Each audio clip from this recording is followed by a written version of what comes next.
Hello, my name is Dan Hennon. Today is July 6th, 2020.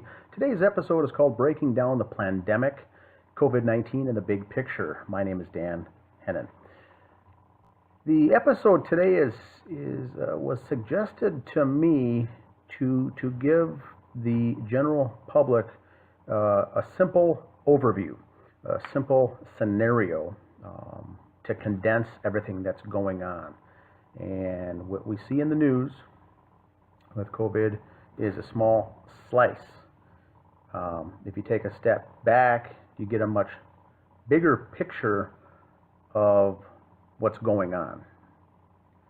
What you need to do is take another giant step back to see the much bigger picture, to see the key players and how all this fits together. That's why it's called the plandemic. Is it a pandemic?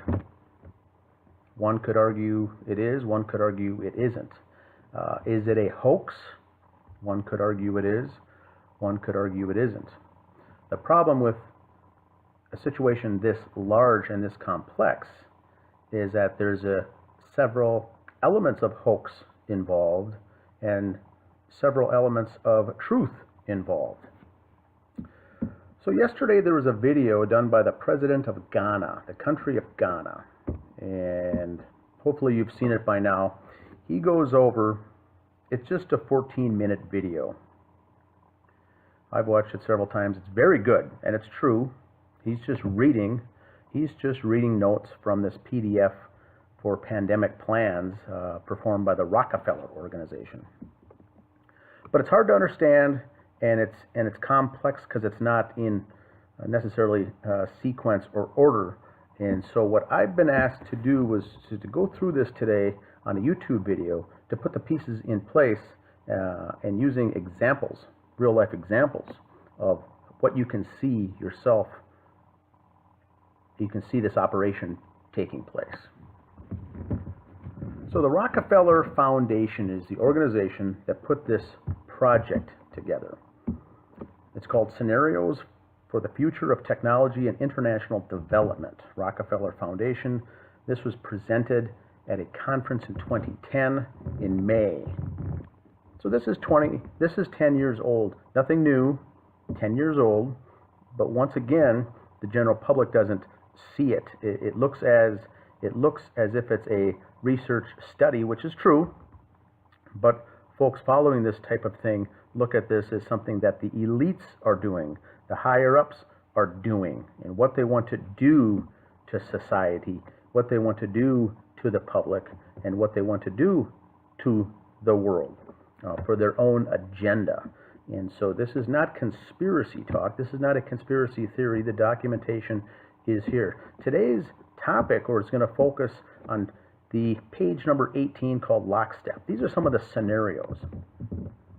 One is lockstep, and that's what I'm going to cover today. That is what the president of Ghana covered in his video, the piece of lockstep. And what that means is how you get organizations to walk and speak in lockstep, all in the same motion, all in the same phrase, all in the same narrative and key words, key images, key phrases. Everyone's talking the same. So let's start here with this. I'll leave a link here as well, but the video is very good to watch, and all he's doing is simply reading it. It may be hard for many to understand, so I'll just put it in simplistic terms. What this talks about is having a global outbreak, a global medical outbreak, so everyone can walk in lockstep to get the desired effect. The desired effect here, we'll see at the end of this presentation, is what they want from the beginning. And so all these steps along the way are the means to that end. First of all, they wanted to take a SARS, S-A-R-S, SARS/HIV hybrid, get those two together, do some genetic modifications, make this in a lab, which we know that this COVID is. It's genetically modified in a lab. And they wanted to do a hybrid. And they would put together a team to do research, to get this strain, this type of coronavirus created or made. They wanted to have it be something like HIV, SARS type of a virus. The location to do this was Fort Detrick in the United States. It's a Class 4 lab. So, currently, the coronavirus, not the COVID-19, but the coronavirus that's been around, is a virus that spreads like wildfire among bats, but not among humans. It doesn't spread like that among humans. So they gather these research scientists to see what the difference is. Why the difference on how it spreads among bats, but yet it doesn't spread among humans? So the scientists working on the project, the unwitting scientists, I'll disclaim, are actually working to find the answer. It's a good job, good cause, a noble cause. They don't know that they're part of the much larger plan. What they want to make then is a weaponized version of this. Weaponized means find a strain, find the difference, put that in there, make a weaponized version, and then release it as a real virus, not a hoax, not a faked virus, a real strain of a real virus that can then be released. That's why it's called the weaponized. Weaponized version would be then transferred, once it's complete, to a lab in Winnipeg, Canada, a Class 4 biological lab in Winnipeg, Canada. The goal then was to have that strain stolen from the Winnipeg lab by folks from China. The Chinese would steal it, take it back to their lab, and then have it unleashed or released by accident, potentially. Now, there's only one Class 4 lab in China. That's in Wuhan.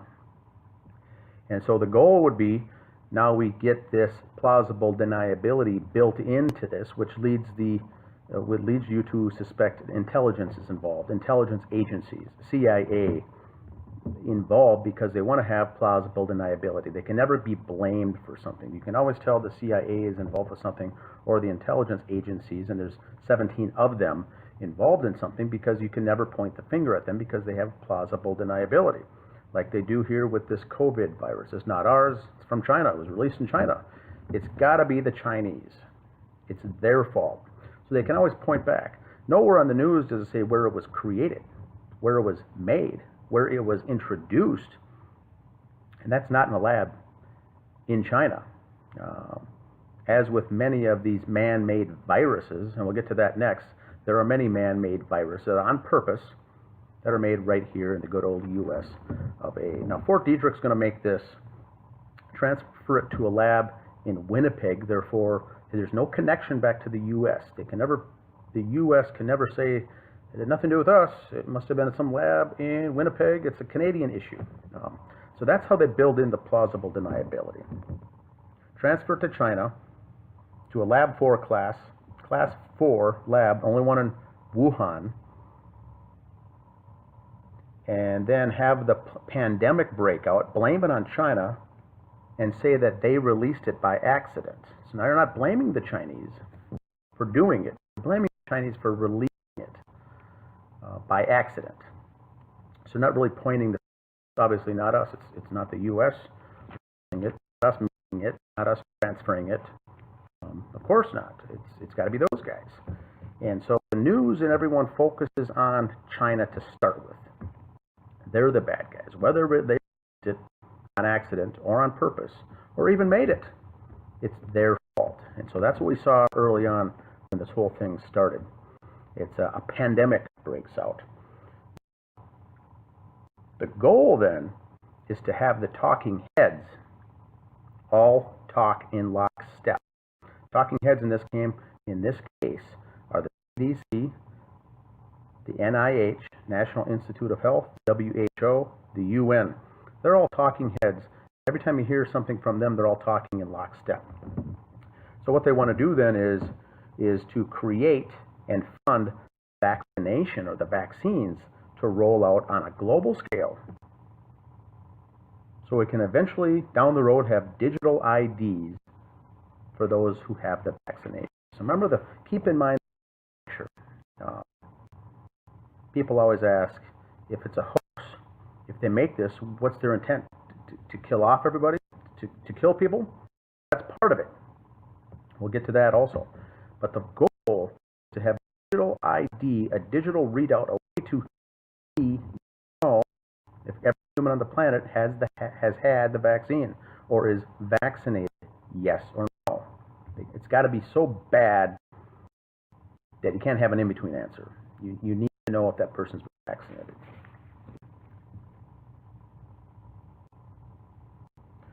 So when they create and fund the vaccinations, they'll roll these up on a global scale. Now, first of all, it's not on a global scale yet. When this was first released, it was only in China. And then it got to be in Asia. And then it started spreading. Italy, all these countries had it. What they need to do is use a real-world exercise, such as a final war game. And that was called Event 201. We know about Event 201. That was taking place in New York City in October of 2019. The event was how to respond, how to have the medical nurses, doctors, and emergency personnel respond in case of a pandemic broke out. Well, it did. And those in these fields were confused to some extent, wondering if this is a real-world exercise or a real-world issue. And so this goes back, once again, think of 9/11, the morning of the attacks on 9/11, those in the air traffic control booths. Reports of hijackers taking over commercial airlines in New York City. Those same people working, doing, and conducting same exercises that morning with NORAD. Possible hijack situations in New York City with a project called Digital Guardian on the northeast Atlantic coast of the U.S. The air traffic controllers were confused, thinking, are these real exercises of hijack planes? Part of the exercise we're working on, and that causes confusion. Another example of when intelligence agencies are involved in something, chaos, confusion is the name of the game. You need to have people confused and unsure what's going on. So they had these tests, they had these events, 201 was going on, the exact same scenario. In fact, the exact day the Wuhan was released, the same day was going on. Now, the first focus of this was nature. First thing was on bats. Bats caused this. The wet market was nearby. That must have been what originated this. It had to be a natural event, first of all, to get everyone focused on the nature. The other thing that they talk about in this Rockefeller scenario of lockstep is downplay the human-to-human interaction, the human-to-human transmission. Remember when this all came out in January and February? They said, don't worry, humans can't give it to other humans. Don't worry about it. Go to work. Go to your sporting events. Go to your concerts. It's not gonna have an impact. Number one, it's animals. Number two, humans can't give it to each other. So what they had to do is push that. They pushed that narrative right off the bat. And that was to downplay the interaction with humans. So people didn't care. Oh, animals get it. A bunch of people on a cruise ship got it. And some folks in China got it. That doesn't impact me here in the U.S. Who cares? And that's where the gullible public comes into play. It feeds on that assumption. So now they downplay the human-to-human interaction, and that's exactly how it spreads, human to human, person to person. So now after downplaying it a couple months, now it starts spreading like wildfire. It's all over the place. They had to downplay that for as long as possible to allow that strain to spread to a global scale. Once the country was infected, they had to go on lockdown. Lockdown. So we saw big issues in Italy, China, these other countries. They had to go on lockdown. Once it got to the U.S., once it got to the United States, We heard it the very same day in, I believe it was January. Oh no, the fear now was, now it's here. It's here. Now we could get it. So the countries had to be infected first. It had to be a global thing. It couldn't be region. It couldn't be something that was just in Europe or the Southern Hemisphere, Northern Hemisphere, North America. All these countries started getting it. The focus then was lockdown. The focus then moved to isolation. The focus then was overhype. The media had to overhype the infection rate. So now they had to start tying. There was not many people infected at that time, but they had to start connecting people with little or no symptoms at all back to COVID. Trying to tie deaths now to COVID. Now people are dying. They had to tie it together. And that's where those medical notes came to doctors in all the states saying if someone had COVID when they died, regardless of what they died from, heart attack, stroke, car accident, if they had COVID or had symptoms of COVID that was connected statistically, it was marked as a COVID death. So now the states here in the U.S. were all gathering statistics on COVID deaths, and the numbers were rising. Now, no one was looking at the numbers for heart attacks, strokes, and other illnesses because they all went to zero. Everything was attributed that had symptoms, even small, unrelated to COVID, was marked as a COVID death. So what you do now is you start ramping up these numbers. You're considering all these deaths COVID-related deaths, even some other diseases that people had, and even people that were in nursing homes, older and infirm people, had very little symptoms of COVID at all, were related to COVID deaths when they died. Now what happens, the goal then is to start destroying the economy. And that's all for all these countries. This is not just a U.S. thing. They're not trying to bring down a certain currency, a certain country, or a certain region. The goal at the Rockefeller Lockstep program that we're talking about was start to systematically break down the economies. The next focus, and the media had to push. The media is involved in all this. They also had the ones who talk lockstep. They had to have the same narrative. The main items on the news was the economy. Then it went into food shortages. We're going to have a food shortage. There's not enough. The supplies are running low. That was also supposed to cause and push to cause-effect relationship, civil unrest. That's supposed to cause civil unrest. And then, because everyone's in lockdown and in isolation, we have all this civil unrest.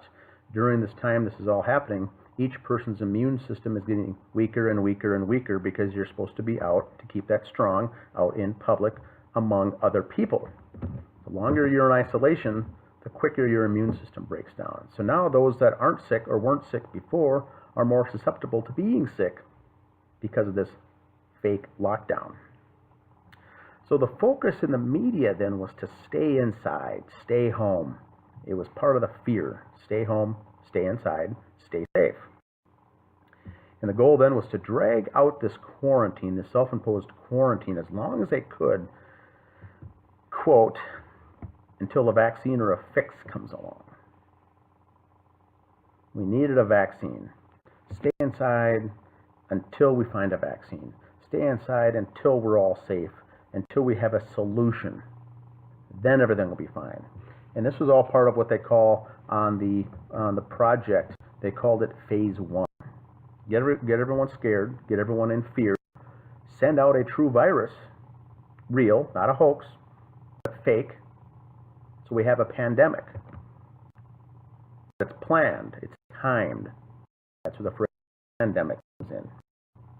Out as long as you can. This will also hurt the economy. Small businesses will be run out of business. People's immune systems will be down. There's going to be civil unrest. And the economy. All these things happen. We could see all these things happen if you go back in time, month by month by month. Now, Bill Gates is in the mix. After running Microsoft for so many years, making millions and billions of dollars, he's got this thing called the Gates ID 2020, which is his own plan. which will come into play in a bit. So we get this new normal. Phase 1 starts to wind down. We're waiting for this vaccine, waiting for the cure, waiting for the fix, waiting for the fear to subside. And then it says that you need to have another overhyped, huge mortality rate in the form of a second wave. Now we're seeing that now. It dropped off. It wasn't much in the news. Now we're back to leading stories on the news. In second wave, what's meant for the second wave is to have the experts and say, you know what, it's too early. We shouldn't have done these things. We shouldn't have gotten people back to work. We shouldn't have opened up the bars and restaurants. We shouldn't have opened up the sports, music concerts, and arenas. The wrong thing. Now we've got more issues. And so that was done on purpose as part of the phase 2, to overhype the mistake. They got the mistake. The overhype is now the mortality rates. Again, blame it on the folks who wanted to get back to normal. You're blaming it on those individuals who don't want to wear a mask, who don't want to stay at home, who don't want to social distance. And what they're doing there on purpose is discrediting those people. Because then they can stick it on them to say that it was too soon. Now, the people that went out and protested with all this civil unrest and the protests that were going on are now, those are the ones who are going to be blamed for this second wave because they all got together. And we saw this in the news too. Trump held a rally. He held the rally in Tulsa and now everyone's sick. And so they're using that to blame all the people that didn't follow the rules for this phase 2. And the blame, the narrative is the old, we told you so. So what that's going to focus on, what we're in right now, what we're going to focus on right now is what we're seeing. Remember, this study was done, this research was done in 2010. They said phase 2 is to start the focus on increasing the tracing, tracking of the public. Where they are, who's got it, where are they going, who are they with. And this will be able to be set up as a segue to bring in military assistance to be used as checkpoints on highways, roads, and on the streets. Various checkpoints to make sure you're not doing the wrong thing. And they're doing this under the guise of safety. We're going to have checkpoints for the civilian safety, the safety of the people. We're going to start doing checkpoints. We want to know where you are, who you're with, and what time you're coming home, and do you have the are you sick or not, and have you been in contact with someone who's sick or not? This is all phase 2 fear-mongering. Now, part of phase 2 is to call or to make fun of or to point the finger at anyone who defies the rules is now public enemy number 1. And we're seeing this now in the news. Those bucking the system are the bad guys. Those not complying are the bad guys. That's part of the ruse. Part of the ruse. That's part of this whole play. Remember, this whole operation is a psychological operation, a psyop, if you will, done at the highest levels with agreements from these people in the CDC, NIH, UN, and in the media. So we're getting the very similar things. Now, the next step is we can't go back to work. We can't go back to a new normal. We can't go back to the way it was. The normal is done. This is the way it's going to happen. This is our new normal. Going back to the old days it's never going to happen. So we can't go back to normal until everyone takes the vaccine.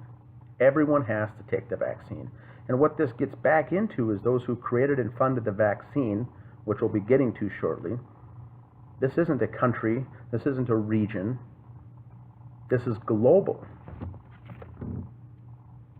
What's the best way to give a global vaccine? Vaccines aren't free. Vaccines are not free. And there's 7.5 billion people on the planet. The goal by these people is to force everyone, 7.5 billion to take a vaccine. Let's just say a vaccine is $30. $30 for a vaccine. And everyone has to take one. Whether her health insurance covers it or not, the vaccine maker, 7.5 billion at $30 a pop, is $225 billion gross revenue. Now we're starting to see the big picture here from a business standpoint. How to corner the market. You're not getting a market. You're not cornering a region. You're not cornering a country. You're cornering the entire globe. Now, with everyone forced to take the vaccine, you really don't need any salespeople out there selling the product.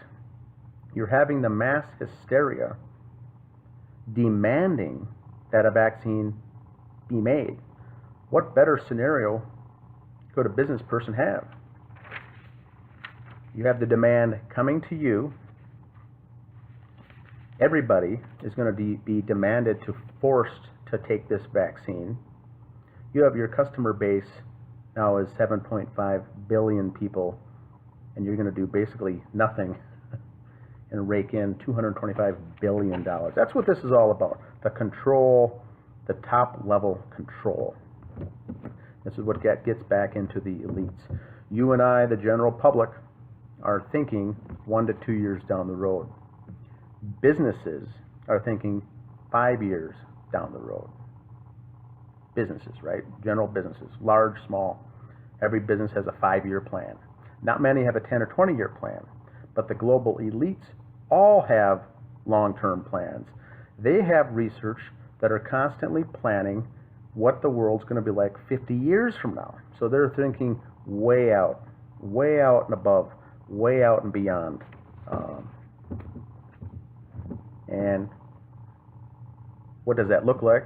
How can they benefit and how can they maximize by pulling the puppet strings of those beneath them? So they can't go back. So now we get phase three coming in.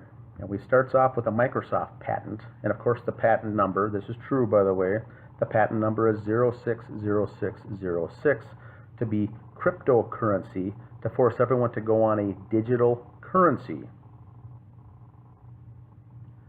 Once they have the vaccine, they will be activated or turned on. They have the vaccine, they're safe. They're good to go. We're going to go away from paper currency. We're going to go away from coins, and we're going to have a global reset to one currency, and everyone on the planet will be turned on or off. Once they've been vaccinated, they will then get rewarded. Now this is where the sheep come in. The rule followers come into play. The sheep will now get rewarded or get credits for things in the future for favorable behavior, getting vaccines when told, doing what you're told, and this way you get rid of the dissidents. For favorable behavior, you get credits, you get to use your money, you get vaccinated, and you'll be, essentially people are saying it's going to be implanted with a chip, but some kind of way to track everyone so you're not carrying a wallet. They're going to push it on people because carrying a wallet or a purse is an inconvenience. Carrying all these cards with you is an inconvenience. Showing your vaccination papers is an inconvenience. And so the goal is to have something that they could scan on your body, on your person. They'll come up with a green light. Bingo, you've been vaccinated. Okay? You're good to go. This is phase 3. Now, if not, if you don't get vaccinated, your scan will come up as a big red, non-vaccinated. You'll be put as a second-class citizen. You won't get those rewards. You'll be penalized for not behaving favorably.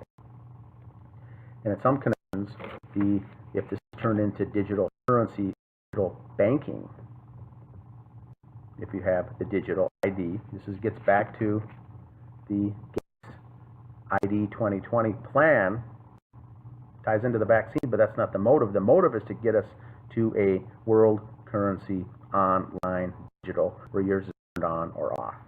The dissidents will be turned off. You will not have access to your money. You'll not be able to buy things that you want. There will be no need for jails or prisons because they don't have to house these bad guys. Their chip will just be turned off. You won't be able to buy food at a grocery store. They don't have to keep a bad checklist. They don't have to monitor who has bad credit or not. Your chip is turned on or off. That's the big picture of what's coming. And that's what to look out for what is coming down the road. So this is how these individuals work. Now we know that this is from the paperwork here. Not making this up. This is not a conspiracy theory. You can go look it up yourself. It's on page 18. Lockstep. How to get people to work in lockstep. How to get the media, the doctors.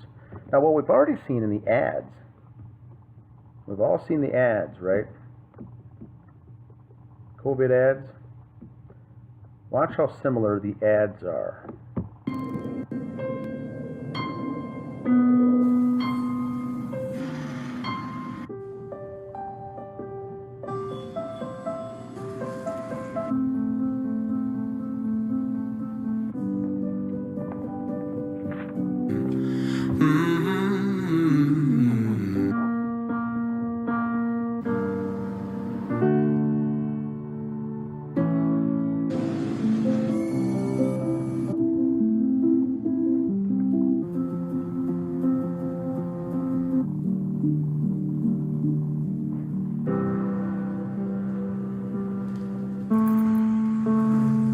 When we first opened our doors. Since 1926. Since 1978. For 60 years. For 75 years. For over 80 years. In 90 years. Over 100 years. Nationwide has been on your side. Restaurants have always been there for you. Nissan has been with you through thick and thin. We will do what we've always done. Take care of people.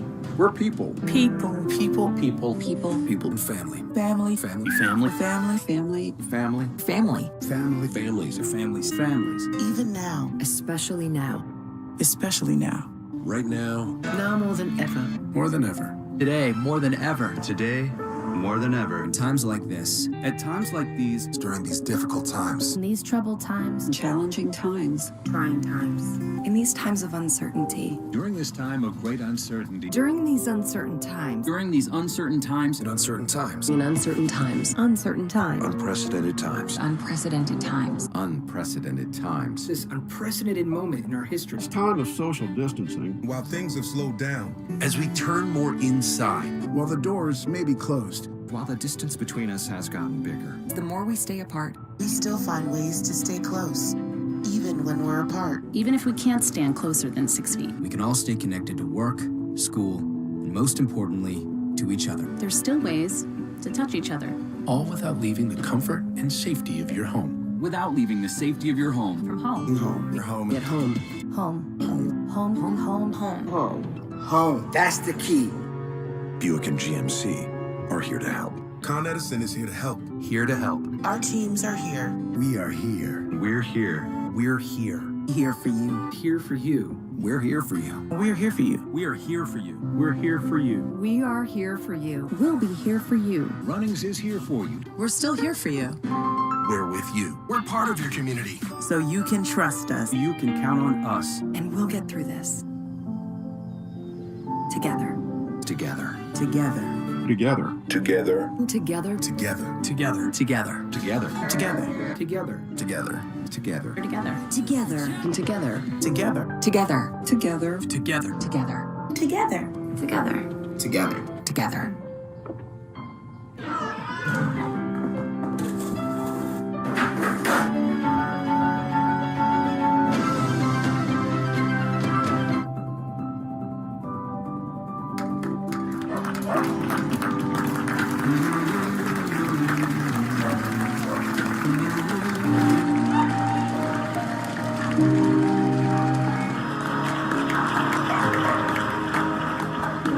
Mastercard.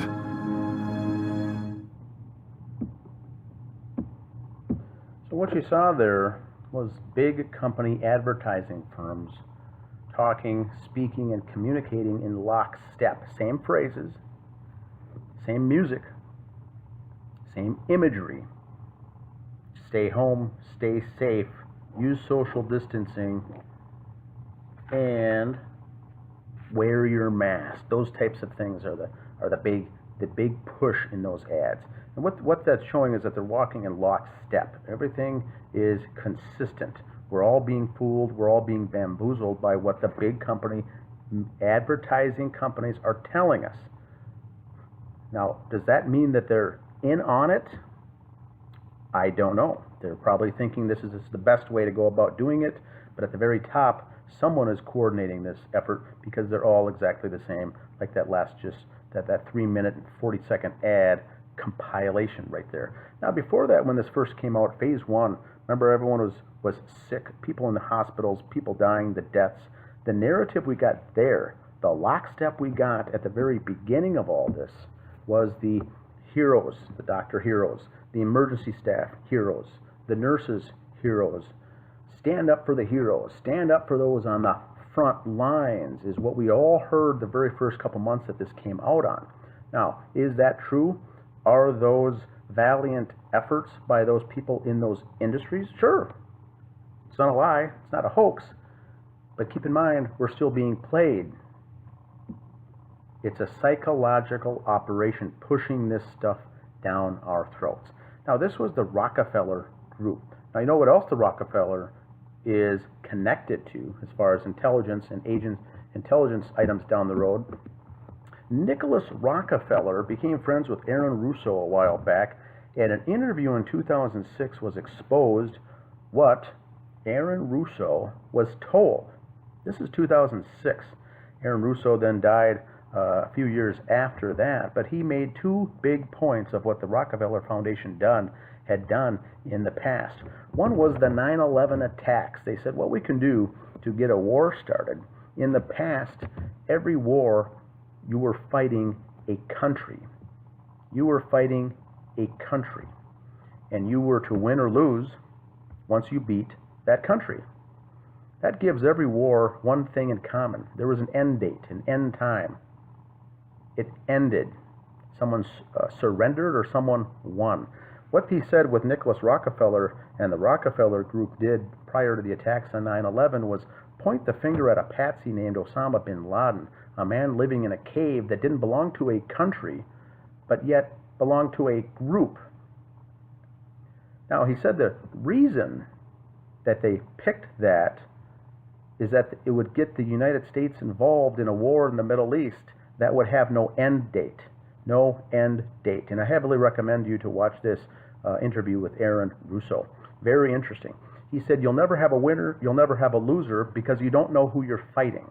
That was the purpose of pushing the blame on a man living in the caves in Afghanistan and Pakistan. How would you consider yourself winning the war? When is it done? When is it over? And so what he said was the psychological operation that he was told about this was that there was no enemy. There was no country. There would be no end date, no end game. It would be a continual war. And that's what they've been trying to get the elites for years, is to get a continual war in the Middle East that doesn't have an end date. And that's why that was so successful. Now, the other thing that Russo was told in this talk with Nicholas Rockefeller was the Rockefeller Foundation back in the 1940s with the Women's Lib. He said they were behind that. They funded getting the females and women back to work, into the workplace, I should say. Back then, it was only men working. Only men working. The Rockefeller Foundation funded and created this whole tension that women were at home, being mothers, being wives, sitting at home doing nothing, and it wanted to get them into the workplace so they could have equal pay, equal rights, and equal jobs. Well, to the public, that came off as a very noble thing to do. People agreed to it and whatnot. It became law. People had to start hiring women and everything else. Rockefeller said the goal with all that, they did not care how noble it was. Right now, currently, the United States tax code back then was only making money from the men, the taxable income from the men.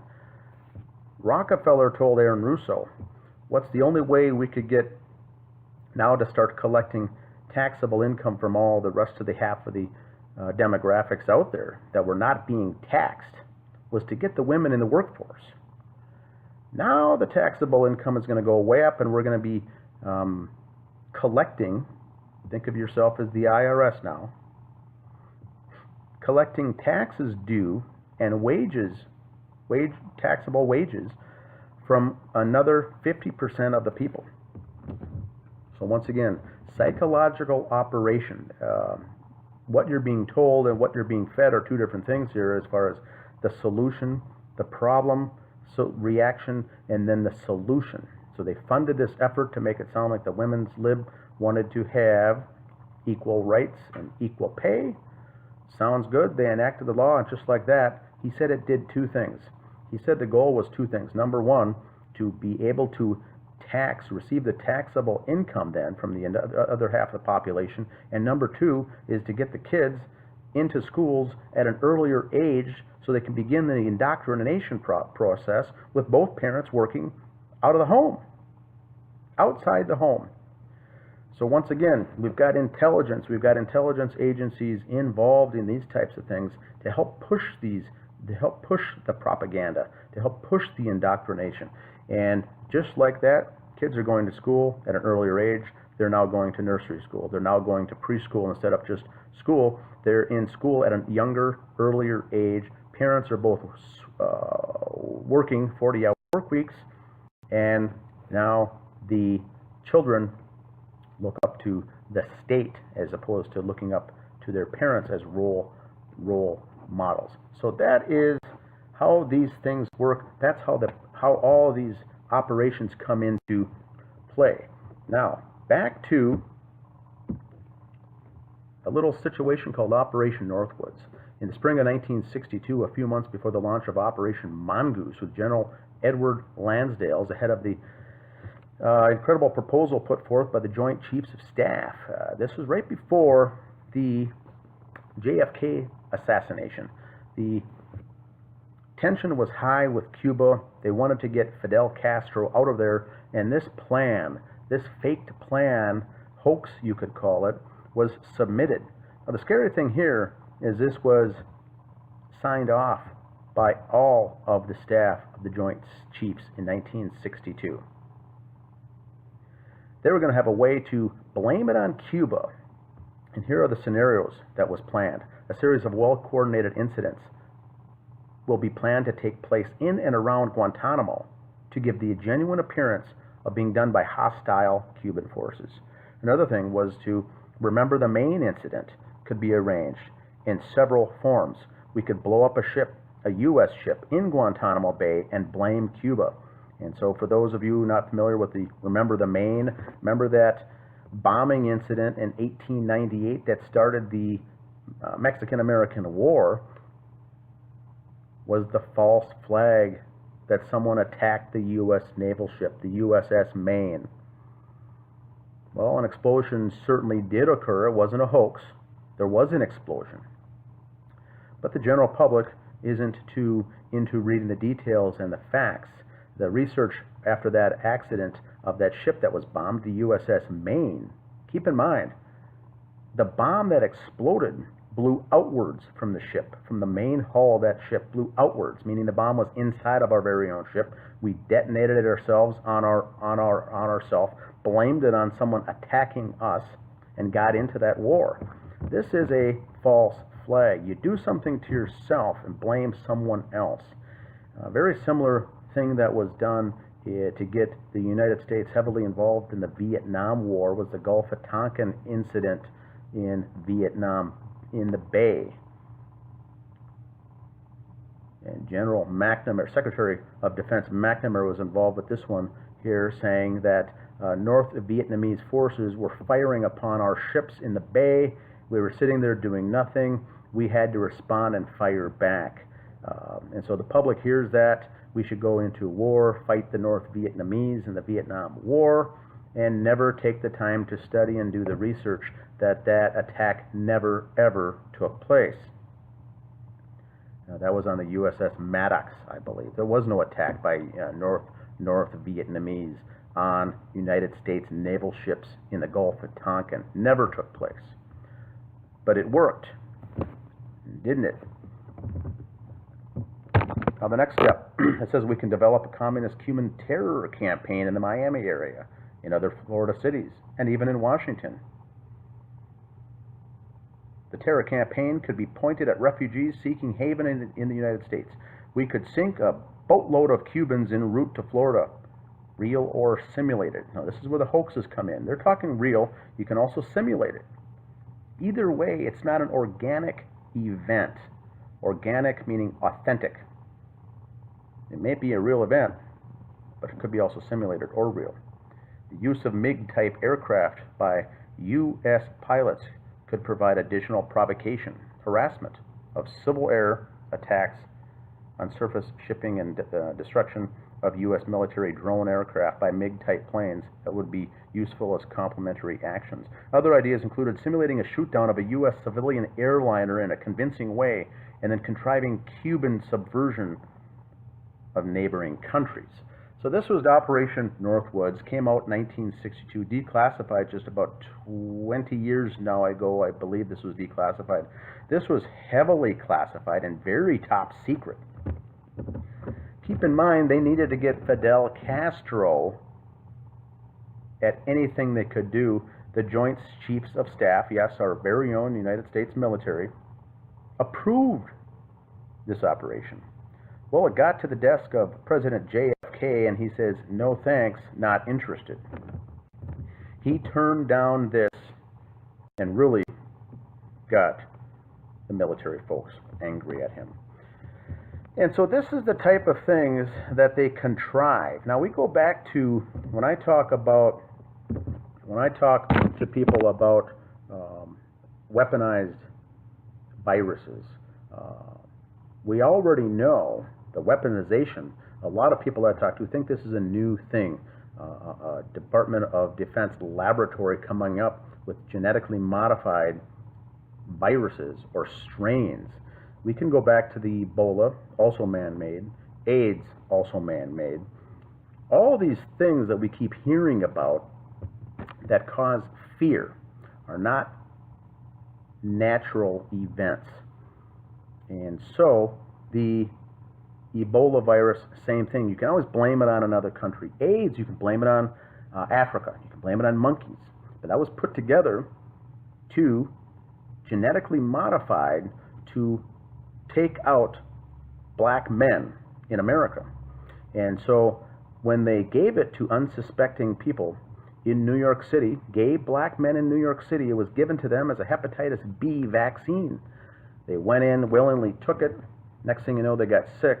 Now it started spreading it. This thing's called AIDS. And to this day, people think that that is a natural occurrence of that type of virus. And so this is how contrived these things are.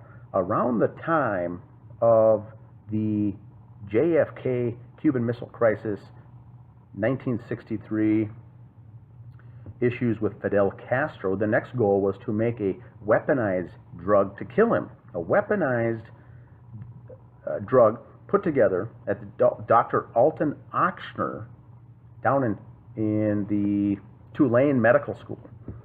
The Ochsner Tulane Medical School had a bunch of bright scientists brought in from all over the country under the help of the National Institute of Health, the Center for Disease Control's, bright students to come in and say, we need to solve cancer. We need to cure cancer. We're going to use my facilities here to cure cancer.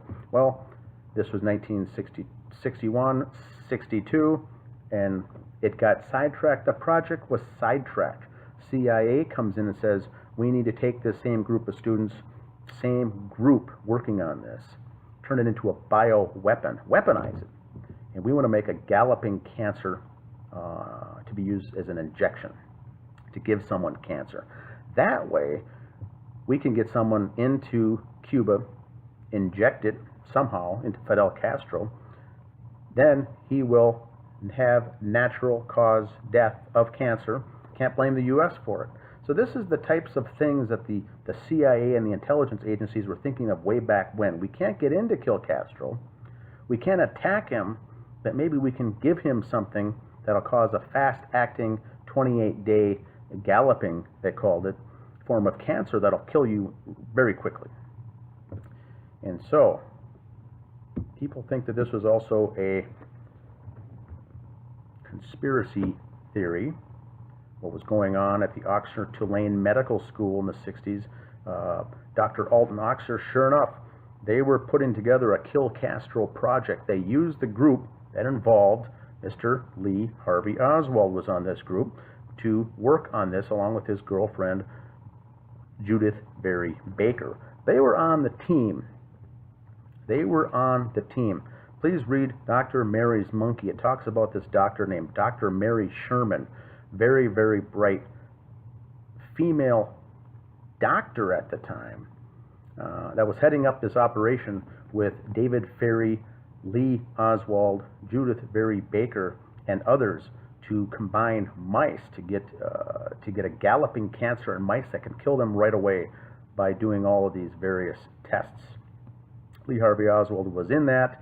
That's what he was doing in New Orleans along with Judith Berry Baker. They completed the testing to make it work. All they needed to do next was try it on a human subject. Try it on a human subject. Before we know this is going to work, you need to try it on a human person to see if it actually works. What they told the team was that they're going to go to the local Louisiana mental hospital, mental institution, and try it on 5 or 10 prison patients, patients serving time in the mental hospital, mental institution. What was told to them was that these people had volunteered to take it. The problem was no one volunteered anything. When Judith Berry Baker found out that they were doing this on unsuspecting people, and the first guy tried it, was killed 28 days later, they knew it worked. She went back to Alton Oxner and says, I'm out. This goes against what I'm here to do, what I'm trained to do, and whatnot. I don't want to be part of this project. And that is when Dr. Alton Oxner says, not going to happen, not going to do it. And so you are out of here, and you can't speak of this project to anyone. So she left, and the rest is history. Lee Oswald, of course, on the team, then at that point became placed as the patsy that they can put into the Texas School Book Depository and use him so he'll never talk again from this experiment, and kill him in JFK. Once again, you have double plausible deniability. Two reasons, two benefactors from taking out Kennedy, didn't go along with the plan for the Operation Northwoods. Now you can get rid of him, get rid of the Castro is no longer an issue, and get rid of Lee Oswald, who was working on this case with this fast-acting, galloping cancer. Two birds, one stone. David Ferrie was also on it. He was later killed. And so you see how the big picture takes place of what goes on behind these types of things. The book is called Dr. Mary's Monkey. It's a research lab book written by Ed Haslam. I had a chance to meet this individual. Very well-documented book for what went on there in the 1950s and 60s down in Tulane Medical School. Lots of corruption, lots of things, lots of intelligence, heavily tied to intelligence agencies back then. This was the same group that in the 1950s when the polio vaccine came out, they administered it to everybody. They started putting it in the little sugar cubes, and halfway through when it was distributed to be given to all these Americans, they found out a batch, 98 million batches were contaminated with the cancer-causing monkey virus. They go to the National Institute of Health and the CDC and say, we need to stop this, we need to recall all these batches because there's 98 million batches of vaccines out there that could give people cancer in the future. National Institute of Health says, no, that's going to give us a black eye. It's going to make us look awful. Center for Disease Control says we can't possibly put out a press release saying that because it's going to look like idiots. They said, let it go, let it get out there, and let the Americans take their polio vaccine. By the time it impacts anyone, 20 years down the road, 30 years down the road, none of us will be in our positions anyway. So they let it go. Now what do we see? We see cancer all over the place in the late 1900s. Cancer all over the place in the year 2000s. And everyone wonders where it came from. How come it's so rampant? How come no other countries have the same issues as us? Why do we have all these odd cancers, odd types of cancers here in the United States? Remember those 98 million people that took those injections, that took those salt cubes as vaccinations to save you, now have passed it now on, and we're seeing all these random various forms of ADHD and all these other types of concoctions that we're seeing now that doctors to this day, we don't know how all these things came about. Well, they know dang well where they came about. But to avoid embarrassment, these organizations will never, ever, ever admit wrongdoing. And at the final minutes here, wrapping up, everyone's heard of the Lyme disease, correct?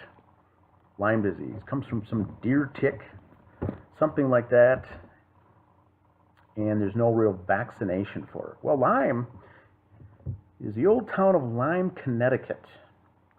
Just upstream the river was a U.S. Department of Defense biological laboratory. And so once they started dumping down their waste and their rejects down the creek, things started leaking into the soil. A bunch of people in a poor town called Old Lyme, Connecticut started getting sick, started getting disease. And to this day they say, we don't know where that came from, but let's call it Lyme disease. And we'll look for a cure. That plant, that U.S. military lab, that biological lab, knows exactly what was dumping into that creek, dumping into that river in Connecticut, but will never, ever take responsibility. Lawsuits that come about quickly get dismissed and tossed aside. So you've got to watch for the psychological operations that are going on, the psychological con jobs that were being led on a much bigger picture. And we remember, like I said at the very beginning, you got to take a step back to look at the big picture, and then take a step back farther to look at the bigger picture. Remember, the elites, what they want is a population on this planet not to exceed 500 million people. So when we keep hearing people wanting to go to war, never-ending wars, plagues, disease, there is no real interest at the very, very top level to come up with a cure for cancer. There's no interest in that. We need to have the folks die off. We cannot have people living.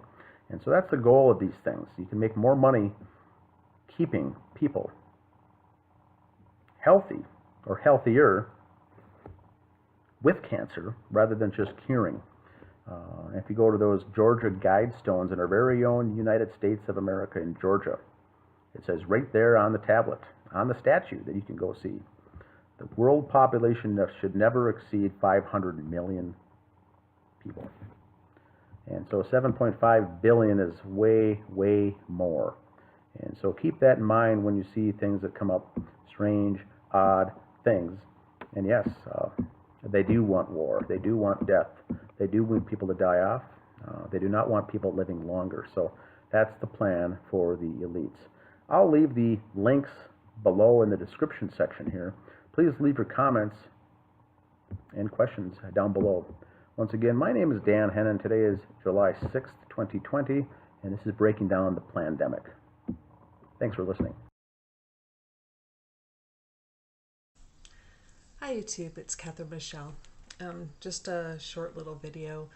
I wanted to let you know that Greg, Dan, and myself, and toward the end, Stephanie jumped in as well. We did a podcast, and it should be airing here pretty soon on Greg Fernandez Jr.'s channel. So when that becomes available, I will be posting it to my channel as well. We're discussing the living room and the Crowley case, and actually we just were beginning to discuss in Greg's book, and let me get that for you, The Gray Stage. It's the chapter where it's describing the living room and what they found. I believe it's chapter 5 or something like that. But we made it to maybe 3-4 pages in, and we got lost in the discussion. But it was a good discussion. And so again, as soon as that becomes available, I will be posting it here on my channel. Another thing is, I mean, I knew it from the beginning, and I even made a comment that, and this is really for people outside of America who watch my channel. If you remember, I told you, as Americans, they weren't going to handle a lockdown and all this other stuff. And it has nothing to do with their reasoning. Everyone, it's like, I swear, everyone here in America has absolutely lost their minds.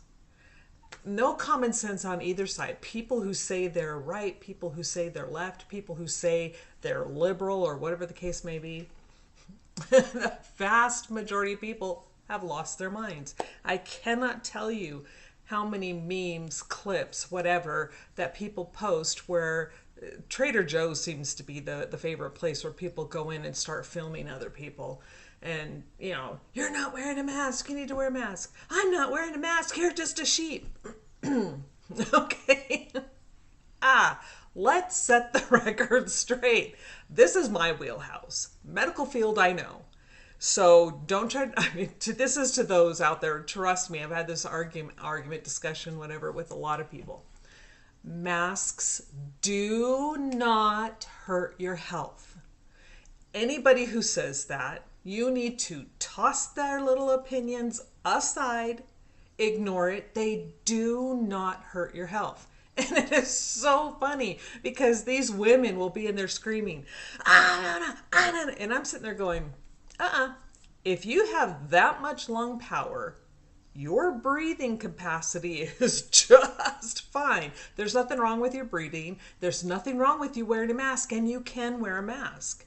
But they choose not to. Again, if you choose not to, so be it. People let it alone. Leave it.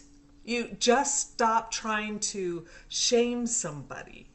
If they're choosing not to wear a mask, I believe, and in my opinion, I think it's wrong. I think that is an ill-educated decision. I believe that I believe people who do this are thinking of themselves only. My opinion, again, totally my opinion. It's like, to me, I view it as, and I didn't wear a mask at first. And like I said, the reasoning that people gave from the medical field changed my mind and showed me that my thinking was probably not correct in this situation. Okay, my thinking was not correct in this situation. Because again, masks protect the public from the wearer, not the wearer from the public. And so I'm like, well, you know, why bother? Because if all these yahoos out here aren't going to wear a mask and they don't care about anybody else, why should I protect them? Okay, that's selfish on my part. And that's kind of what they pointed out. And they're like, so not only do we need to take care of each other, but it also helps to reduce the viral load you are taking into your body. Okay, so if you have a mask on and you're breathing through that mask and you're walking through areas where, because like we all know, people carry it, people shed it, and they don't even know they have it. And you don't know if you happen to be one of those shedders. You do not know who's going to come in contact with those viral particles that you just coughed out, breathed out, spit out, sneezed out. And so somebody who's not wearing a mask walks through there and they're taking in that entire viral load. And then how it was explained to me was if you have that mask on, yes, you're still going to get some particles, but you won't get all of them. So the viral load is greatly reduced. So if you're not taking in as much, and if you're one of the susceptible people, then you are probably not going to get as ill. And I'm like, okay, that makes sense. It makes a whole lot of sense. So that's when I said, okay, I'm going to wear a mask in public. I'm not a sheep. I'm not stupid. I'm educated in this area. I'm not going to go around listening to all these politics on both sides, because just like everything else in our country right now, it is meant to spread a division. How hard, seriously, I'm asking this seriously, how hard is it to wear a mask when you go in a store? You don't have to wear one at home. You don't have to wear one in your car, unless you're in a car with a bunch of people you don't know. Well, then, yeah, I would suggest you wear one in your car and let your car air out when you park it. But you're going into a grocery store seriously for 15, 20 minutes? It's beyond your capacity to help your other human being, another American? You can't do that? It's that difficult for you? Come on. America is the worst. We are not number one. We are at the bottom, the very, very bottom of this entire breakout, this pandemic. We are losing on all accounts because of people's selfish and misguided, misunderstood, ill-informed, uneducated decisions. And unfortunately, it's going to continue. Because like Mark Twain said, no amount of evidence will ever persuade an idiot.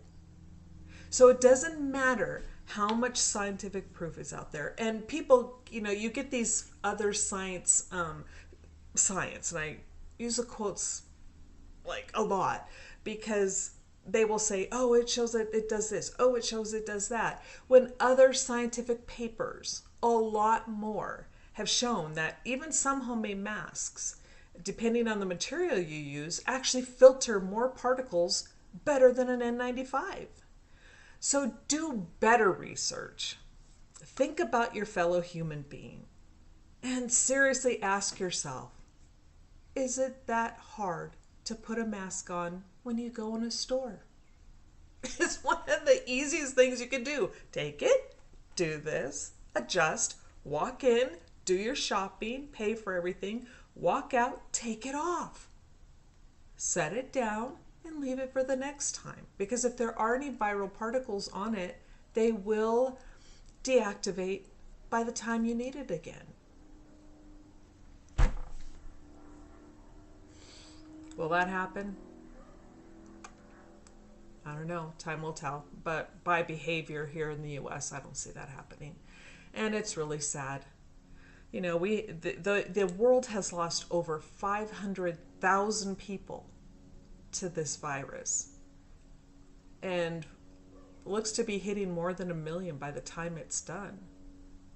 And I can't believe how many Americans are okay with that. They're like, whatever, it's not affecting me, I'm okay. And their quote of 99% of the people, I am so sick of hearing that as well. These are people who don't do the math. They're listening and spreading crap. Because right now, let me look it up. Because, and again, this figure changes all the time, and it will change, and we won't know the actual percentage until this is all said and done. So we have a long, long time to go. But the death rate among the worldwide cases, and this is because everybody else is doing better, not because we are in the U.S. We aren't helping this percentage at all. We're the ones who's making it worse. But out of the closed cases, and again, you can only look at closed cases. You can't look at everybody who's infected.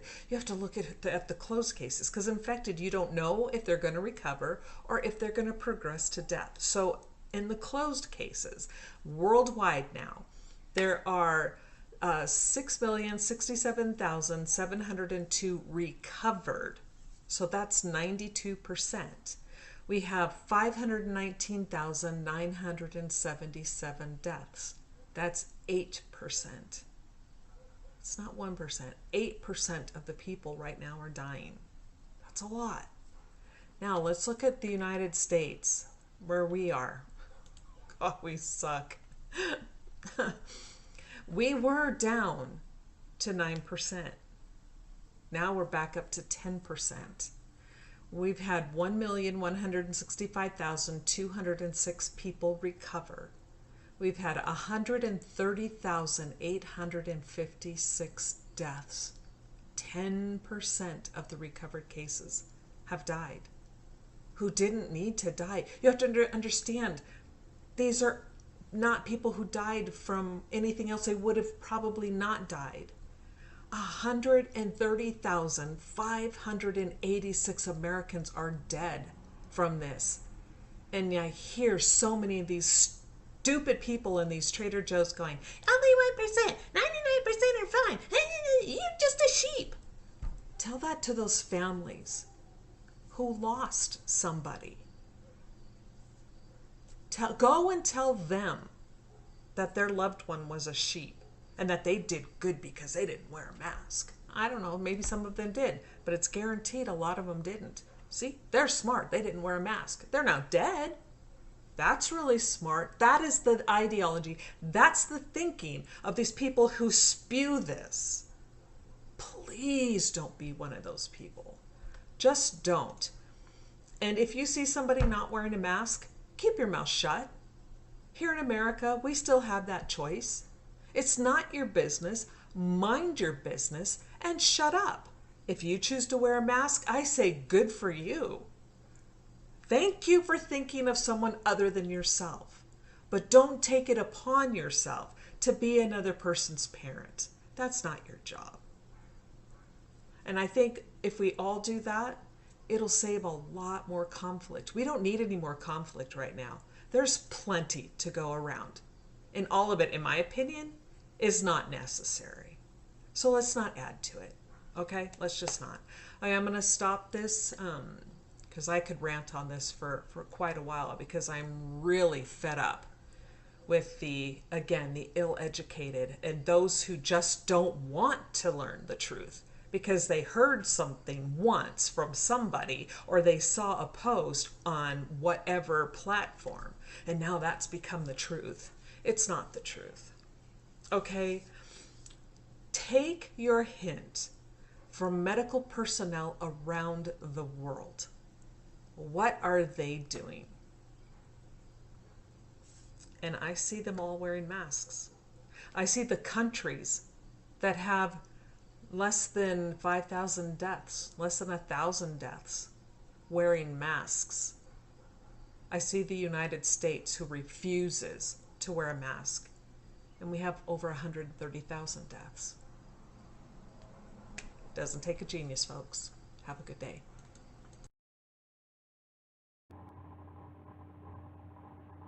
Hello, my name is Dan Hennon. Today is June 9th, 2020. And I'm going to do an episode tonight on Crowley case updates. Got a few updates here, got some things to go over. The main point of this video tonight is to do a response, essentially a secondary video, based on the very good video that Catherine Michelle did on June 1st. Catherine Michelle did a very good video on June 1st that really related to her questions to lead detective and Sergeant James Gummert of the Apple Valley Police Department. She had some questions for him. He answered her, and she went over on that video some of the questions she had with his answers and some of the, conclusions she drew from his responses. Now, number one, it's very good that he's open enough and can talk about this and do phone calls like this with her. I think it's going to be a moot point going forward. The investigation is closed. It seems like it's just shut down. They're not interested in doing anything more with it. James Gummert proceeded to say that several times, that nothing more that gets presented to them ever lead them to reopen this case. Very strange to hear something like that in a case of this magnitude. This is a big case. It took place December of 2014 or early part of January of 2015. Regardless, it's almost a 5.5-year-old case, and after time and time again of citizen journalists bringing information, data, and facts and evidence to the authorities, and not only to the authorities, but other people in the state of Minnesota, and other people in Apple Valley, Minnesota. It seems to fall on deaf ears. So that's the takeaway I get from her video. And the reason I'm doing this update now for everyone today. One comment that James Gummert made in the video that Catherine did in their phone call was saying, he said several times that he's open to different opinions, he's open to different ideas and thoughts and theories and things like that. So he essentially kind of brushed aside the things that we've been bringing to light. And Catherine made a good job of reinforcing the fact that these aren't just theories, these aren't just random thoughts and ideas from a conspiracy theorist group. These are facts and evidence showing that the Apple Valley Police Department has indeed failed in their investigation of the Crowley case. Failed, outright failed. No ifs, ands, or buts about it. And so she gave him time and time again to come out and say, the case, will you ever say, look, we made some mistakes? Will you ever admit that things, wasn't 100% right? Things like that. And the answer over again was no. And one thing he said in particular was, my professional opinion, I like to do X, Y, and Z. And he said to Catherine, in your profession, you do X, Y, and Z. And so everyone as professionals are experts in certain things or certain areas.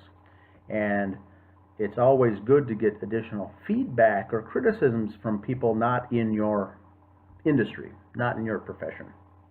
And you do take them to heart, you consider them, and then you move on. So he's open to criticism, but he keeps mentioning the phrase, I don't want to say an expert, but he is the lead sergeant in the investigations. So what we have to remember to keep in mind here in a case like this is Apple Valley, Minnesota has 40 to 50,000 people population. He's probably good, and his detectives are probably very good in robbery, theft, stolen items, things like that. Your common crimes, common basic low-level crimes. Maybe mid-level crimes. I don't know, they're probably very good at that. But what I hear Officer Gummert keep saying is that essentially, we'll do our job, you do yours. Thanks for the helpful hints, but no thanks, we're good. We have everything down here. The professionals looked it over, and we're all set. So I thought that was very interesting. One thing I would like to ask Gummert, which Catherine didn't, was how often do you deal with crimes of high-level crimes that deal with foul play? In investigating crimes where there's foul play involved. And so that's the difference here is, and I think this is where the confusion comes into, I think solving normal everyday crimes, the Apple Valley Police Department, the detective unit, might be very good at solving the normal crimes. But how often do they foul play? Now, we have foul play in this particular Crowley case up and down the board. And so what I want to get into, number one, is some stats. This case, this particular triple homicide, I'm going to call it, 3 people dead in a house, killed by another person, is a triple homicide. Let's look back at some history in the Apple Valley crimes. I've got them highlighted in yellow. In 2016, on the left-hand side here, you can look at a category called murder and manslaughter. In 2016, they had 1. This year, this is according to their own stats, not mine, their own stats, stats say 2020, there's projected to be 2 if you look in the right-hand side. Murder and manslaughter, right-hand side, projection is 2.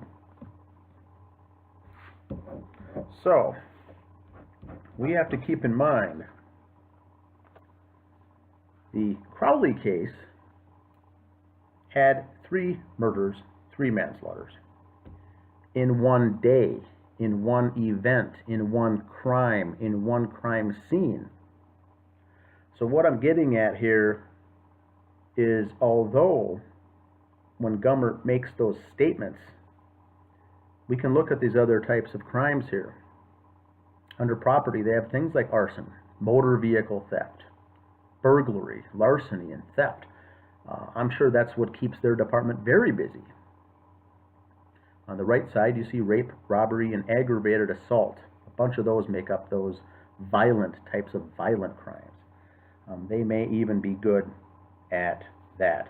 What the point I'm trying to stress here is that the case that we're talking about, and the case that we've been talking about for 5 years, is a situation where this department does not have experience. Does not have experience. That's a fact. It's a factual statement, not in an opinion. Let's go to last year, 2019, from the Apple Valley Police Department. Breakdown of the crimes they handled. Murder highlighted 0. So it's safe to say that this department was over their head dealing with a triple homicide case that included foul play, that included staging, that included a whole arena of things that was way above and beyond this department's normal course. Normal course. So that also is a fact. Now, I'm not saying that's wrong. They can't help how many murders and manslaughter happens within their city limits. That's not their problem. I can't blame them for not dealing with more murders. That's great they have so few. But when they stumble upon a scene in January 17th of 2015 where there's 3 dead bodies, arms and heads missing, hands missing, a dog running around, we have things. I think what we're looking for here is number one. It would be nice to get an admission just to say, you know what, this was way over our heads. We did the best we could. I know we made some mistakes, but the decision still stands. That would be awesome to hear something like that. You know, that would be awesome. Now we already have presented to the police department item 57, the final bullet fragment found in the attic of the Crowley home, discovered on February 18th of 2015, an entire month later. So that's an anomaly. After doing the investigation on that, they found there was no blood on that bullet fragment. Comes back, the test from the lab says there's touch DNA of David Crowley, but no blood. But David Crowley died allegedly, according to the official narrative, of a gunshot to the head, through the skull, through the brain, and out the back of the skull. There's going to be blood on that bullet, and a lot of it. We're talking microscopes. Microscope could not find of blood. No blood whatsoever. So that, as far as experienced detectives, you don't have to be an experienced detective to know that that's not right. The bullet that was shot through is the entryway of the Crowley home. A shot through the ceiling. The bullet bounced around in the attic and landed on some insulation. Police recovered it. That hole in the ceiling was not there when police arrived on January 17th, 2015. It wasn't there. There was some debate back and forth, But now we've settled that there's no photographs that exist. No officers knew of a hole in the ceiling.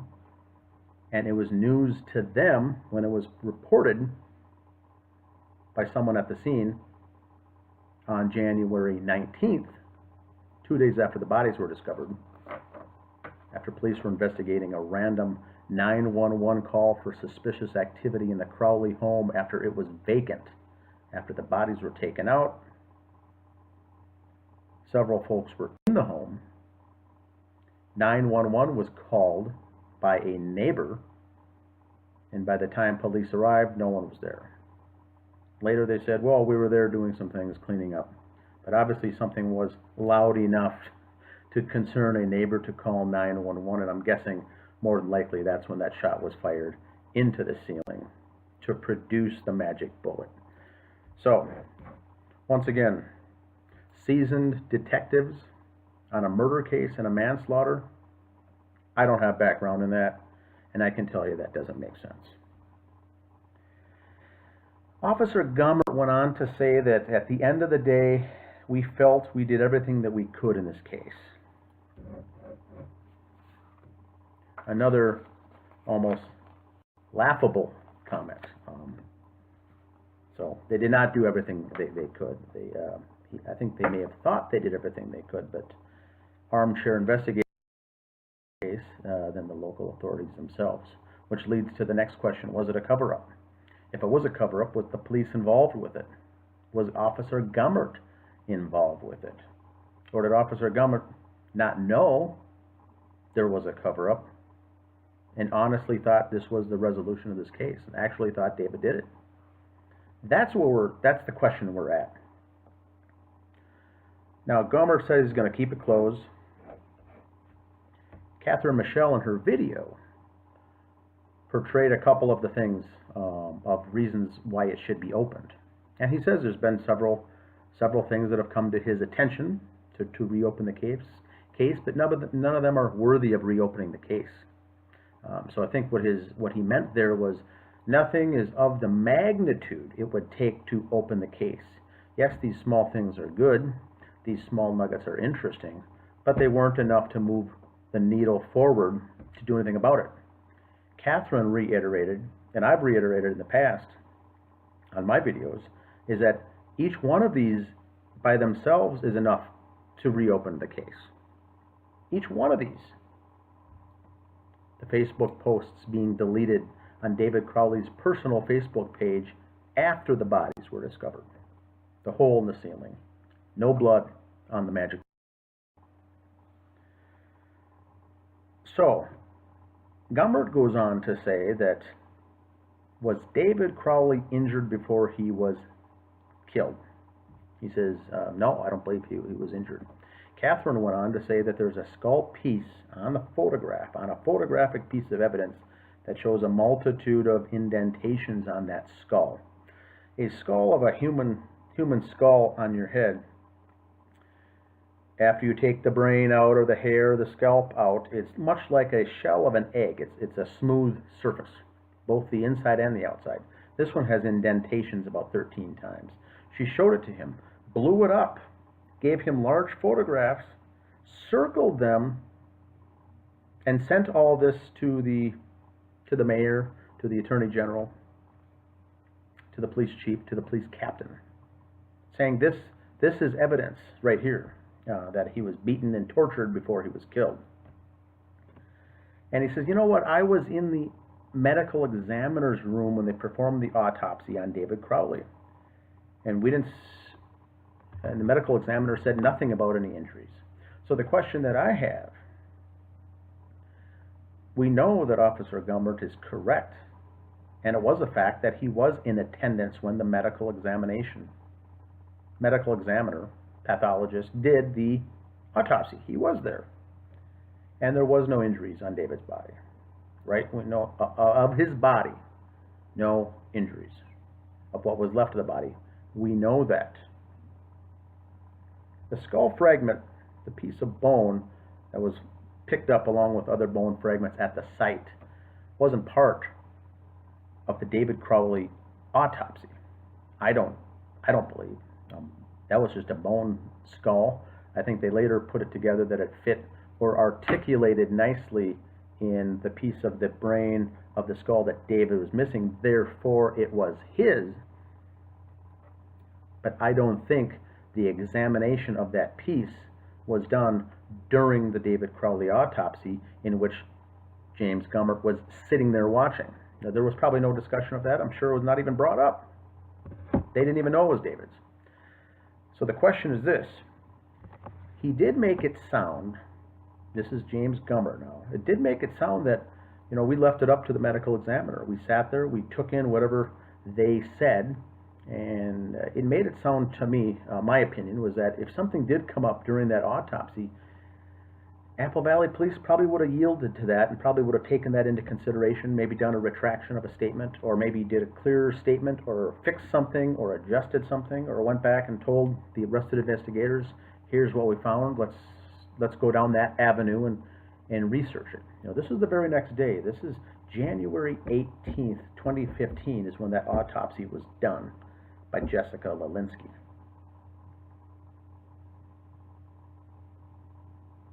So at the time, they found no injuries. But if something would have come up, I think, Gummert and crew probably would have been open to the fact of getting something corrected or getting something altered. That's my takeaway from listening to the Catherine Michelle information.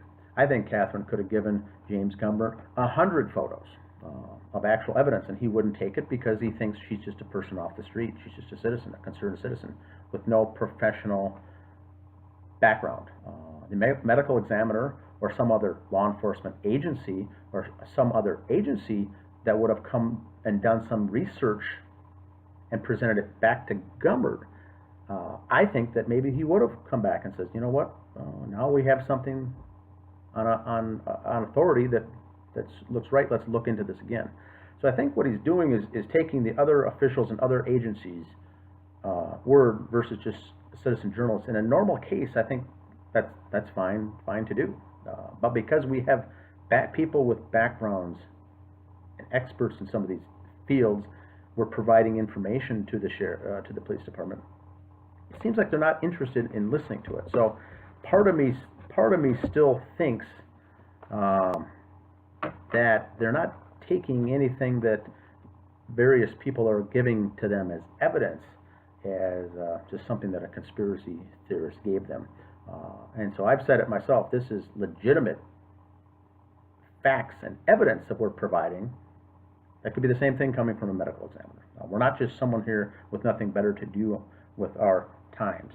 So he says he's basically not going to reopen the case because there's nothing out there. Now, would he be open to questions like that, Gummert? Like I said, if with another agency, I think he'd be open to it. Someone off the street, we could hand him the fired gun, and they wouldn't believe it. So the question now is the department that gullible or insecure or unknowledgeable, or is this case being covered up? So here's my question on the Catherine Michelle questioning to James Gummert. She said it very good. He didn't answer the question, but she said, by looking at that piece yourself, not waiting during the autopsy, what did you think as the sergeant of detectives for the entire detective unit at Apple Valley? When you saw that, is that enough for you to say, wow, look at these marks on the skull? He didn't answer that. It leads me to believe that he may not have known what he was looking at, didn't think it was anything serious. But once again, that's your job, right? So the other question is this. The other detectives who looked at that bone piece, that skull piece, obviously saw blunt force trauma on that skull piece. They're detectives, they're trained, they're knowledgeable, they're educated. Did not one of them pick it up and say, hey boss, look what I found here? You're telling me none of the detectives saw the blunt force? And if one of them or two of them said, hey boss, take it to the supervisor, Gummert, what do you think about this? Would he have said, it doesn't look like anything, let it go? Or yes, let's take it to the lab and examine it. Was any of that done? I think was the point of the Catherine Michelle video with their questions to Gumbert. Did anyone notice the blunt force? And if they did bring it to your attention, like we're doing now, do you notice it? Part of me thinks he doesn't believe there's blunt force trauma on that skull piece. Which means we're really in a sorry state of affairs then. If that's your job, I know you're busy doing larceny and theft and robberies and whatnot. But you are the highest level investigator in that city. If you don't know what you're looking at, you bring in someone else to help. You bring in someone else for assistance. You don't say, I'm good. It doesn't look like anything. Suspicious. We'll move on. Now, even with the handwriting analysis, that was forwarded to the Minnesota BCA and the lab results, and they came back with some of the analysis of the handwriting analysis of who could have written these notes, who could have written the blood on the wall. And there's an email that says, here's your answers. We could do some additional follow-up. Would you like us to do that? And the response from the Apple Valley Police Department says, no thanks, we're good. We don't need any more follow-up. So if we go back to the point of Gumbert saying we've done everything we could, we already know that's the case. Here's another agency offering to help out this group of individuals, greenhorns, essentially. They're kind of giving the nudge by saying, we could do some of this additional help for you guys, because you're obviously over your head. And the answer was no. So I think we've got some pride going on here. We don't need any help. Remember, you're averaging 1 homicide per year. 0 last year. 1 in 2016. And now you're hit with 3. I would have been asking for all the help I could get. So the question is, was this a cover-up at the top? Remember, there's some people above Gumbert in the chain of command. Was it shut down at their level? And was Gumbert just a pawn? Was Gumbert part of the cover-up? Or was Gumbert not even knowing what blunt force trauma looks like on a piece of skull? And I think all 3 of those could be correct. So my question is, Gumbert says he's not going to reopen the case and never will. Is that orders coming from above to say that? Or is that saying nothing's ever going to convince me it needs to be opened up? Because of what if someone does come with something breaking? That's another question that I do think Catherine Michelle should have asked in her phone call with Gumbert. If we brought something slam dunk regarding this case, then would you open it? She didn't ask him that. I don't think she needed to at the same time, because he would have said no. But if he found something that he wanted to reopen the case, my question is, even if he wanted to reopen it and he asked his higher-ups to reopen it, would they give him the green light to do so? That's, I think, the bigger picture in all this. If Gumbert knows what he's doing or not, maybe he's just a pawn and thinks David Crowley did do this. We have a rear slider left open. We got body parts missing. Very interesting. Now, she also left with another good comment. She said, keep in mind, because David Crowley was killed, and there's no evidence to support at all that he did it, and there's evidence to support that he didn't do it. That means the killers are on the loose. The killers are out there. The killers are in society right now. So we have 2 scenarios. What if one of the killers decides to kill again? Or rape, or assault when they should be put away in prison? What if someone does go to prison or jail and gets incarcerated? Let's say 10 years from now, someone goes to prison and admits while in jail that this person did or have knowledge of who did the killings of the Crowley case. Would the case be reopened then? It's 5 years old, 10 years down the road. Would the headlines in the news be 15 years later, Crowley case? The killer was out there this whole time? Remember, the police job is to protect and serve the community.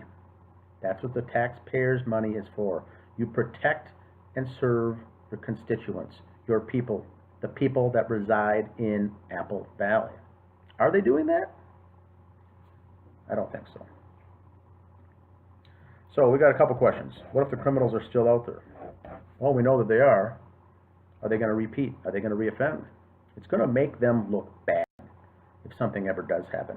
I believe Gummert's taking the route of, we'll deal with that when it comes. A lot of these guys are close to retirement. A lot of these guys are going to be wrapping up, retiring. They don't want to have any impact with that. And if something does happen, like I mentioned, perhaps 10 years down the road, the current state of folks aren't even in office. It's not going to be their issue. And I think that's the other bad thing about this case. Your job is to do your job, not to tread lightly and not try to offend anyone. And so that's what I think. Now, I've got some updates on some things I think the listeners will find interesting.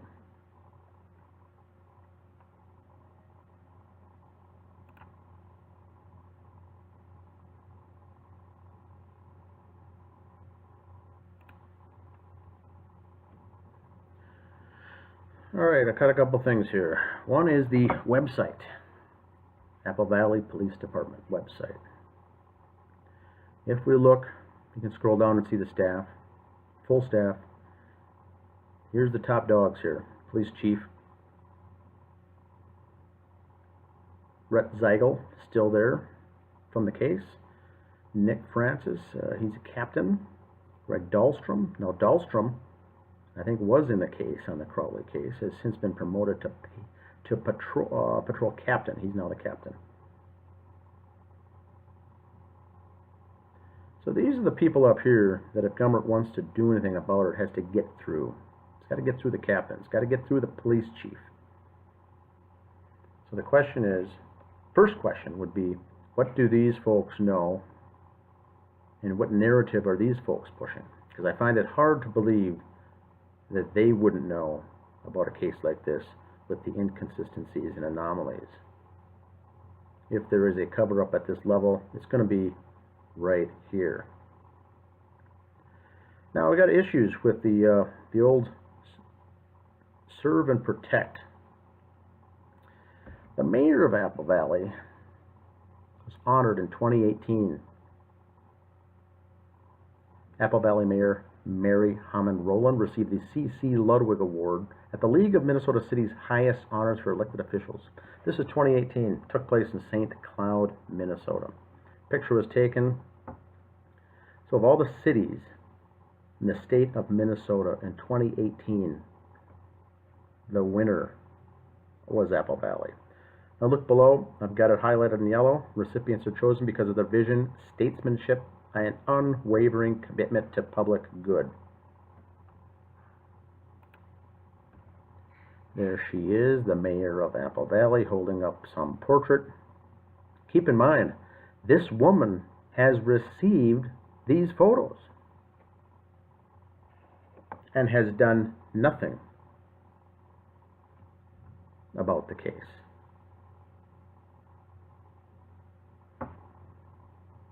Isn't that odd? Now, we had some retirements last year. The only thing I believe we can focus on to get a case like this reopened is to conduct interviews, phone calls with folks that were formerly on the force. Here's one, Michael Tietz, 2019 annual report snapshot here from the Apple Valley Police Department, page 43. Now, Michael Tietz was on the case as a detective in the Crowley case. It says there below, highlighted in yellow, detective, now retired. He's no longer working for the city. He's one that hopefully could come forward in the future. Officer Sean McKnight, also retired. He has a background as a lead detective for the police department. Another one that hopefully could come forth. You're no longer underneath that bearing, underneath that cloud of asking your superiors if you can do interviews or not. Folks that are retired can talk all they want. Maybe these individuals know something, maybe they don't. Maybe they'd like to just have a chat. I think they'd be very good to check. Oh, check out this one. October 18, 2018. Apple Valley Police Captain retires after 33 years.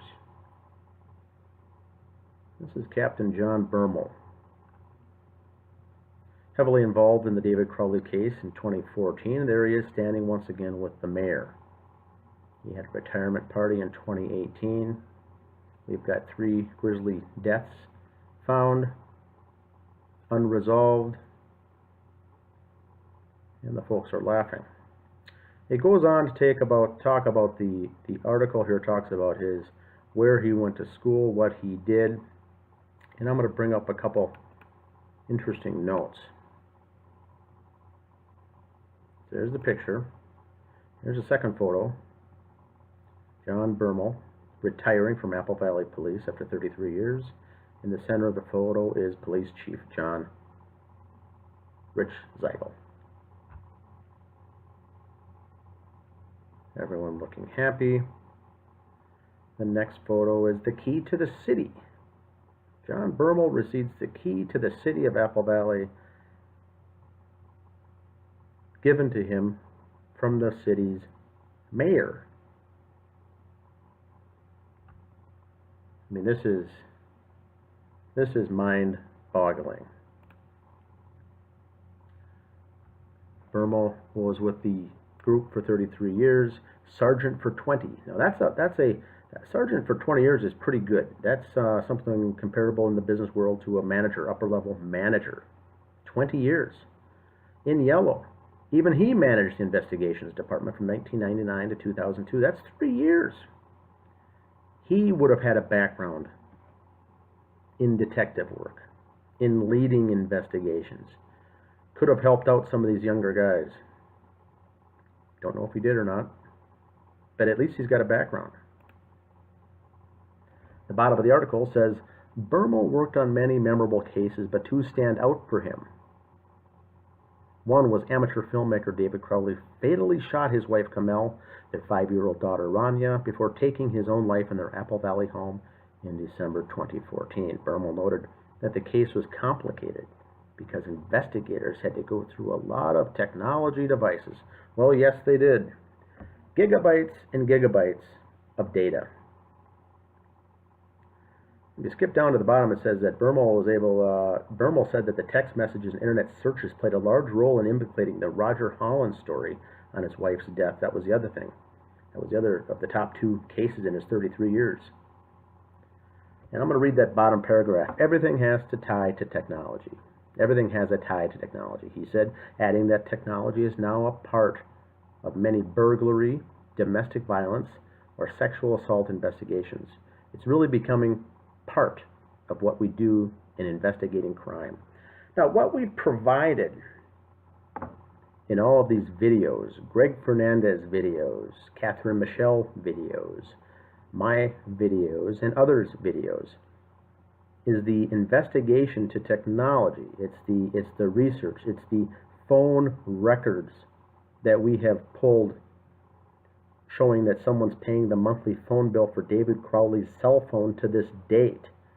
5 years later, why is his phone bill still being paid, and by whom? We also looked up with the technology and the research that we've done, the text messages allegedly from David Crowley's brother and father that those individuals gave in the police reports as far as testimony. The records do not match any incoming texts received on David Crowley's phone. So we highlight these types of things. We push them back to the department and say, please look into them. And we hear nothing back. John Bermel since retired, but LinkedIn shows that he's got a new job as the Carleton College Director of Security. He's not retired, he's working for Carleton College. Sure enough, here's the Carleton College website. There's John Bermel, lower front row center. He's the Director of Security Services, patrolling the campus 7 days a week, 24 hours a day. And you go down there to the center, it's Director of Security Emergency Management. Contact number is John Bermel. So he has since moved on. Would he be willing to talk?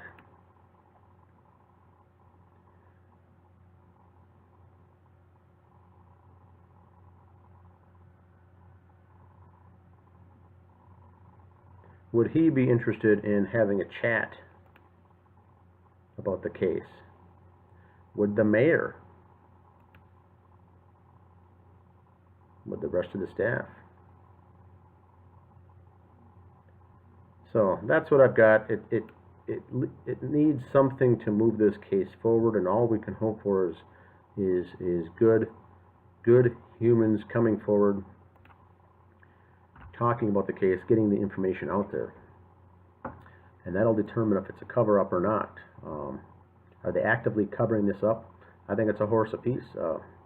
Minnesota BCA, the Bureau of Criminal Apprehension, I think we've got about 3 things on them that prove manipulation in evidence. And that's the Minnesota BCA. Apple Valley Police Department, we've got things that show that they were negligent in their duties. We've got common sense things that show things don't add up.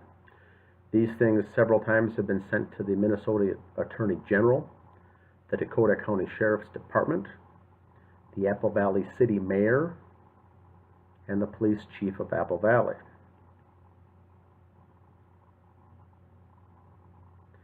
So, if they don't want to look at it, I don't know what else there's to do is keep digging, I suppose, and hopefully something comes of it. But once again, criminals are out there. The triple homicide suspects are out there, walking free. But we have had a lot of new members to the group. Thanks for everyone joining. We welcome you to the group. If you have any comments, please leave them below, and thanks for listening. Hi YouTube, it's Catherine Michelle.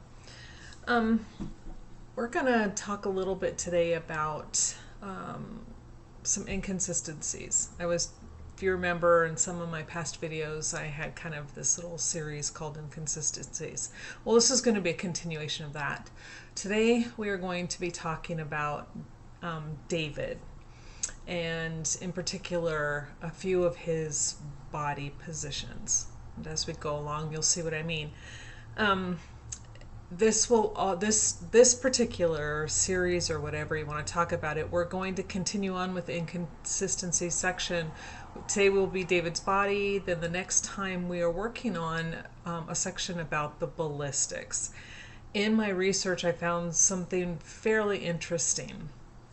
Still working on it. Was hoping to have it done today, and it's not going to happen. It's just so much research and reading that I have to do to not only understand what they're saying in the reports, but to see if what they're saying makes sense, if you catch my drift.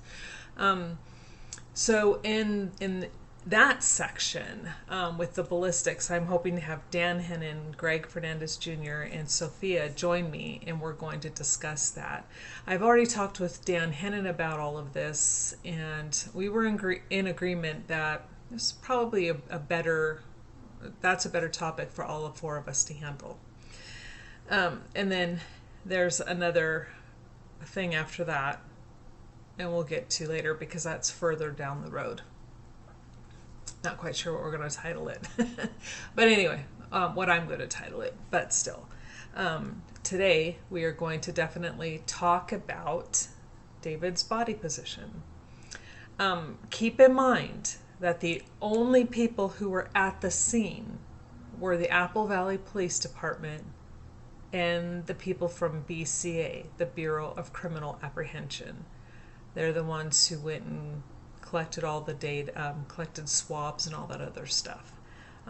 Did the measuring. They did all of that. And so those were the only people on scene. I can't wait to hear what you guys have to say about this. To begin with, we will see that in the photo, the one that we received, that it was stated that this was taken after they first walk in. And caveat here, I will be showing David today, and you will see his mummified hand, well, partially mummified hand, and some of his head area, which was blurred out. Still, you can still see some of his body. Just so you know, it might be a little too graphic for some. For others, you'll be fine. But still, I thought I'd let you know. In the first photo that you see when they walk in, David's body is like this. Sorry, my whole body doesn't fit in the screen, but you get the idea. Okay, his arms are out. They say almost straight out from his body. His arms are out. Then, after the sketch artist arrives, gets to the scene, what they sketch, then they sketch what they see, and what they see and what they sketch is this. Oh, wrong arm. Sorry about that. It was his left arm in the sketch that was bent. Here we go. There we go. Photo when they first get there. Sketch artist rendition. Take a look for yourself.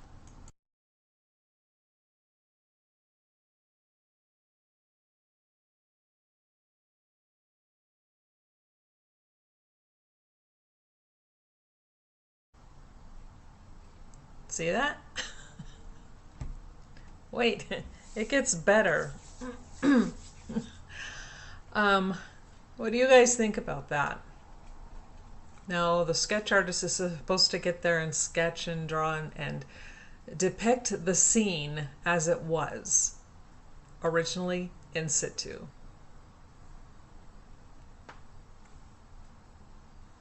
Original photo, what the sketch artist sees.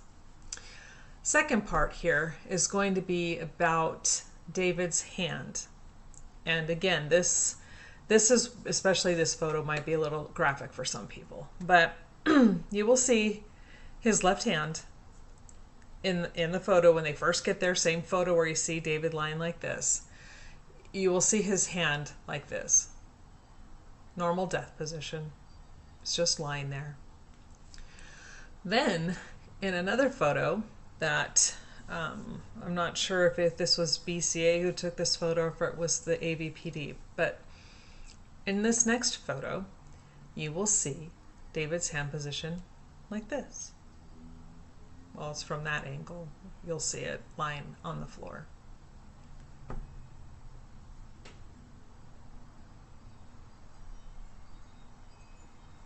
Take a look.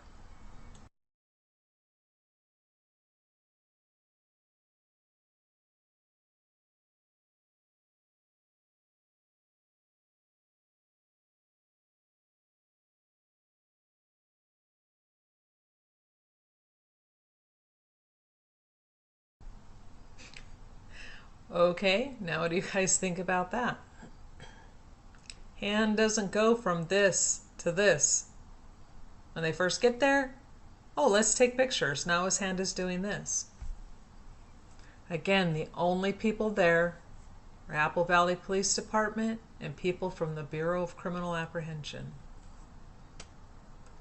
Somebody manipulated David's body. From the original, where he's laying like this and his hand is like this, like this, to he's now lying like this and the hand is doing this. What was their reason for doing that? I don't have a clue. Okay, I could guess. I think we all could guess. You know, they needed a narrative. They needed some type of evidence to fit their narrative. I should say they already had a narrative. My opinion. This is my opinion only. However, there's not much that can help them explain away what happened and who did it and why they did it. And this is stuff that the Apple Valley Police Department has in their records. They have seen this. They supposedly drew their conclusion based on this evidence. And they can't see it went from this to this. Oh, look, the hand is like this. Oh, look, now it's like this. Oh, his arm is like this. Now you want to tell me it's like this? And then they're going with this and this to help, you know, oh, he was, you know. Wow. Okie dokie.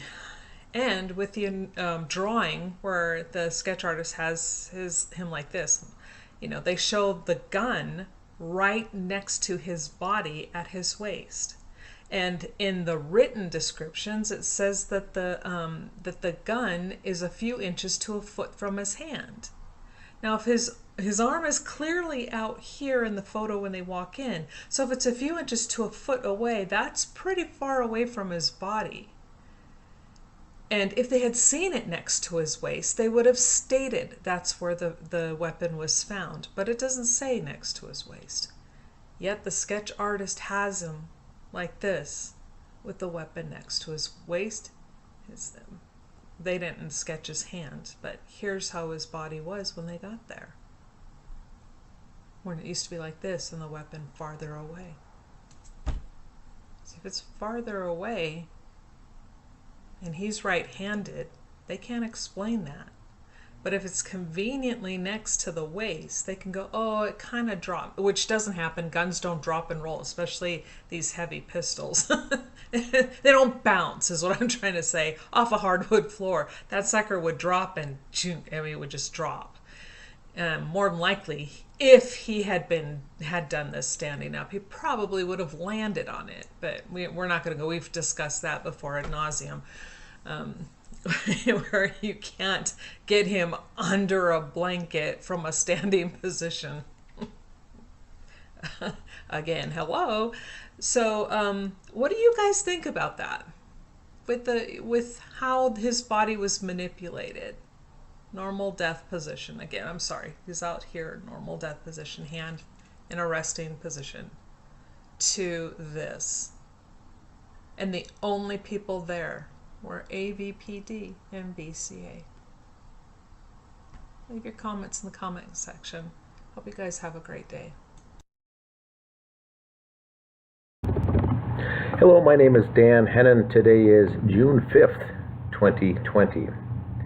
Today's episode is called the George Floyd Autopsy Review. After reviewing the case of George Floyd, it's very interesting looking at the autopsy review as far as the findings from that autopsy. Now, what we have is autopsy was done, Hennepin County Medical Chief Examiner Andrew Baker.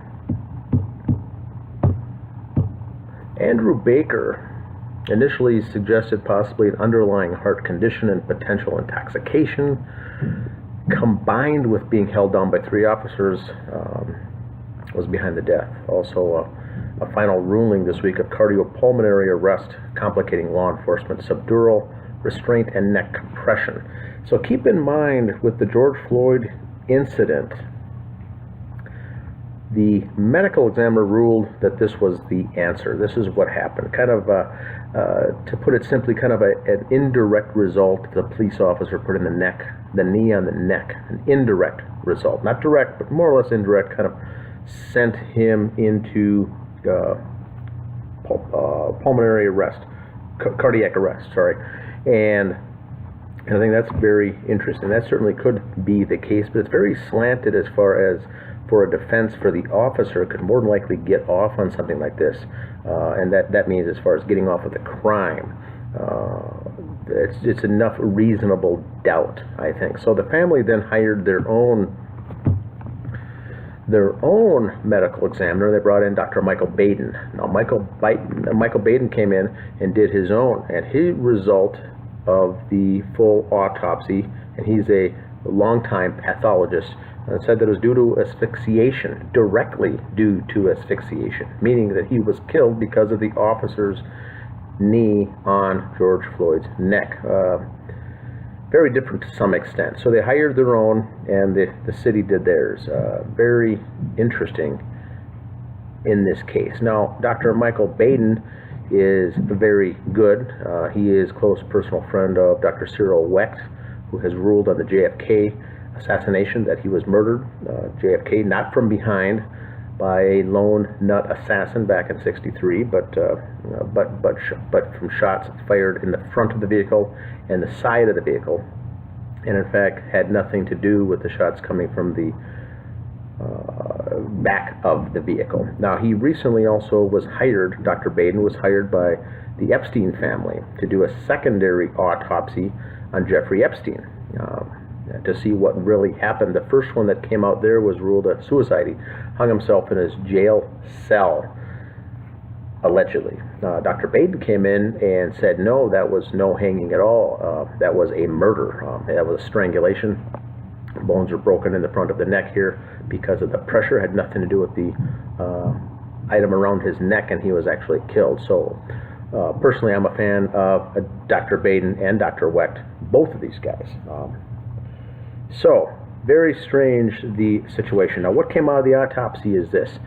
George Floyd, 6'4", 223 pounds, also had a small rib fracture. That was from CPR compressions after the fact. That's very common. He also had abrasions on his mouth, cheek, left eyebrow, and upper lip by being laid down on the asphalt there with his head crushed down there.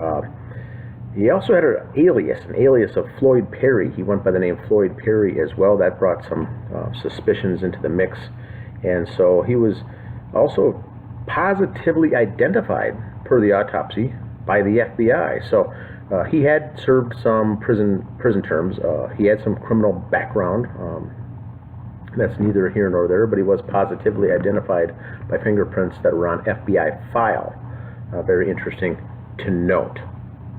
In his stomach there was gray and white food particulates, looking like that he most recently had bread in his system.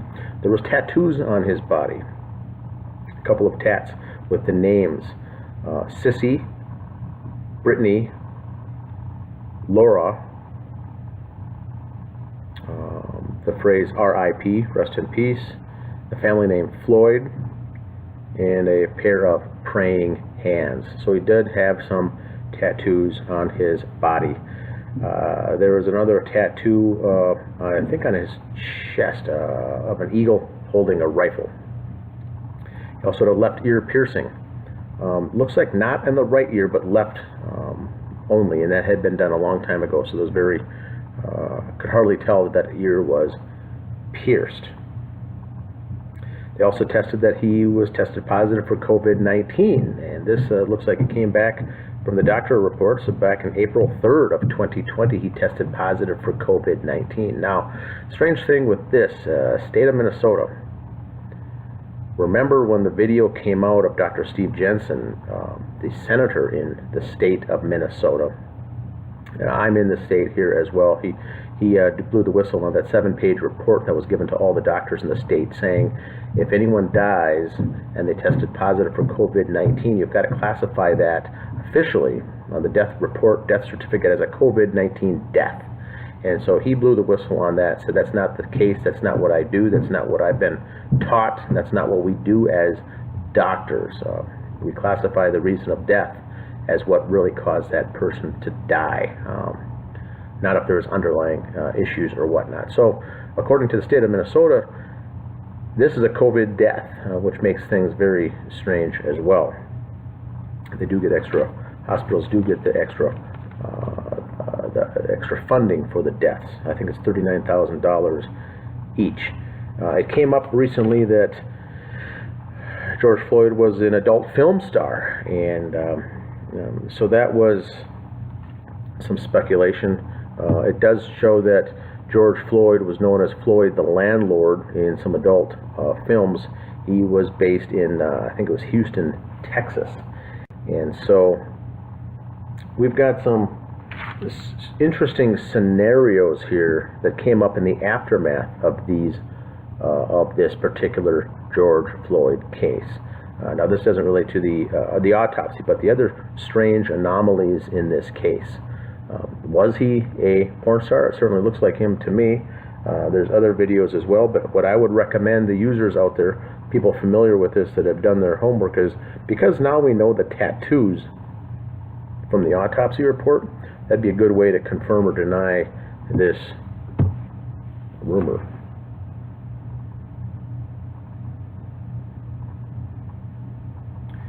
The other strange thing is the memorial service, I think it was just yesterday. I think it was June 4th or even possibly June 3rd. Many had wondered, why is it taking so long for this memorial service or a funeral, a wake, a viewing, whatnot. What happened in this case? The speculation, did he really die? Was this all a staged event to strike up these riots and protests? And so the memorial service was a day or two ago. That was a closed casket, bringing more questions to all of this.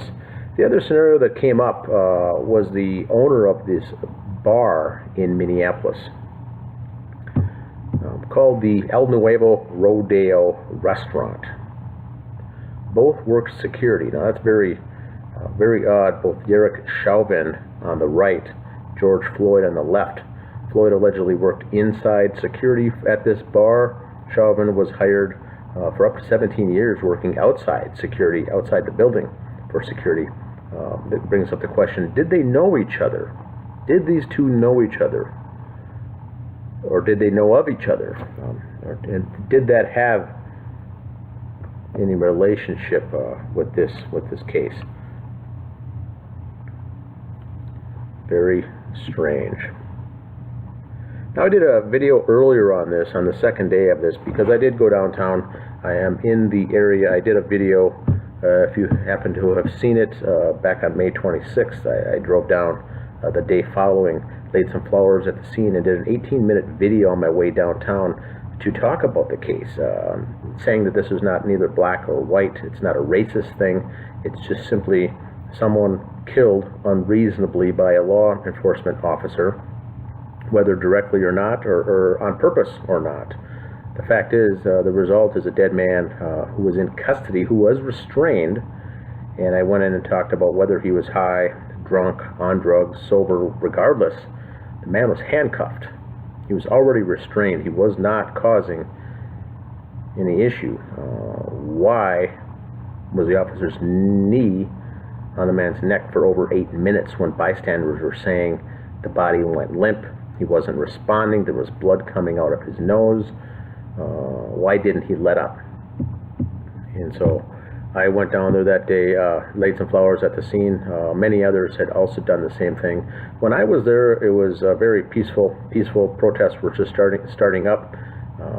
There was no violent protests, no riots, nothing like that. That all started that same night. I think it was the night of the 26th and the 27th is when Minneapolis really got into the thick of things.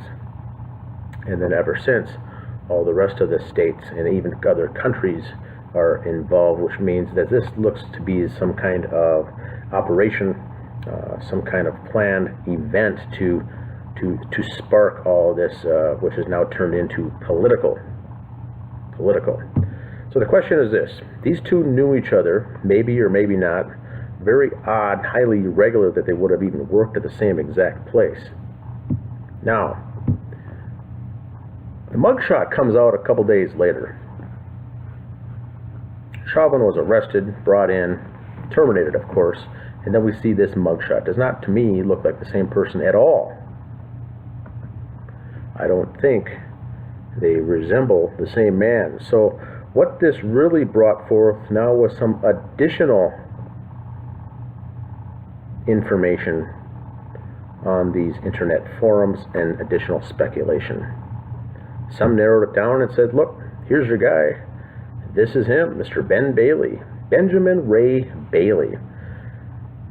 TV show actor from the Cash Cab series. Looks like him, probably possibly inserted into a role here as a crisis actor in order to spark these riots and whatnot. And so keep in mind, in Minnesota, this is Representative Ilhan Omar's district, which is very interesting. The Attorney General is Mr. Ellison, who has ties back to Muslim Brotherhood. More infiltration, not only in the U.S., but in particular Minnesota. And guess who serves on the Minneapolis City Council is his son Jeremiah. So you got the Ellisons big here in this connection. We've got Ilhan Omar, and we've got the strange Minneapolis mayor, which has caused some strange things going on. And with all the COVID-19, we had Governor Walz, also with some very strange behavior in all this. Was this a concocted scheme? Was this a staged event? Was it a false flag?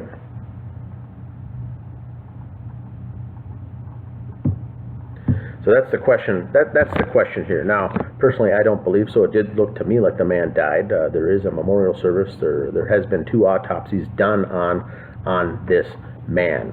I do not believe, in my own personal opinion, that it was a staged event. But it does seem that the people, the actors involved in the aftermath of this, do not like to let a good crisis go to waste.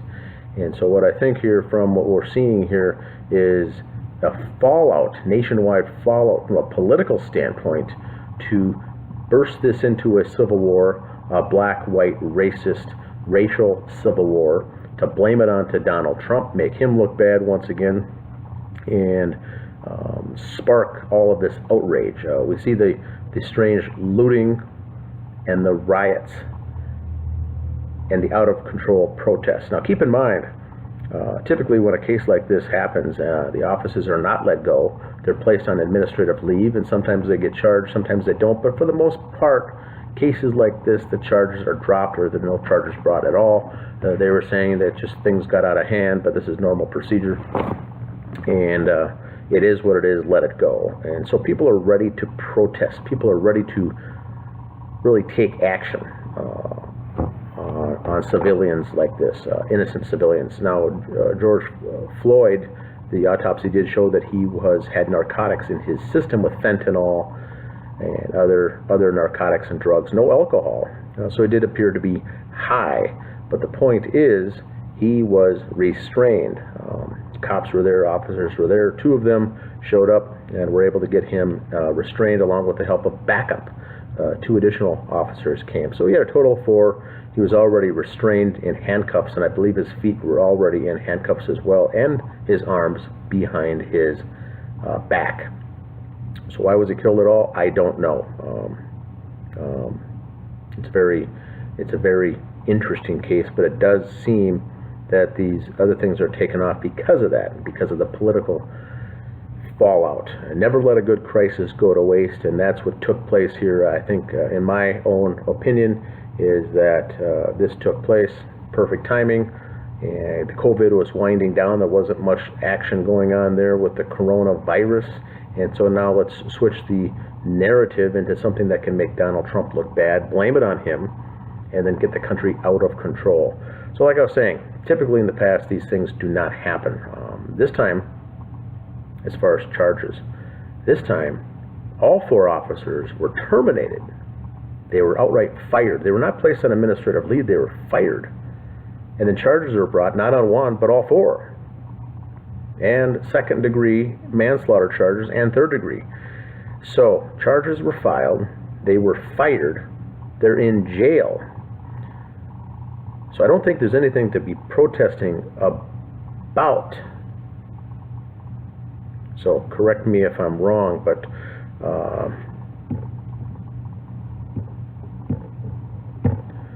like I said earlier, I do feel sorry for the man.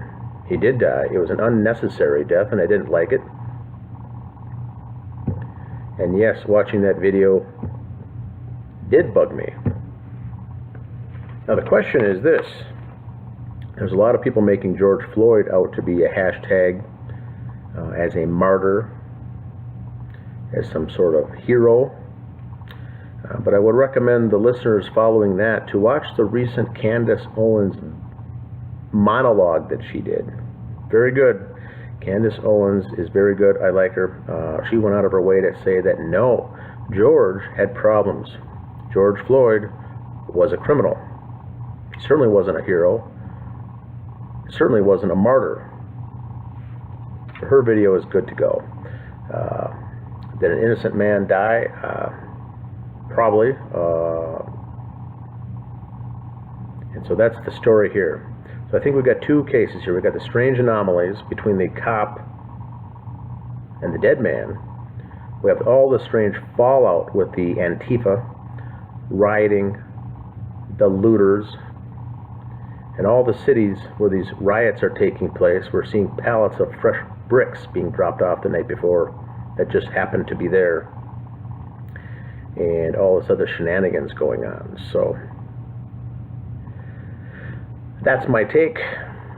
Please leave your comments down below. Once again, my name is Dan Hennon. Today is June 5th, 2020. Thanks for listening.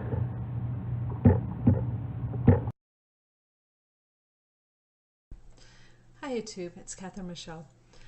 Today I'm going to go over the autopsy of George Floyd.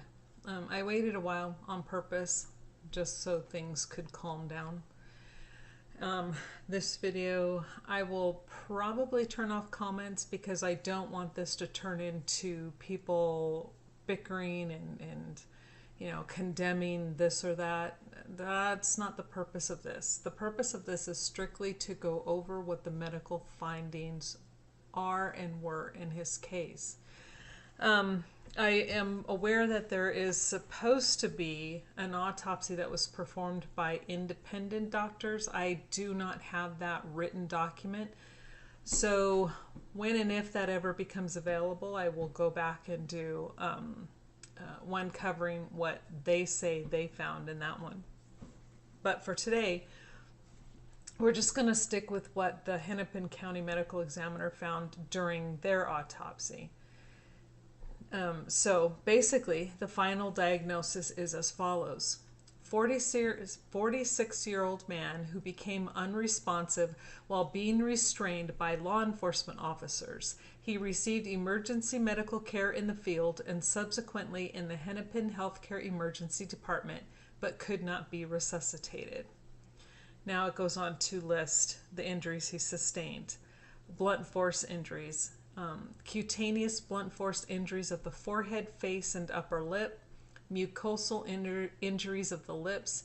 Cutaneous blunt force injuries of the shoulders, hands, elbows, and legs. Patterned contusions in some areas abraded of the wrists consistent with restraints or handcuffs. Okay, so just a brief explanation of that. Blunt force, when it talks about blunt force injuries, a blunt force injury is anything basically that's going to cause marks on the skin. And so sometimes people will understand it to mean like it comes from a bat, a crowbar, car, but it's actually more than that. Anything that creates a bruise, an abrasion, and in this instance, the brick wall, the street, handcuffs, these all created these injuries. They're all consistent with what is on the video, and they're just listing what they found. Now the next part, section number 2, is where it becomes a little more enlightening as to what probably contributed to his death. It's 2 natural diseases. Arteriosclerotic heart disease, multifocal severe. That was A. B. Hypertensive heart disease, B1, cardiomegaly, 540 grams, with mild biventricular dilation. B2, clinical history of hypertension. Then C, left pelvic tumor, incidental, see microscopic description. So he had atherosclerosis. He had cardiac disease of his arteries and stuff around his heart. He had cardiomegaly, which is an enlarged heart. 540 grams is a pretty good size heart, much larger than what you would want. And a clinical history of hypertension.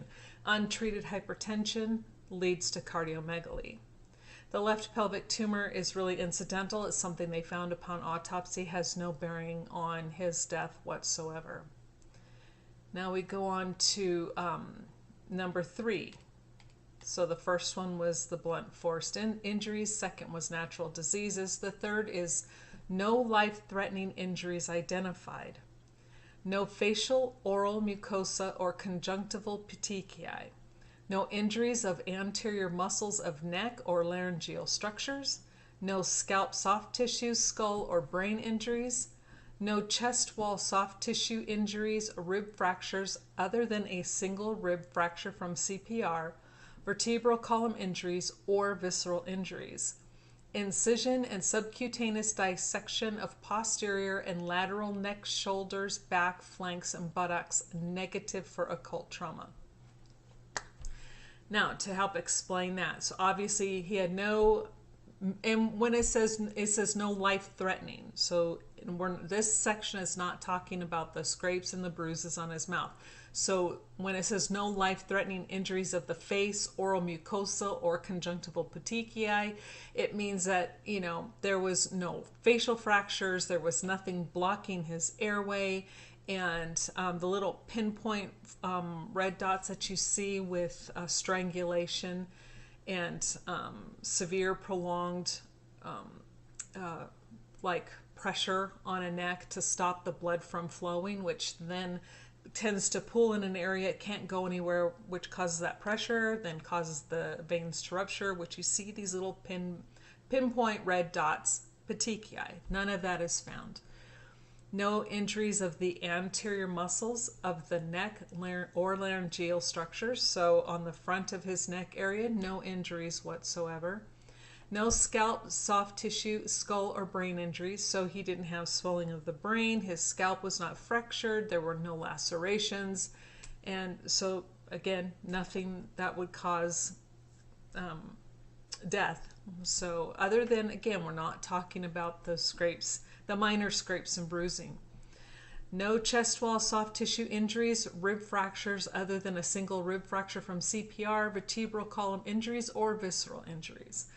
So, in other words, there's nothing internal that would show them that he suffered major trauma that would have led to his death.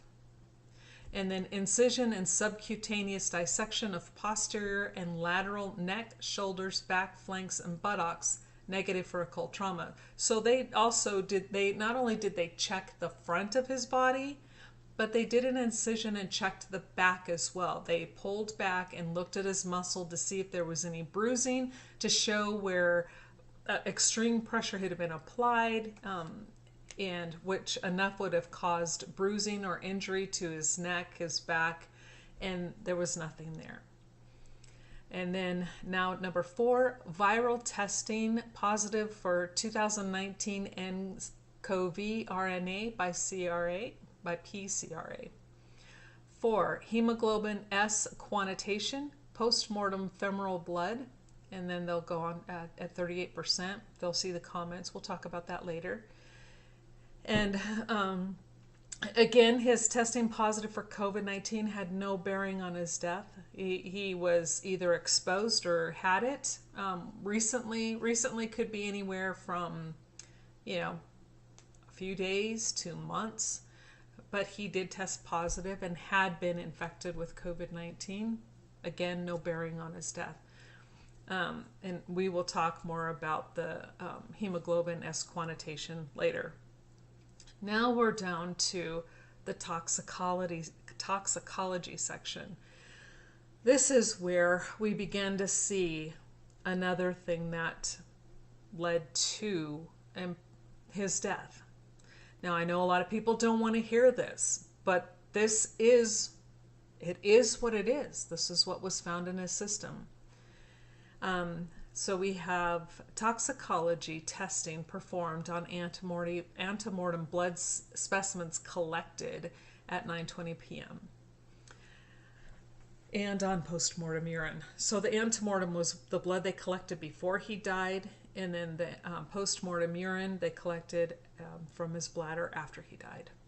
So the blood, drug, and novel psychoactive substance screens, and what they found were fentanyl, norfentanyl, 4-AMPP, methamphetamine, 11-hydroxydelta-9 THC, cotinine, and caffeine. So basically the cotinine is nicotine, and caffeine, we all know what caffeine is, and then THC, pot. The blood volatiles, negative for ethanol, methanol, isopropanol, and acetone. So he wasn't drunk and had not been drinking. His urine drug screen was presumptive positive for cannabinoids, amphetamines, and fentanyl. So it was detected in his urine, which means he had ingested all of this stuff relatively close to when he died. And then it says urine drug screen confirmation morphine free 86 NGs. Now, not sure what that was all about. Could that have been part of the amphetamines, methamphetamines? I don't know. But now we're going down to the comments. When we see above where it's talking about the hemoglobin S quantitation, now here's where it's going to talk about that. The finding of sickle-celled appearing cells in many of the autopsy tissue sections prompted the hemoglobin S quantitation report above. So when they saw the sickled cells under the microscope upon, after he died and they drew the blood, then they went ahead and they did this next test. Red blood cells in individuals with sickle cell trait are known to sickle as a postmortem artifact. So in other words, the sickle cells, it doesn't mean it's something that just happened because he had the trait for sickle cell. He was not currently active, did not have sickle cell anemia. It's just what happened in his blood when he died. So again, had no bearing on his life or his death. And it goes on to explain further, the decedent was known to be positive for 2019 nCoV RNA. Since PCR positivity for 2019 nCoV RNA can persist for weeks after the onset and resolution of clinical disease, the autopsy result most likely reflects asymptomatic but persistent PCR positivity from previous infection. So what they are saying is that he was infected, they don't know when, but it was before, but it was still active in his system. So in other words, regardless of whether he was symptomatic or asymptomatic, he still had it, and he was probably shedding virus. But again, has nothing to do with his death. It just is what it is. Now, we're going to go on down to medical intervention, which talks about what they did. It looks to me like they did put in a chest tube to drain some fluid. Could have been that a lung collapsed. They had the endotracheal tube in, all types of IV sites and where they drew blood. All this is normal. And then evidence of injury. Now we'll go on, and it starts to list all of the abrasions and the bruises that he suffered. There were several. Let's see how many. 1, 2, 3, 4, 5, 6, 7, 8, 9 places where he had abrasions and bruises. And I believe that was on his head and neck. And you can see that in the video where he's like face down and he's lifting his head up and he's scraping his head on the street, on the tar. And so it makes sense. These injuries are consistent with what you see and how you see him and how his face is making contact with that pavement. Then it goes on to describe the shoulders and extremities. He has 1, 2, 3, 4, 5, 6, 7, 8, 9 places where they describe, again, abrasions. And an abrasion is just the scraping. There will be 3 types of injuries generally to the skin. You will have a laceration where it's cut. Everybody knows what a laceration is. Abraded or an abrasion is where it's scraping. Think road rash. And then contusions or bruising. So this goes on to explain the contusions and the abrasions that he had on his shoulders and extremities. And then, of course, his wrists and hands, he had handcuffs on, so it was inevitable. There was going to be abrasions and contusions with that as well. Now, and then it goes on to talk about the rest of his body, which doesn't matter. We don't need to read that. But we need to get here. Here's a part where we do need to read. It's the cardiovascular system. Now, this is really important. The 540-gram heart. Now, keep in mind the upper limit of normal. So the high end of normal, which is not what most people are going to be, but the high end of normal for his body height is 510 grams. And the upper normal of limit for his weight is 521 grams, which is still pretty big because he was a big, solid guy. So you would expect his heart to be a little bit bigger. However, 540-gram heart, a cardiomegaly like that, even in someone of his height and weight, is an enlarged heart, and that is not good news. Now, this is the problem. He looked healthy and strong and great on the outside, but the inside of his body is telling you a completely different story. So let's go on. He had a 540-gram heart. The epicardial surface is smooth with modest fat investment. Again, normal to have some fat around the heart. The coronary arteries are present in a normal distribution with a right dominant pattern. Hold on. Sorry about that. Phone's always ringing over here. Now, this is where it's going to talk about when they dissected the heart and then looked at his arteries. Again, now this is showing he was not a healthy man. The cross sections of the vessel show multifocal atherosclerosis with 75% proximal and 75% mid-narrowing of the left anterior descending coronary artery. In other words, the left descending coronary artery is known what most people refer to as the widowmaker. And a 75% narrowing is pretty intense for the amount of section that was narrowed. A lot of people will have like a small section here or a small section in the mid, but his seems to be diffuse, so to speak. And then it has a 75% proximal narrowing of the first diagonal branch of the left anterior descending artery. So as you have the main arteries, and then from those arteries branch off other smaller arteries. And one of the first branches, that first diagonal branch, was also 75% occluded. And then it says 25% proximal being nearer to, distal farther away from the center of the body. So that proximal closer to. 25% proximal narrowing of the circumflex coronary artery, which actually that part's pretty good. Most people of his age could have 40% blockage in the circumflex and still be perfectly fine. His was 25%, so that was pretty good. And then it goes on to state that 90% proximal narrowing of the right coronary artery. And that is severe. That is really bad. That can easily lead to death once, if a full-fledged cardiac event, cardiac arrest takes place, and you are not in an OR having an angiogram done, so to speak. Even at that point, you still may be lost. But it's not good news, not a healthy heart. It goes on to talk about everything. All these other organs are good. We don't need to talk about any of those. So it talks about the special procedures, how they did the Y-cut, how they found it. They took digital photographs, postmortem specimens, and again, the dissected organs are returned to the body.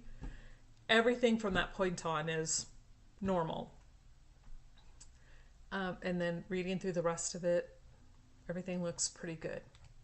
So, why is this important? I have watched the video, and when Mr. Floyd is, I see him first being handcuffed, and one of the officers is walking him, looks like to an area where he can kind of rest. You see him, Mr. Floyd, stumbling. He's clearly under the influence of something. Well, now they know, according to toxicology reports, he had quite a bit of stuff in his system. But then he gets up and he, like most of us do, we get close to a wall, we just kind of slam back, right? It's just what we do. But then then you see him slide down. It's like a brick wall and he's sliding down. So that's going to cause abrasions and scraping on the back of his shoulders because he had a tank top on. Again, consistent with what they find in the autopsy. I'm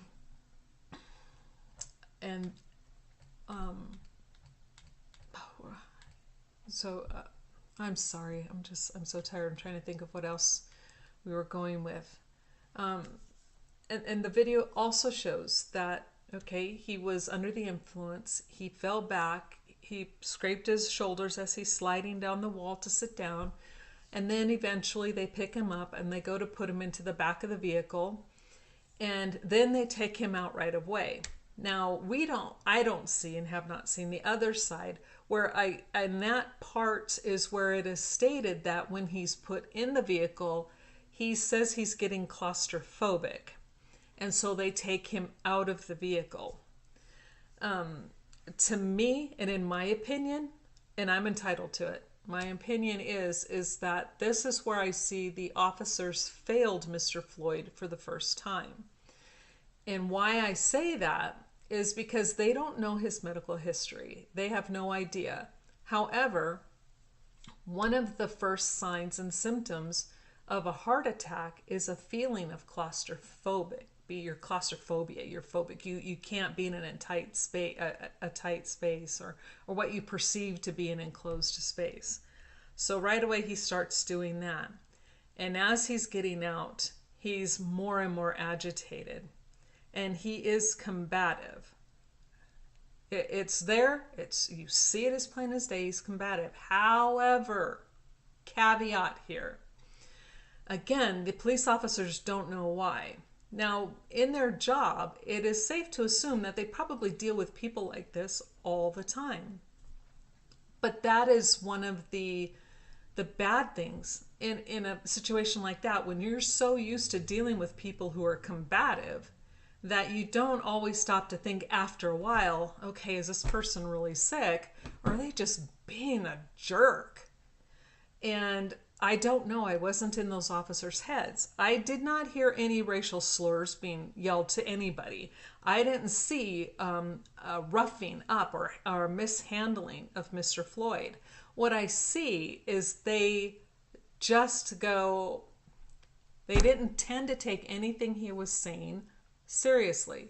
Again, that's up to the courts to decide, and that evidence will then be brought in a court of law. This isn't about trying the police officers here. This is about explaining what I saw in the video and what the autopsy reports are telling us. So as he's being combative, then eventually he is put down on the ground. And then that's when the officer puts the knee on the neck. Now, this is where people were saying he died because the officer was applying so much pressure to the man's neck. I disagree.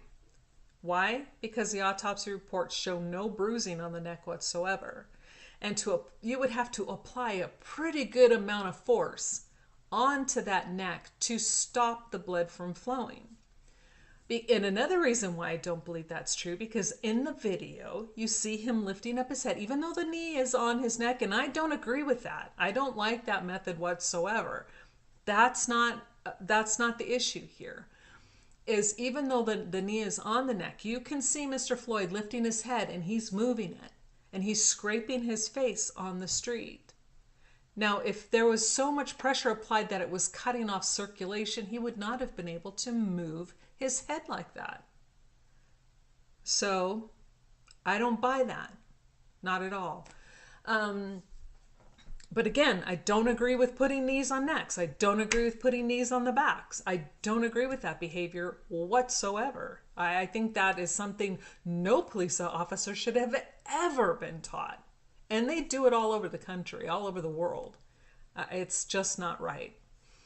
So what I see happening is, and what the evidence is explaining and showing to me, is that Mr. Floyd died from cardiac arrest, aka a heart attack, brought on by.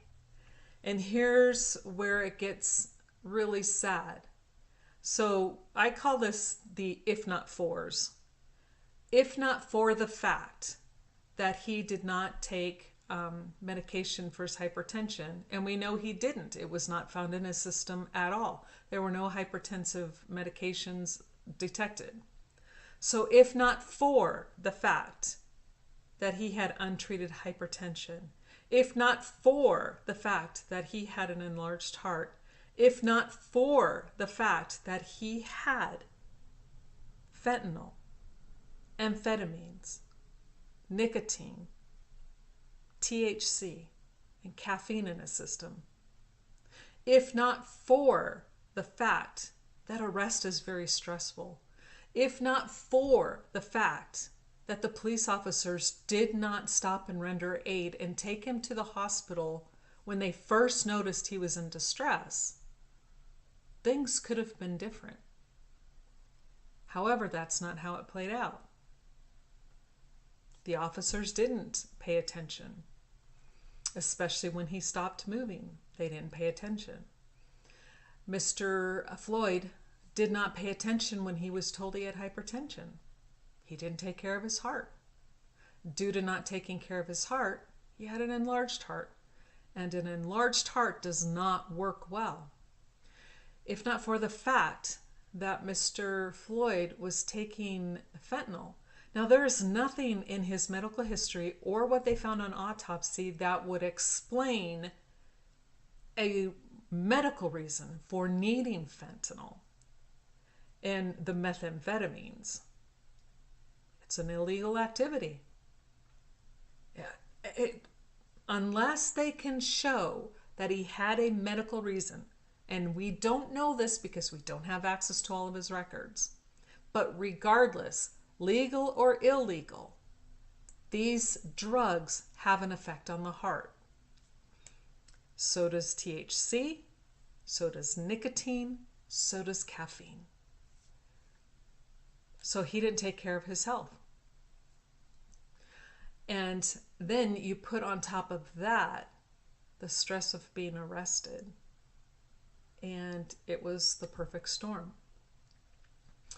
The other place where I see the officers failed to render aid was once he became unresponsive. They should have stopped at that point, checked him, and did an exam. They did not do that. And here's where I think it's great that people are around and filming things. God bless you for doing it. Because without that, we wouldn't be able to see what really happened. However, what you also don't realize is that behavior then becomes an aggressiveness to a scene you don't understand that you're creating. Unfortunately, that's what happens. So all of these things are leading up to a really bad outcome. Now, I have heard and saw where the other doctor, Dr. Baden, states that Mr. Floyd was probably dead for many minutes. That is an irresponsible and unconscionable comment to make. You don't know that. Nobody knows that. And any medical physician who would look at that video and make that comment, they need to go back and retake that section in school. And here, let me explain why. As an EMT, when we would roll up on scene and we see someone unconscious, our first thought, and unresponsive, our first thought is not, oh, look, they're dead. You killed them, they're dead. Our first thought is, okay, they're unresponsive. Why? Let's figure out why. And so when they pick up Mr. Floyd from the ground and put him on the gurney and his head is flopping down, the only thing that video tells you is he is unresponsive. That's all you know. End of story. It's all you know legally. It's all you know medically. Unless you were standing there taking that man's pulse the moment that they picked him up off the ground, you don't know. And because, there just is so much at play here. Now, once they get him in the rig, and then also I've had and read comments, I've had people say to me, and I've read comments that, well, they didn't just stop and they should have done this and they should have done that. They didn't do IVs. They didn't start CPR. This should let you know you don't know how these situations work. In a load and go situation like this, a load and go is a patient that is severe, and what you do is you get him on that gurney, you get him in the rig, and you leave and you head to that hospital as quickly as you can. You start treatment and assessment once you are inside that rig, not on scene, because on scene you're wasting valuable time. So what they did was correct. They picked him up, he was unresponsive, they put him on that gurney, they got him on the rig, and they took off. Proper protocol all the way around. So since we don't know, and all we know is he's unresponsive, you can't say he died. They worked on him for a while. He was not pronounced dead until at the hospital when they tried numerous medical procedures to try to resuscitate him, and they didn't work. Then and only then does the doctor on call and working him call the time of death. And also you need, what a lot of people don't seem to understand is they could say, well, he wasn't breathing. I don't know. I didn't see it in the video. I couldn't see whether his chest was or was not. Even when he was talking, I couldn't see his chest moving up and down. So I'm not going to try to make that judgment call. However, what you need to understand is that just because a person stops breathing does not mean that their heart is not pumping. And as you breathe, the oxygenated blood stays in the system for a while. This is why they eventually learned with CPR that you don't have to constantly give what they called rescue breaths, because before you do the breathing a few times, chest compressions, breathing, they learned that you don't have to, because as you breathe in just once or twice, or if you have an ambu bag and you're pumping, whatever the case may be, that oxygen stays in the blood for a while. As long as the heart is pumping and chest compressions are going, and or one or the other, the oxygen is moving throughout the system. The brain is still getting that oxygen. So that's a good thing. So you don't understand that. There's a whole list of reasons why this happens. So the way I see it and how this evidence speaks to me is that Mr. Floyd had everything going against him that day. He shouldn't have been out. We can say this. Hindsight's always 20/20. But he should not have been out roaming around anywhere, being under the influence of the drugs that he had in his system. Because again, you clearly see him staggering. You clearly see he cannot walk in a straight line. And then, okay, so you've got that. And another thing I want to bring up here too is when he starts to say he's claustrophobic.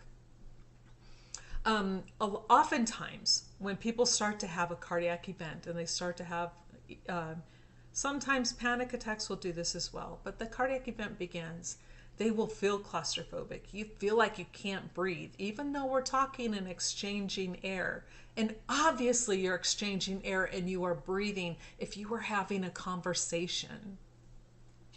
That doesn't take a genius to figure that out. You have to be breathing in order to communicate verbally. Now, so you have him, and again, the officers, the moment he started saying, I feel real claustrophobic, I can't breathe, I don't know. And they should have said, ding, ding, ding, ding, ding. There should have been a bulb going off in the back of their head. There's something going on here. Now, also another thing that police officers, I don't believe, are ever taught enough, and that is when the brain begins to lack oxygen and or blood, people become physically combative. And those of you who like to fight the cops because you're jerks, there's a difference between being physically combative because you're an ass versus being physically combative due to a lack of oxygen. Now, that I do see some of that as being a very strong possibility for Mr. Floyd, that his combativeness was more than likely, again, I don't know, I don't have all of the reports, but more than likely it makes sense that the combativeness began and was all part of the cardiac event. He's beginning to panic, he's being afraid, he's scared, which who wouldn't be? And then the brain begins to get less and less oxygen due to the panicking and not breathing correctly, and due to the event of the heart's not pumping correctly. And it was a very bad domino effect. So what I see as the cause of death is he died from a massive coronary. That coronary probably brought on by the stress of the arrest, by his medical history, by the drugs in his system, and the police officers failed at their job by failing to provide lack of care. They didn't provide care. It was a total lack of care. Reckless is a good word. They were very reckless in how they handled him. And because of that reckless behavior, and because of the drugs in his system, and because he didn't take care of his heart, and because, all of that culminated into the perfect storm, which led to his death. It's horribly sad.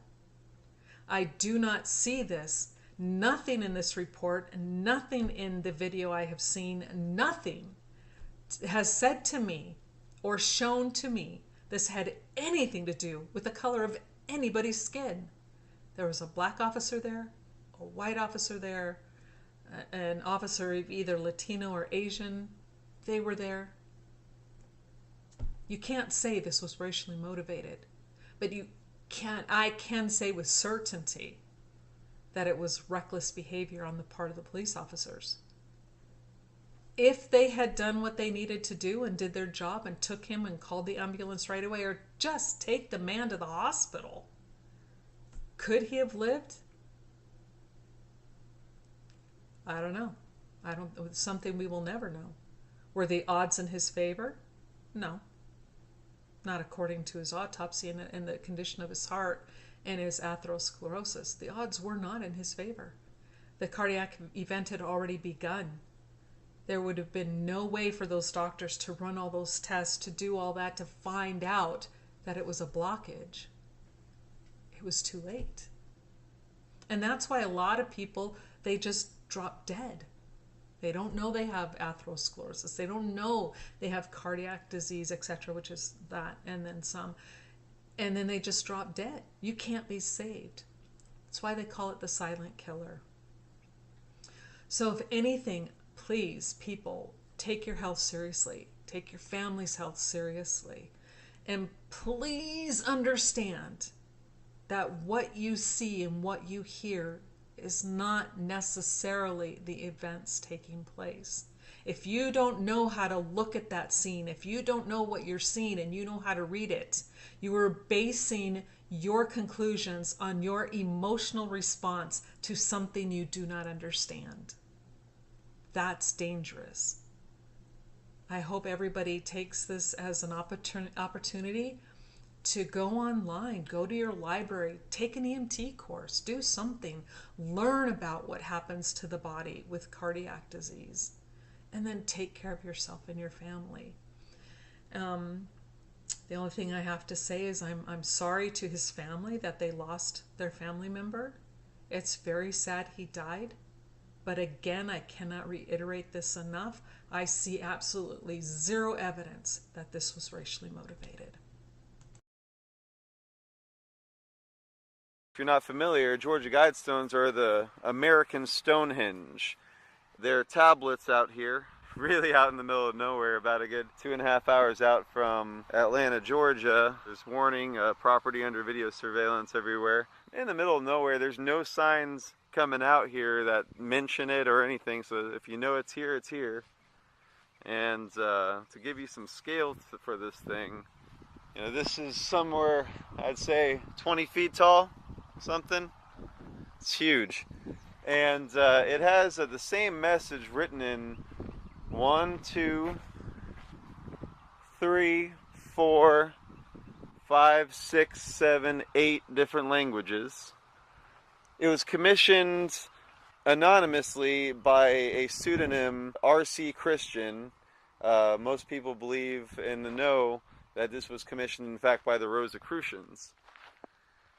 The message in English reads, maintain humanity under 500 million in perpetual balance with nature. Guide reproduction wisely, improving fitness and diversity. Unite humanity with a living new language. Rule passion, faith, tradition, and all things with tempered reason.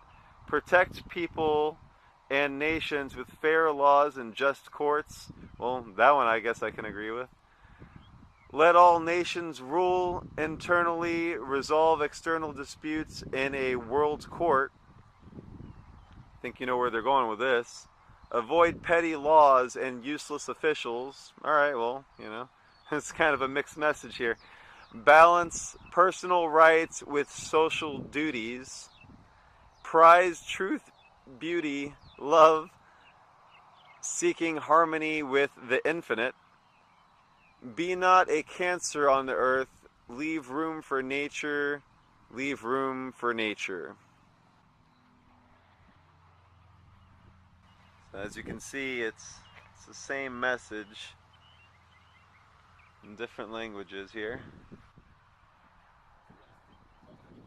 Yeah. Cross section in there. Yeah, good call. Somebody graffitied anarchy in the middle of one. Did they? So these actually they go all the way through. So these must line up. Yeah, like alignment. See if I can get it in the camera. There we go. These line up, pointing at something. There's a notch up here in the ceiling. Yeah. There's some what appear to be Egyptian hieroglyphics up on the top. Right there. Looks to be Arabic.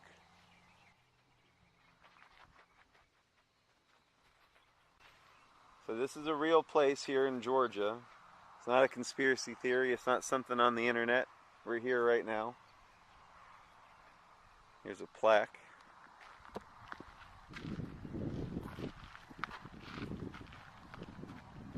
It's a little faded. It says, the Georgia Guidestones. The story of the Georgia Guidestones began in June 1979 when a stranger identified as Mr. Christian, later R.C. Christian, visited Joe H.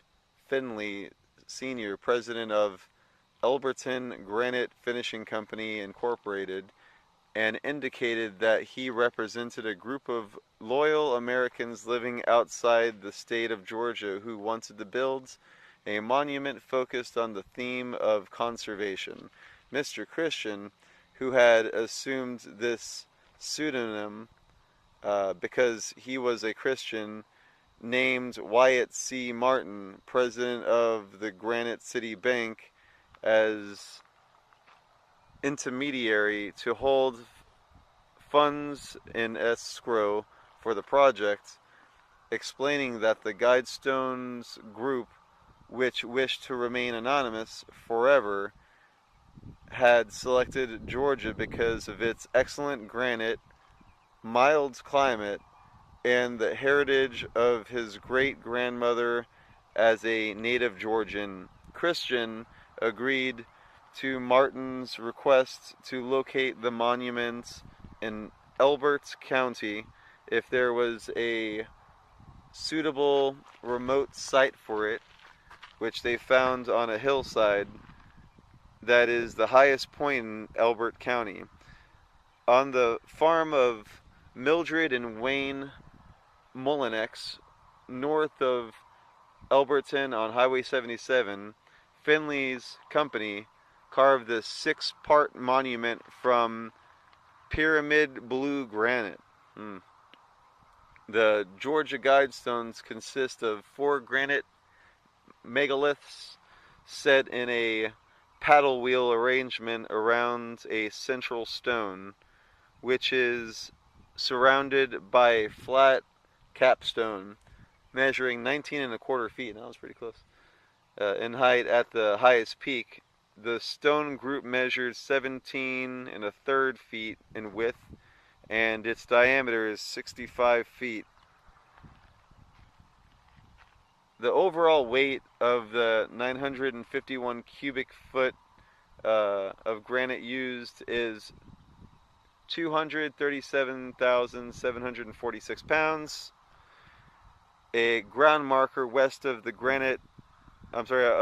Guidestone provides additional data and covers a buried time capsule earth of the 4 sides of the capstone features the statement of cautionary guidance to humankind, translated into Babylonian cuneiform, classical Greek, Sanskrit, Egyptian hieroglyphics, to let these be guidestones to reason. Below, the guidelines are carved into the 8 faces of the 4 outer stones in English, Spanish, Swahili, Hindi, Hebrew, Arabic, Chinese, and Russian. In English, the guidestones specifically read the following. I already read that, so. In addition to these conservation messages, the monument displays a number of astronomical features. The Georgia Guidestones Monument, which is owned by Elbert County, was dedicated March 22nd, 1980, and since has remained a source of mystery and intrigue to its numerous visitors and those who learn from it afar.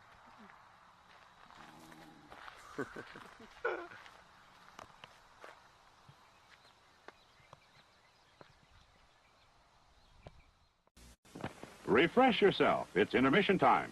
The concession stand is open and ready to serve you. Darkbox.com is recruiting. We are a free, open source archive of documents, videos, and audio files. The concept is simple. We upload files, create thumbnails, and code them into our pages. This creates a responsive interface for users similar to Netflix, Amazon Prime, Hulu, and countless other video platforms. Instead of just clicking and streaming, we offer the ability to directly download the file and keep it forever. This allows you to archive, replicate, syndicate, duplicate, modify, using your videos, graphics, projections, and more. It needs to stay free and anonymous with no advertising. We need your help if you know how to use FTP, copy and paste basic HTML, know how to use WordPress or Photoshop. We want the homepage to have new content daily. We want our sections to grow. This will take a hardcore technical team. What we do is not hard, but it takes time. The more people we can trust that are working on this, the better it will be for everyone. There is no financial gain in the info war, only pride in being part of what could one day be the world's largest, free, anonymous, source of multimedia to educate the masses. Email info@darkdocs.com to get started. This is information warfare. You want me to come down and help you? Is that you? Please, answer me. I was just a kid, so I never said how much I loved you. Mannequin head.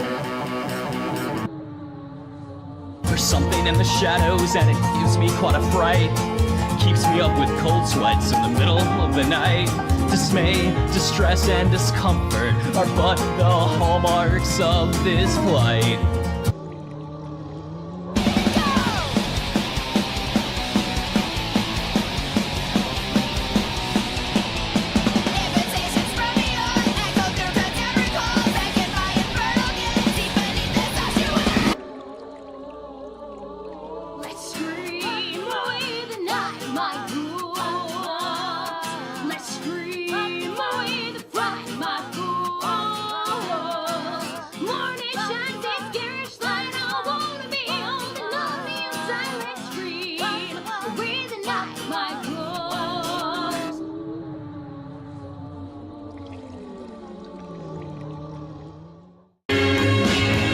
Show starts in 1 minute.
And now, on with the show.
knew Trump would show up here one day.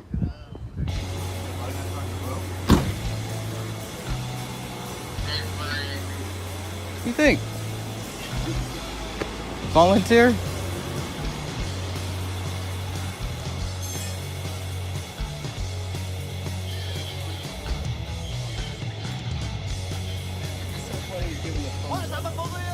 Yeah. Two thumbs for Trump. Triggered. Don't get triggered, people. It's just cardboard. Okay. So what did Jeffrey Epstein turn out?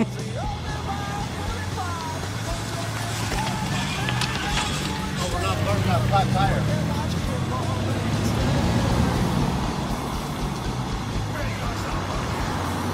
They probably think you were with us, is what it is. You just want to park right here. Yeah, of course, Yeah. Hey, how are you? He's not here this week. Are you sure? Then why do I see him right here, sir? Now, don't bring logic into a situation here. Come on. Make the Grove great again. Why not? Worth a shot.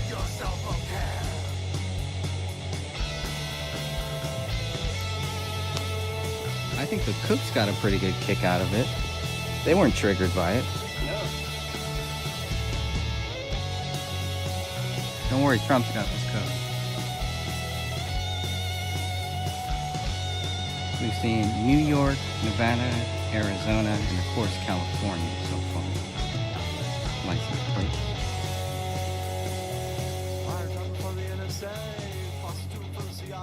You guys can always take a photo with them if you really want to. You could. These reactions have been really good so far today. Good reactions for the Trump poster. Not too many people triggered so far. A few have even laughed it off, but nobody wants to take a picture with the president, apparently. I'll have to take one myself. President's still standing. He's got a leaf in his nose. On CNN. Also get a lot of people that stop, look, laugh. A few people see it in their rear view and they hit their brakes, trying to understand what it really means. But nobody's been mean so far, so maybe I will pull out my Make America Great Again bumper stickers one day. Thank you. Beautiful, wow. Just out for a stroll.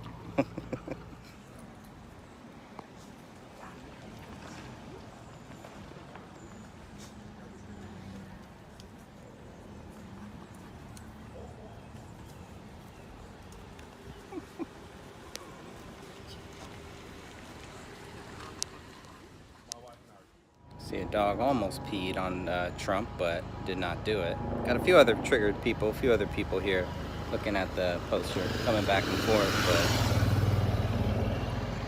we just keep rolling on. What you got here? Bohemian Grove, Rogers Hill. Oh, we got the camp name and everything. Stowaway? Mr. Stowaway. Okay. Can't tell what the name is. Wow, that is really interesting. What a great find. You went snooping for that one, huh? I did. It's a ceremony called the Cremation of Care that begins the 2-week encampment where the body of dull care, symbolizing woes and concerns, is burned on an altar in front of a big owl statue. When that ceremony ends, they all start to cheer and yell. He has a little sparkle in his eye. You're right. He sure does. That's creepy. It's kind of creeping me out. Had that?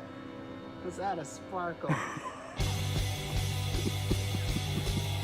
Let's add some tan to that name.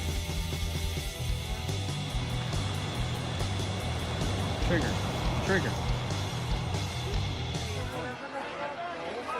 They hire people who are rude.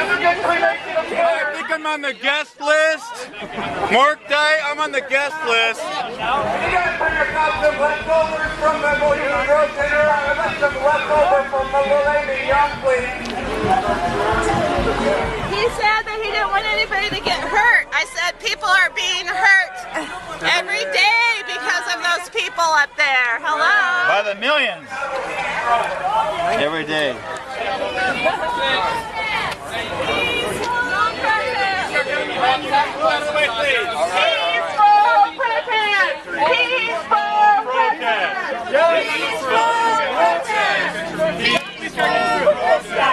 Peaceful protest! You're the best. You're doing a great job. Great job. Yeah, really here. Where's Cindy at? Make a hole, please. Please back up. Dear police, please join the Oath Keepers and don't confiscate our weapons and round up citizens in the event of martial law. That's right. You should still be smart. This guy's gonna get our ass kicked. Great choice. Great choice. Only words. Let's go, people. I don't want to copy of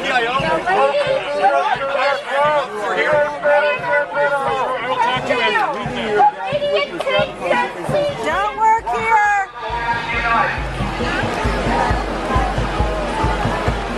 Don't work here.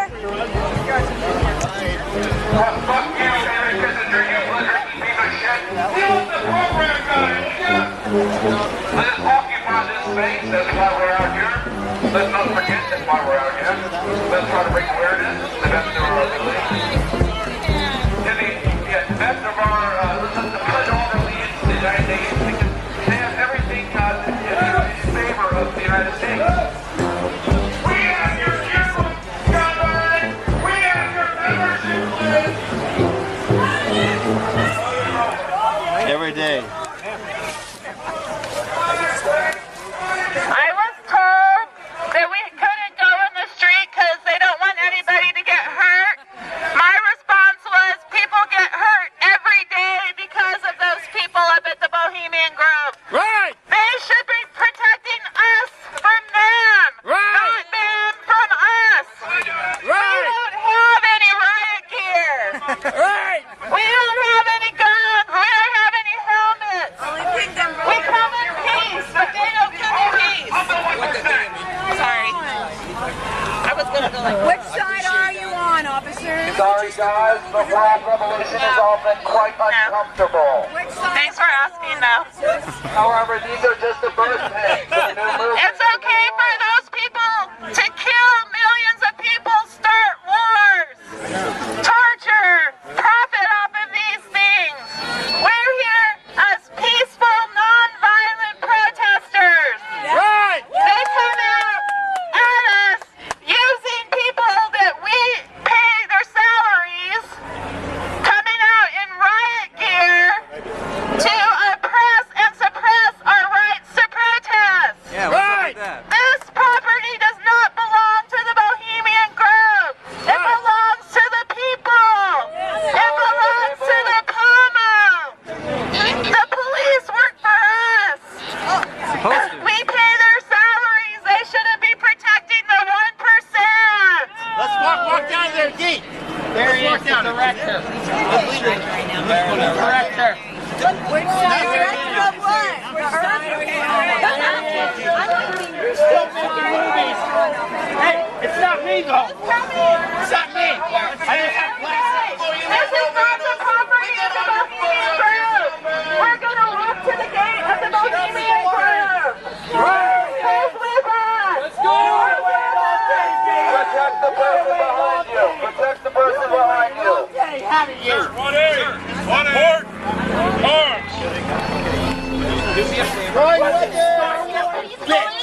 And you know it. Fucking bitch. I'm here. We're not with I'm not with that guy. I'm here. Tough guy. We're here because we are concerned about safety. Bohemian Grove butt wipers coming in to wipe the behinds of the elite. You understand we're here because we're concerned about safety for human beings.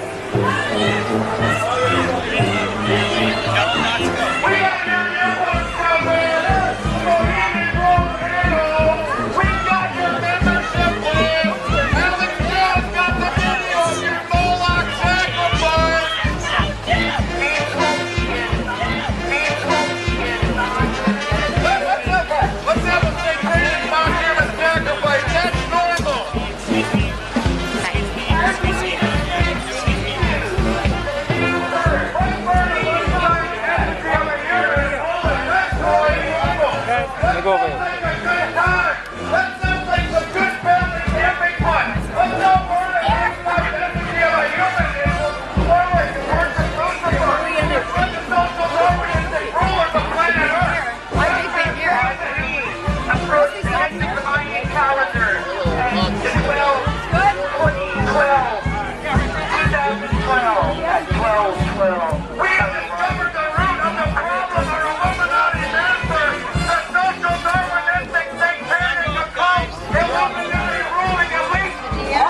officers, the small penis riot gear officers, the compensating small penis riot gear wearing officers.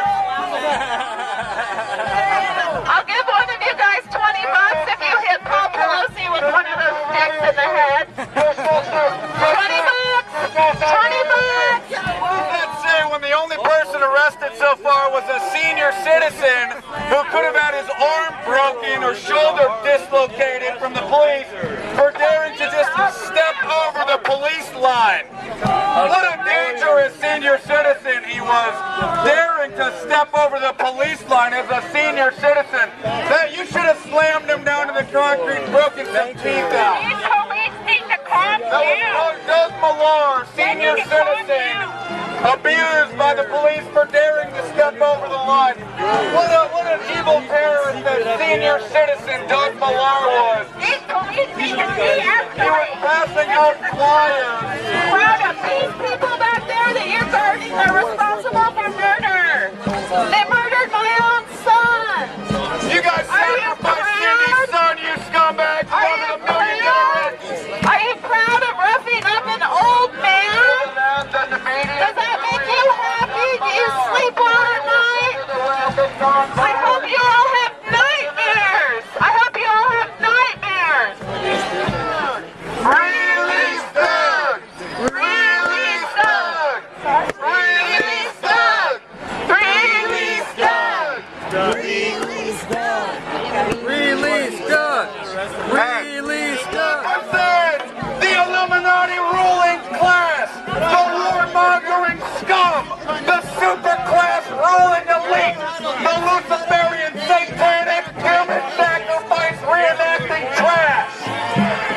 If my neighbor was participating in a mock human sacrifice like the cremation of care, I would probably call the police. I would want them to leave my neighborhood. I would round up my neighbors and I would round them up and get them to move. But yet our elite Illuminati rulers do it and revel in the fact. And they're sacrificing real people for that money overseas in Iraq and Afghanistan, all around the world. You are real Satanists, you scum trash. The answer to your question is why do they meet together even though their motto is weaving spiders not come not here, is the fact that it gives us a great indication on the personalities of our ruling elites. If they say don't come here and make secret deals, but yet they're doing so anyways, what does that tell us about them? What does it tell us? Then why did Ronald Reagan and President Nixon come to an agreement as to who would run for president when? And why was the atomic bomb helped to launch in here? And why was the United Nations conceived at the Groves Clubhouse? If this is just a vacation spot, why are these guys choosing who the elite's going to back for president? Why did Senator John DeCamp say that in the 1980s that boys were sexually abused and shot child porn in the Bohemian Grove? That's not an internet rumor, that's a former Senator John DeCamp said that Paul Bonacci and other children were taken into the Grove in the 1980s and sexually abused and shot child porn by one of the groups in here. They're in on it. The elite are going to be social Darwinistic, ruthless, evil, satanic scum, just like the Nazis. You know, outfit rituals and dressed up in cornrows, in black robes and then black magic rituals. The Nazis did that. The Nazis believed in black magic and occult power, just like the elite Illuminati today. They're all widow sons. They are all widow sons. That's why they're defending the Illuminati and the elite. They're all widow sons. They're all probably Freemasons, like 80% of the law enforcement in this country. They're part of the program. They know what's going on here. They're all married. They have kids.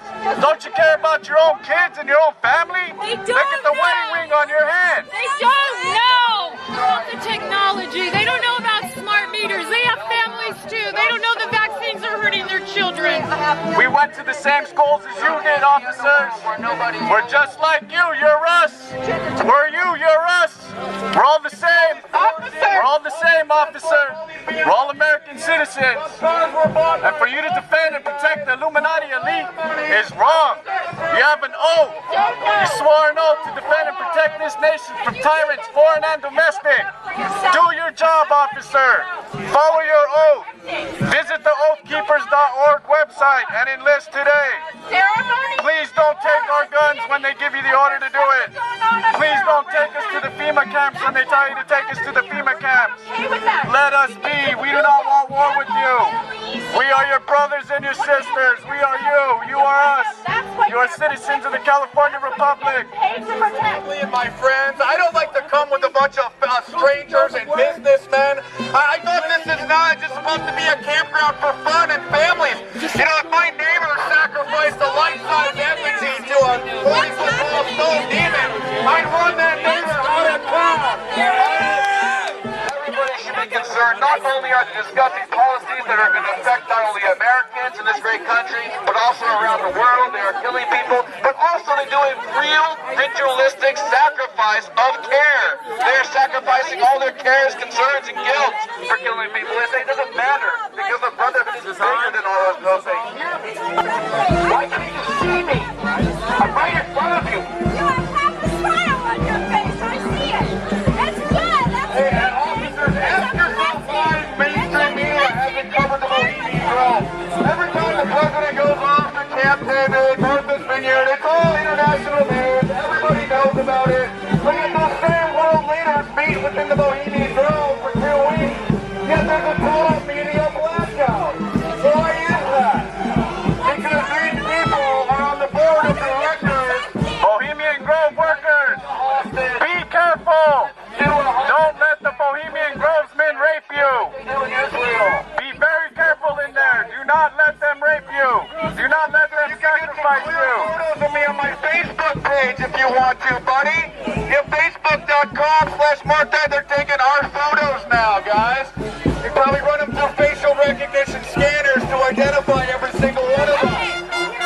Did you know that there's a company that can run facial recognition scans through video and identify everybody that's in that video?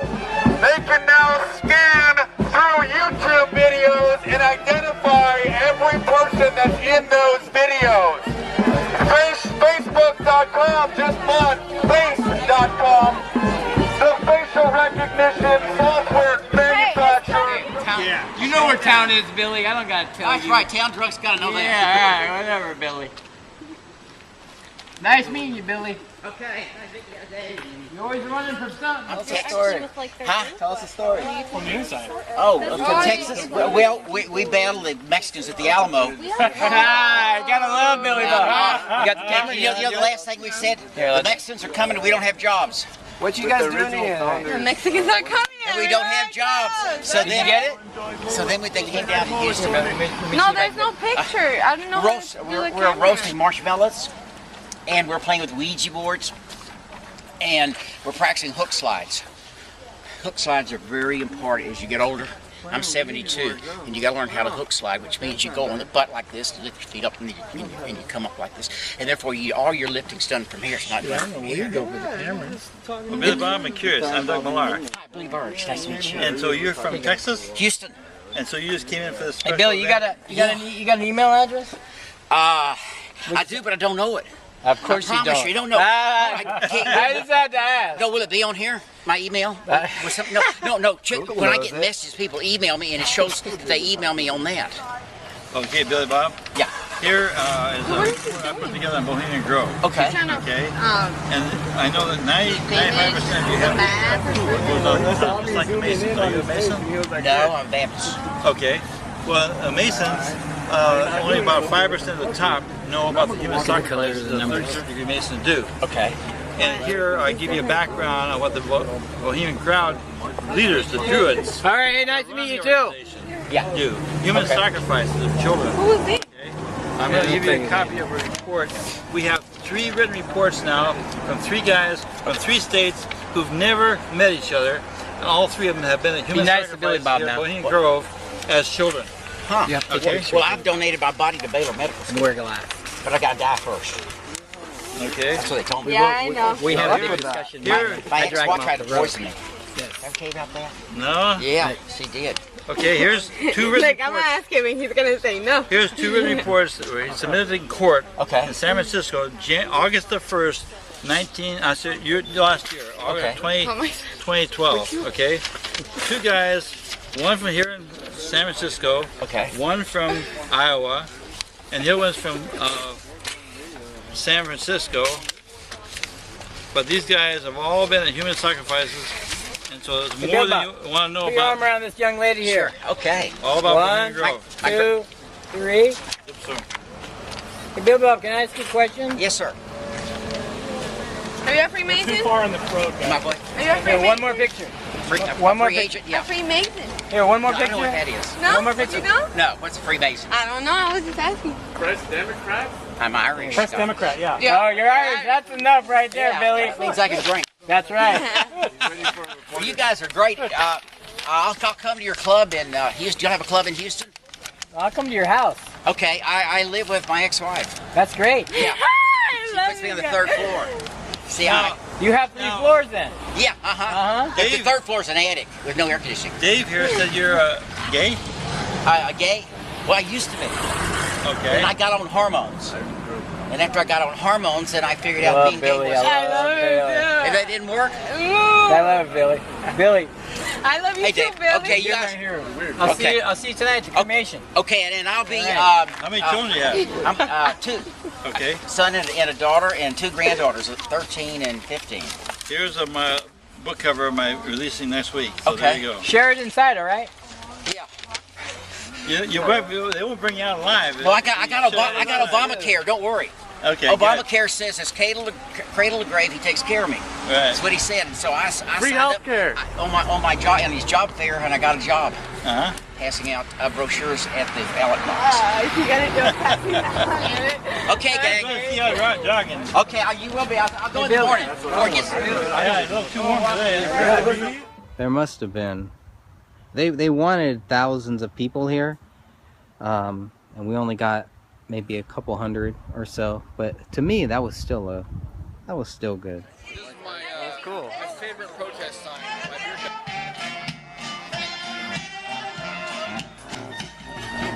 We're not gonna take it. No, we're not gonna take it. So this is where the 2012 Occupy movement had their little festival.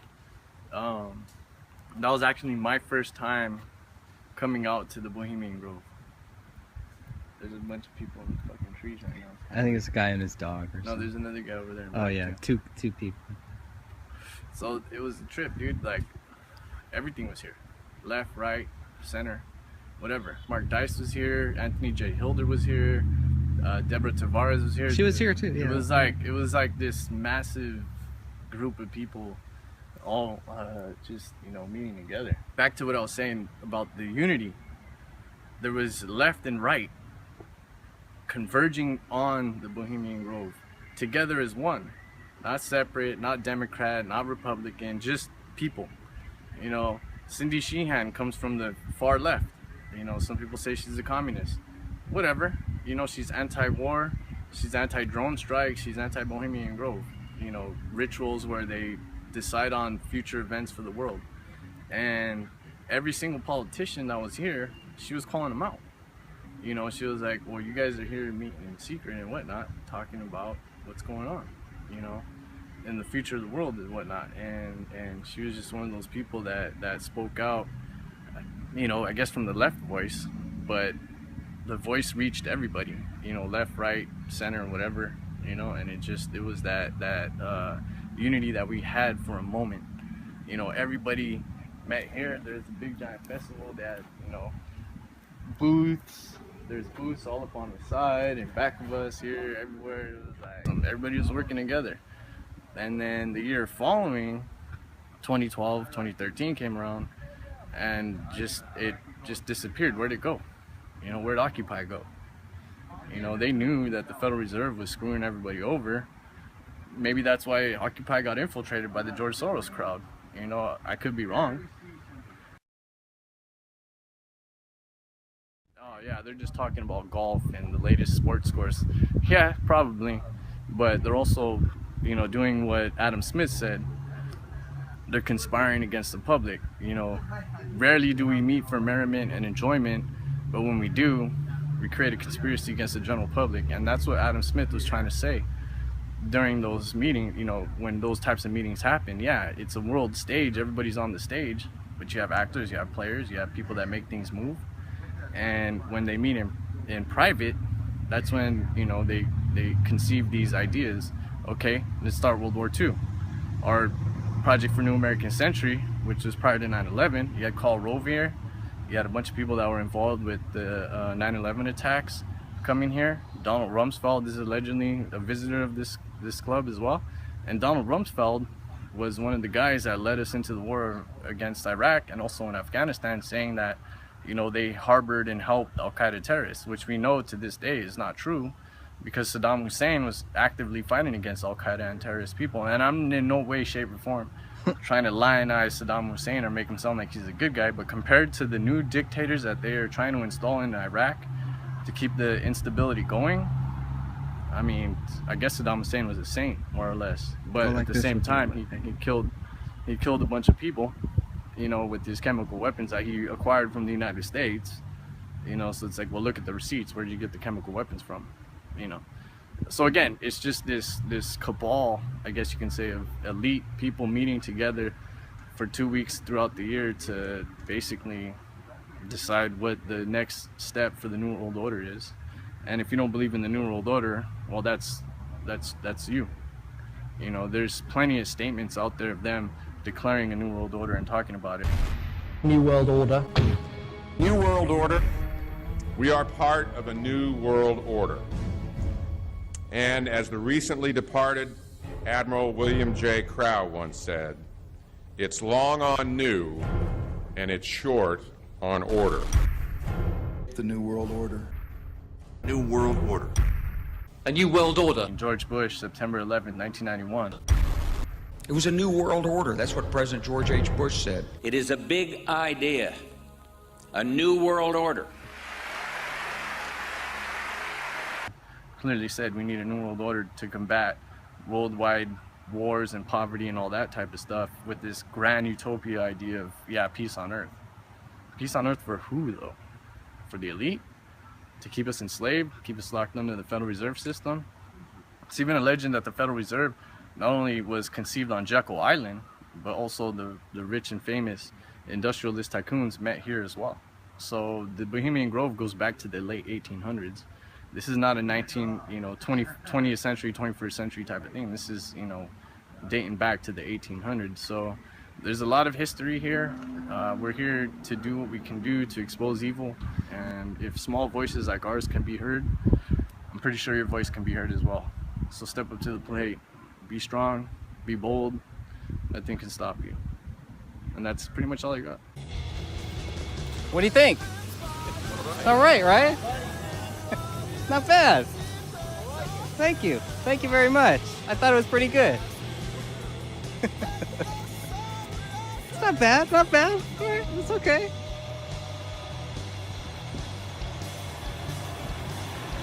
Hey guys, how's it going?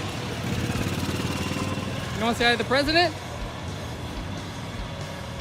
Those are the first armed guards I've ever seen at Bohemian Grove. They did not want to speak to our elected president. Hey, you voted him in. You voted this guy in. That's all I'm saying. Armed guards. I wonder how many layers in. Did they have armed? Were they armed? Yeah, they were packed. Were they really? Completely. Oh, I gotta check their licenses. I gotta see their license. Hey, this guy is a WWE Hall of Famer, okay? This guy beat up Vince McMahon. I saw that. He got stunned by Stone Cold Steve Austin. If that doesn't qualify you as president, nothing does. Right, Trump? That is cool. We're gonna make the globe great again. Wave to the president! Wave to your president! He flipped me off. You can't flip off the president.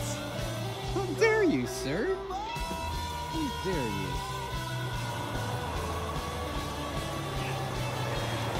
Make the growth great again, guys.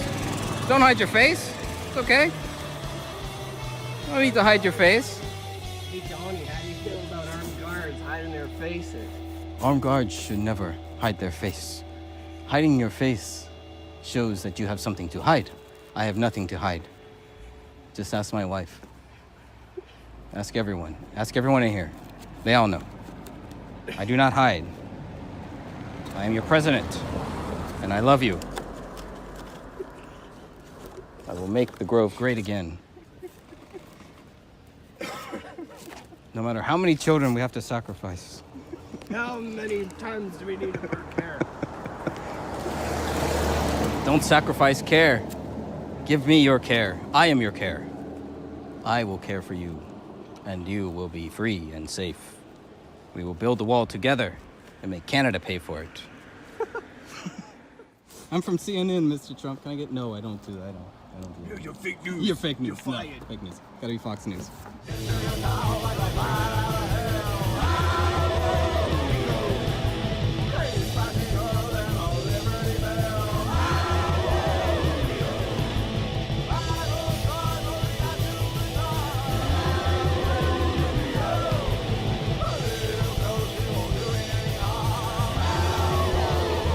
You weren't here last year, were you? I was here last year. Well, no, the year before? Yeah. When I gave the donuts, and Yes. he says, yeah, you might have put strychnine in it. That and tree came down. But we did try to Yeah. give you donuts, and you wouldn't take our donuts, so that kind of hurt my no, feelings. because you guys started it. Oh! Anyway. Nice. How's it going? Yeah, you ready to go? Good morning. Morning, how you doing? All right. How's it going? Good.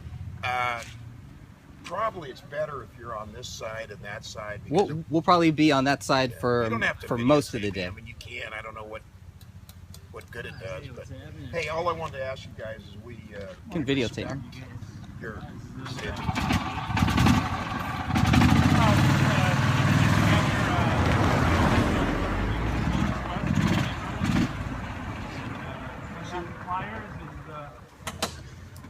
Let's go talk to this guy. Good morning. I just live right there. Anyway, hey, we all respect your right to the First Amendment to protest, to Thank you. demonstrate, to whatever. We actually No, I have mean, a it's the brochure Constitution. this year, and, I mean, a lot of things. handout and everything. Anyway, just want to let you guys know we would appreciate it if you don't harass the employees. And we never do. Well, I know, but some people. I mean, it has happened. Last year it did happen. Well, I'm sorry about that. And that's the only thing that I ask you, because they're working. Come here, baby. Come here. They're working for the man just like I'm working for the man. Amen. And you guys work for the man if you work. I do. Yeah. Good. What do you do? I work. What do it? I mean, what type of work? Oh, that's top secret. Totally top secret. Anyway, I'm in Sorry. computers. So. But if you share me a secret about the Bohemian Grove, I'll share you a secret about what I do. What kind of secret do you want to know? What secrets do they have? They don't have any secrets. Well, then I guess I don't have any secrets. guess there's no point. Okay. Well, I mean, But it anyway. came out that they developed the nuclear program here. Have you and, seen came up with Donald the Trump in original there? ideas. Is Donald Trump inside? I'm sorry. Sorry. We were in stereo here, and I'm only All right. mono. Oh, you mean back in the 40s or whatever? I don't know. That was way before my time. I'm not that old. I know I look it. I think a lot has probably changed since then, but No, but anyway, it's so we just don't want you to, harass the employees. That's the only thing I'm asking. You do whatever else you want We got you. within the bounds of the law. well, you know, our group at least, I always say hi to them and stuff like that. And You were here last year, right? Absolutely, last 3 years, absolutely. Yeah, you gave me the donuts once last year, did? No, you gave us the You gave donuts. us the donuts And then you the tried- previous year, and you and I tried- brought donuts last year. And you tried to poison me last year. You weren't here last year, right? I was here last year. Well, no, the year before? Yeah. When I gave the donuts, and Yes. he says, yeah, you might have put strychnine in it. That And tree came down. But we did try to Yeah. give you donuts, and you wouldn't take our donuts, so that kind of hurt my No, feelings. because you guys started it. Oh. Anyway, and make sure, guys, you stay, where you don't get hit by a car. We will do our best. Okay. Thank you. very much.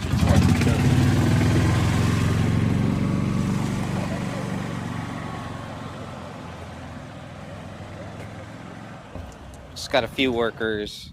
They come out there every year. They come out. The only thing we don't want is we don't want you to harass the people there. That's what we get every year. So Even though we've never done that. This guy too.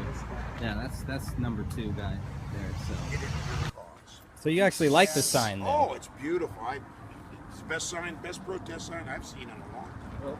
Well, you know, I would actually prefer it not be there because I appreciate your cynicism. Thank you. Yeah. I mean, the sign is a good looking sign, but I don't think that. But you know, don't need it. I don't think you'd want somebody to say that to your mother, father, grandfather, would you? My mother or father worked here. You're right. I don't use that kind of language, Yeah. but I would say that I would have issues if my mother or father favored this grove. Well, you know, but that's a great thing about America. Everybody. But it's not geared toward a person, you know. Well, it's geared towards many people. Well, no, I mean it's Now keep in mind, now I don't know at the Grove. I mean, you're at the Grove. I don't have a problem with you, but I'm saying that the what they do with their information. And this is not just a summer camp. Come on, I mean, they get to mingle. They get to talk about whatever they want to talk about with all of their high, powerful peers and stuff like that. And that information leads to them making public policy out in the real world. I have no idea. Exactly. So I mean, I don't know. I don't go to their meetings. I don't even go to the and shows. you have a job, and I understand that, but that's what happens. Well, but you have the same thing in your group of friends. You know, you make decisions that other people don't like. Not public decisions, though, Well, right? I don't know. I don't know. When I I'm understand. at my I job, understand. I have a job, and in my job, I do have to have. Sean, he knows what you're talking about. Yeah, no. And I just don't know if what they do in there. When I want to convince a bunch of people at my company to take a direction to go a certain way, I have to create a confluence document. I have to create documentation for what I'm doing. I have to have meetings about it. And I have to say, this is why I'm doing it. And if somebody catches me, and it happens, I mean, look, I'm not perfect, right? Ooh, you busted. I'm not perfect. If I do something and people don't agree with it, then I have to make rational arguments for why I did what I did. Yeah. You know, because it might affect a bunch of servers, or it might affect a bunch of whatever it is that I'm doing currently. So I have to make sure that. And it's not just about consensus, right? No, I just want to say, you know, you give this gentleman great command of the English language. You know, you've made your point. Would you take a free book, a 30-page book on the Bohemian Grove, and think about If it's reading? free, I'll Yeah, take it's anything. free. Okay. If Let me I was a grab one for you. fireman, I'd take 3. who's responsible for I'll give you 3. Oh, that's No, yours. I'm only kidding. That's yours? Absolutely. And also, sir, while we're talking about this sign, let's look at the other side. Yeah, you know, I thought there was another sign here, but I didn't read it when I left. There's a child that's more child friendly. So when there were some children that came out of here, he did flip it around. So. Sir, this is who's I in just your need one, club. thanks. Is this You don't want to give one to one of your buddies? Yeah, Oh, I'll give okay. it. Thank you very They're much. free? Yeah, they're free. They're What free. do you think of that quote? The illegal we do, immediately the unconstitutional takes a little longer. Yep. What do you think about that? I don't know. I'd have to read it in Don't have an opinion. I'd have to read it in complete context. Yeah. I mean, read what was said the paragraph before and what was read, or the chapter before even, because I'm not going to question that is what's. What's your opinion on Henry Kissinger? You haven't seen him here, right? He's a statesman. He's Secretary of State, former Secretary of State. Have you seen Donald Trump here at all? Any rumors of him being here at all? I don't know. You know, They kind of keep you out of that loop, I guess. No, I didn't say anything about Donald Trump. I was talking about this. Okay, how about Donald Trump? He's going to be the Republican presumptive nominee. Do you think he's here? I don't have any idea if he's here or not. Well, what about the Lakeside Chats? So it kind of sounds like you don't know that much more than we know. There you go. Yeah. So All I can we're all say, just trying and to if he figure it was out. here or he wasn't here, I wouldn't tell you either way. That's right. That's the bottom line. But anyway, Well, that guys, changes everything. Thank you very much. Like I say, I'm sure that's an exact quote, but but taken out of context, it may mean something completely separate. Right? Yeah. You have to agree with me on that. Yeah, you're right. I'd agree with you on that. I mean, it's like if you remember Ronald Reagan on a mic check one time, he says, we bombed the Russians in, I don't know, 5 minutes or something. It was a joke, getting a sound check. Well, it would have gone viral, but that was before 5 minutes. Would you maybe look into the proper context of this later on, maybe? If I could find the time, Gotcha. I might. All right. I'll be here next year and the year after. Well, give me the book that it came from, or You could probably just search the web and you'll probably find a bunch of sources. Hey, I'm an old guy. I don't search the web. Constitutional. That's all you gotta do. Enjoy. Thanks for stopping by.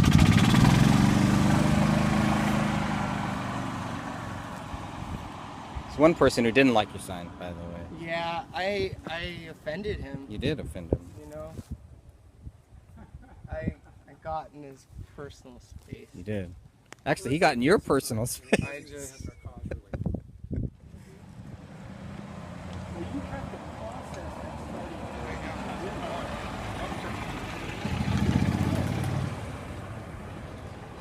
So that starting image. Wow, we get the whole story.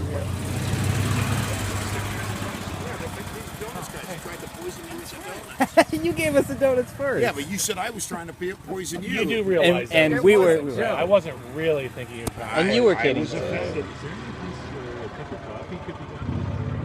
Yeah, right down at the In all honesty, I don't eat sugar anymore, so that's the movie theater. Yeah, I'm gluten free. Stevia. You found stevia? But you know you go down the road instead of taking this road. Yeah, my friend all the introduced way me and to stevia making one a time left to go ago, across and I the just never bridge. adopted The it. first right you can make, and then a left. There's a restaurant down Give her there. the coffee and sugar. But how about just some hot water? Is there any hot water anywhere?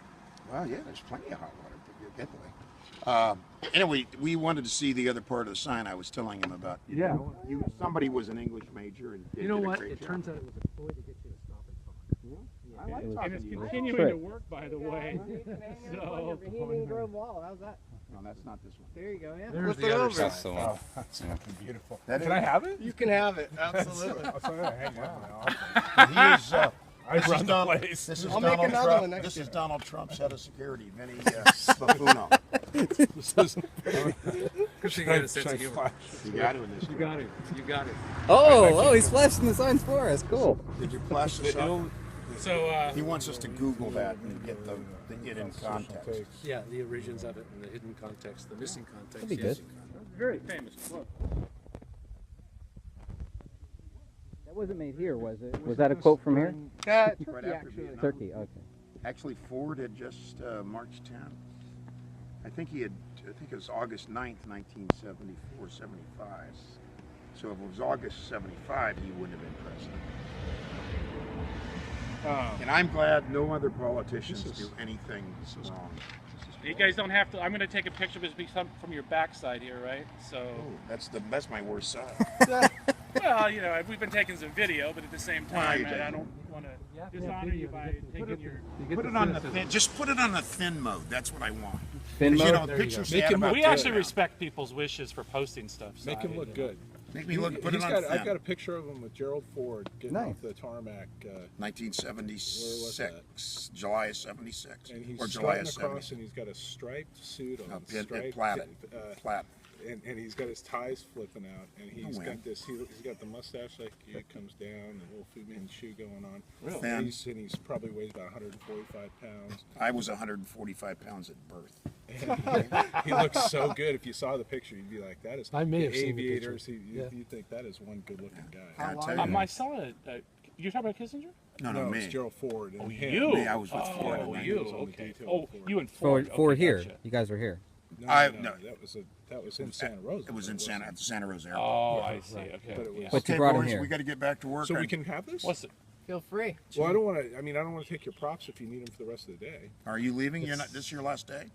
Oh, I Maybe. don't know. Maybe. Well, this Well, is- trust this me, is- we'll this see is ya. really- No, I know you will. I think it's already served its purpose. So if it's, Yeah. it's you know, Yeah. This Are is- you going to actually keep it? Or are you going to hang it up somewhere or he's Put it in something? his office. I was going to put it at the firehouse where these guys live. Oh, the firehouse would Yeah. be good. Can you maybe put it around the dinner table? You know, everybody eats dinner. now there's a cynic. You know, no. We'll put. I'll tell you Yeah. what. Can We'll you- put it. So we know exactly where Donald Trump sits. I was just going to say. So we'll put it so it's right in his line of sight. Right. That'd be Design side, great. yeah. That'd be awesome. Thanks, guys. Don't get us in trouble. Yeah. So you guys have been here for a while then? He has. Yeah. I'm a seasonal guy. I'm working for the man. He is the man. But you were here. Did you say 1976? That's when he was. That was when I was in the Secret Service. Oh, okay. Right on. He's a lot younger than he looks. I know. I'll tell you what. The reason I said Kissinger is I actually just found a picture of Kissinger at the Santa Rosa Airport getting off to go to the Grove. Oh, really? He might have had protection. It wasn't me. Yeah, okay. So, yeah, of course he had protection. Yeah, absolutely. Yeah, it used to be State Department, then it went to Secret Service. I see. So now it's private. What was Ford like? Good. Nice guy. Very nice guy. Very friendly. We don't get a lot of glowing reports from Secret Service about Clinton, so I don't know. I have no idea. I never worked him. Yeah. Nice, No, nice it's guy. Hillary. Documentary. Nice try. Hillary. Good or bad? What's that? Good reports or bad reports? The ones that I hear about, the ones that a couple of the guys that come out with are bad reports. Yeah, There's a book just out called. She's really She's an tired. angry bitch. Hey, That's what I you got to remember she's somebody's daughter. And somebody's That mother. wasn't And good somebody's command of the mother's English language, Sean. Yeah, geez. She's somebody's mother. That's Here, it, you Sean. should make the signs now. He's got a good command of the English language. Sean, The give up your Bohemian sign. Grove.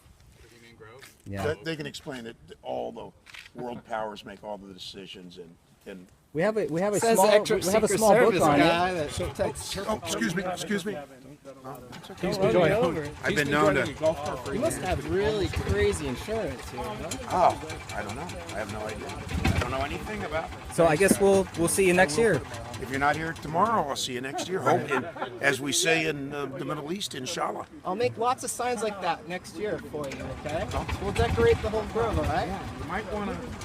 Might want to change it up, huh? Might want to put your finances someplace else. And sir, just to let you know, that's not our property, but the person we up know. there does. Okay. Thank you. We're good.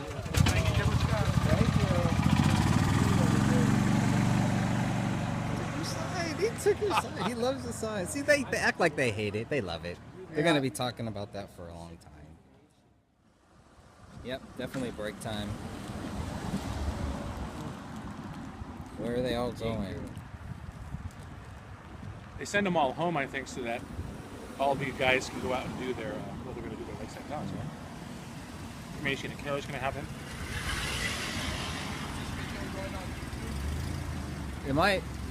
Love this job. Love this Hit me job. up on my Instagram and Snapchat. Stan Lee, 2 underscores, 4 S, 4 E's, 4 E's. 4 E's. I'm gonna get like 1,000 followers now. His name is Stan Lee. Come down off your throne and leave your body alone.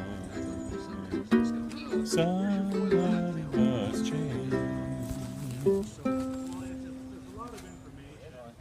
You are the reason I've been waiting here so long.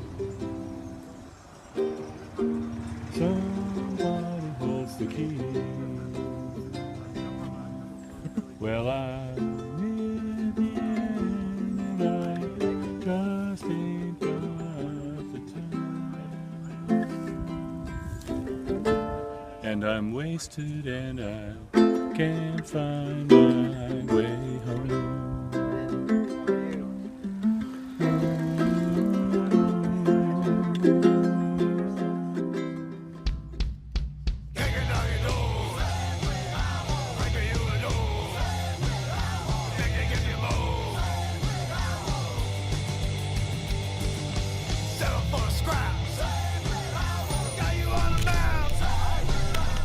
Howdy. We made it. Hey. How you doing? Pretty good, pretty good. So this is the gate right here? The gate. This is as far as they let us go. Okay, so You turn around. okay. So yeah, that is first. Yeah, and then just if you want to turn around and just park on this side of the road, you can park anywhere over there. Okay.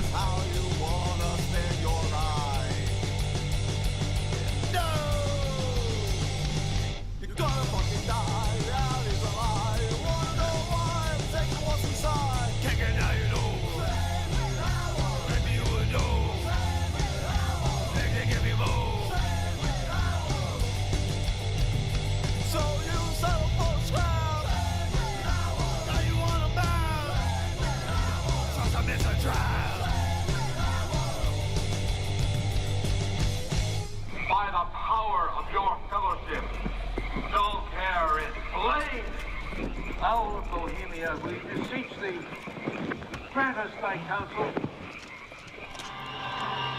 Begone, dull care. Fire shall have its will of thee, and all the winds make merry with thy doubts. Hail, fellowship's eternal flame. Once again, Midsummer sets us free.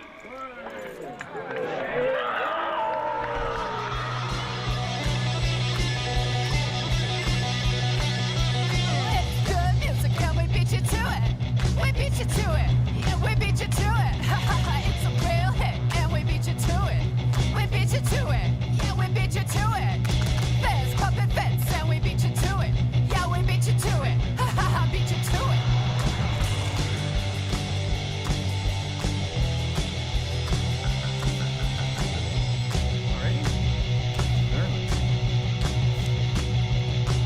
It's a bullshit competition to get the top position. It ain't nuclear fission, it requires no decision. And we beat you to it. We beat you to it.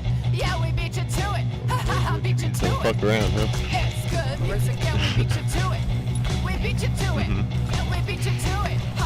It's a real hit and we beat you to it. We beat you to it. Yeah, we beat you to it. There's puppet fits and we beat you to it. We beat you to it. Yeah, we beat you to it.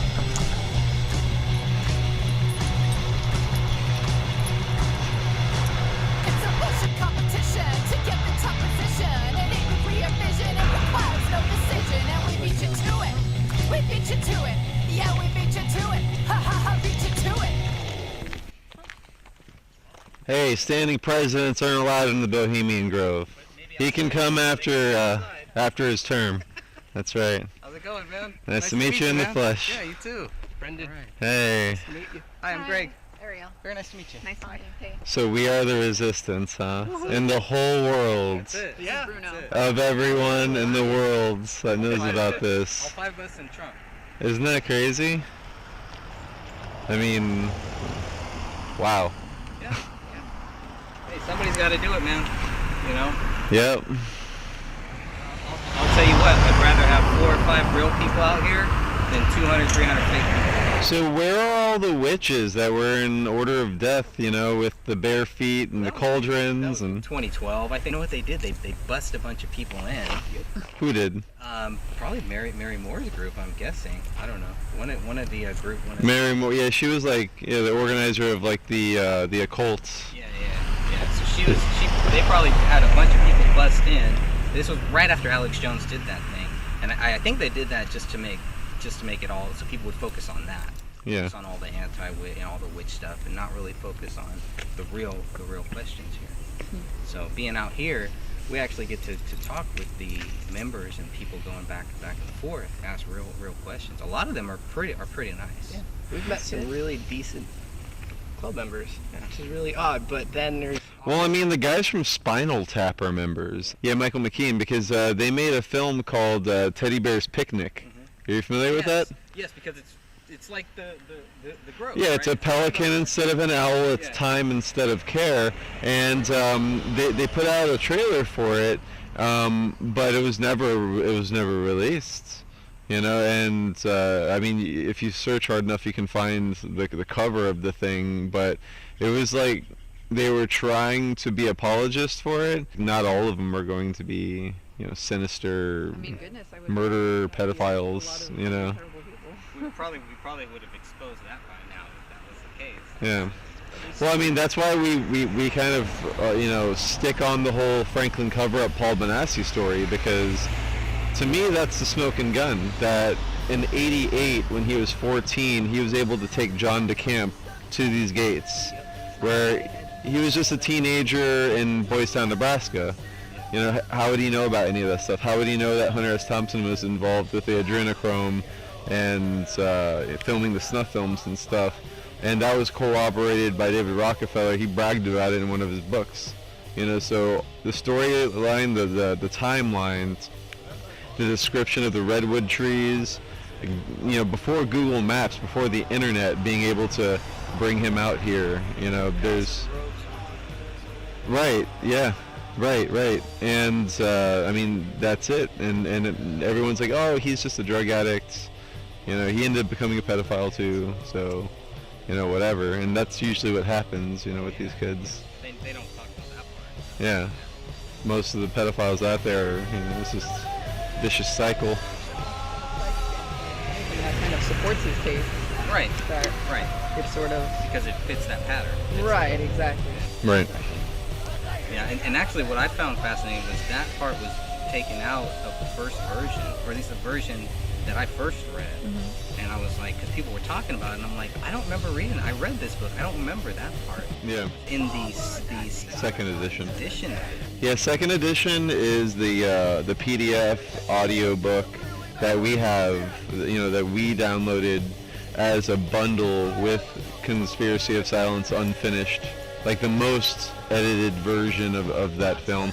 The very first one we got from Google Video was rough. Like, it was an extra 20 minutes of just, like, you know, cut scenes, missing scenes, and things like that, and it was kind of unwatchable. And a couple years later, someone kind of took all the dead air out of it, kept some of, like, the creepy missing scene stuff, because, I mean, it's, you know, it makes it a Grindhouse film, pretty much.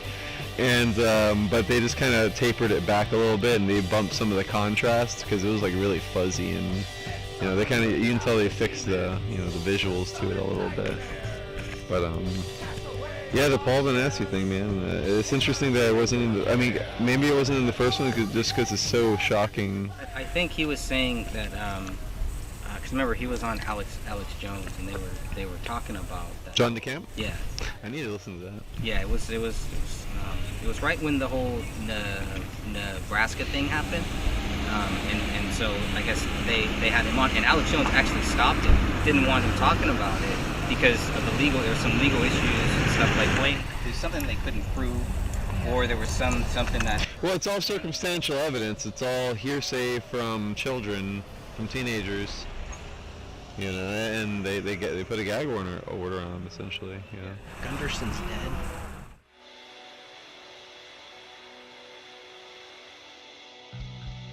Yeah. Yeah. What's John DeCamp doing these days? I heard he's in really bad health, pretty much on his last leg. Because I wanted to talk to him. Yeah. You know, I'm sure 1,000 other people do too. Right. But yeah, I guess he's not in good. I was able to get in contact with somebody who was in contact with him. Yeah. I guess his health is not really. Is Benassi still in prison, or? I thought he was out, but I don't know. I heard he was out, living somewhere in a ranch somewhere. Yeah. He's another one. Probably keeping to himself. Yeah. You got to be careful for the accident. You can find more on Larry King than on those people. How funny is that? Yeah. Larry King. He's working in D.C. There it is. There's the proof. Probing Now we know. perimeter. Okay. He told us all this anti- Trump is a fan of the sacred We're not owls. doing phrasing anymore. He was like, All knew this. God is shining a light on him or something. It's creepy. He does have a little sparkle in his eye. Don't talk about the sparkle. He brought up the sparkle. Now I can't stop looking at his eyes. On that. He kind of looks a little Terminator-y, actually, if you kind of just focus in on the light in the one eye. his thumbs are shaped very weird. They're like toes. Are they? Got the toe thumbs. I like how His it's toes are very small. It's like he's leaning up, or he's like on his tippy toes or something. I love that, like, to him, that's a smile. Yeah. You know? That's all you get. It's like this, like, weird half smirk. Does he do Botox? You think it's a Botox thing?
A Republican from the Midwest, Lawrence E. King, is serving a 15-year prison sentence for a multi-million-dollar fraud. But financial crime is only half the story. This is the true story of Lawrence King. It is the story of an evil at the heart of America, of a cover-up at the highest level.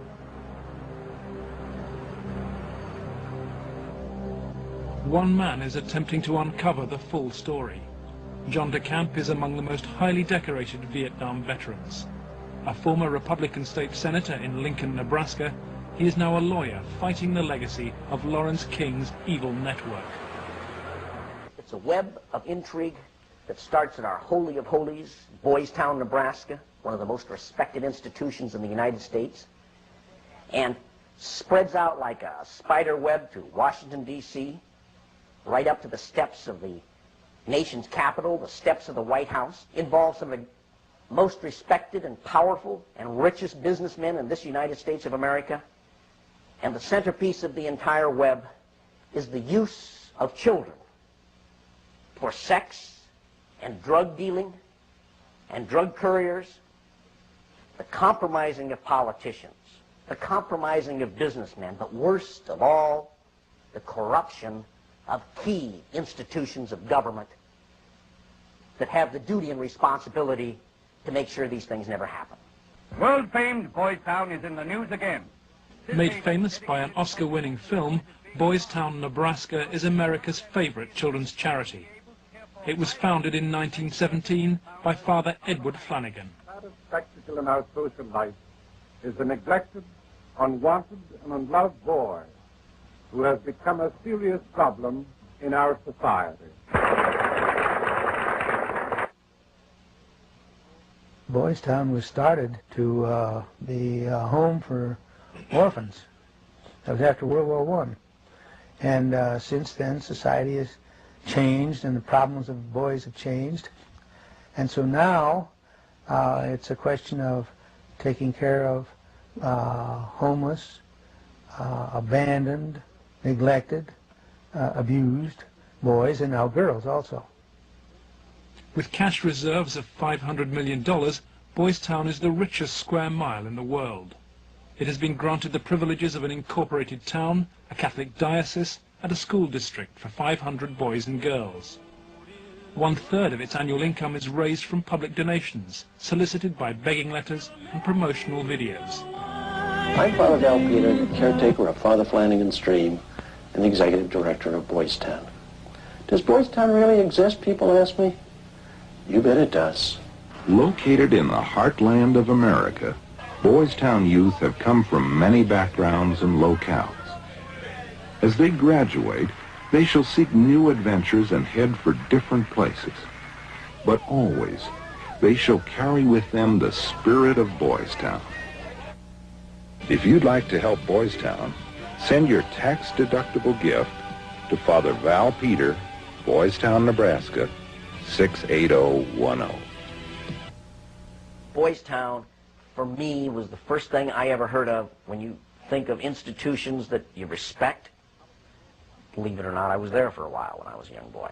Probably worldwide, there's no institution other than Boys Town that has done so much good for so many children over such a long period of time so successfully.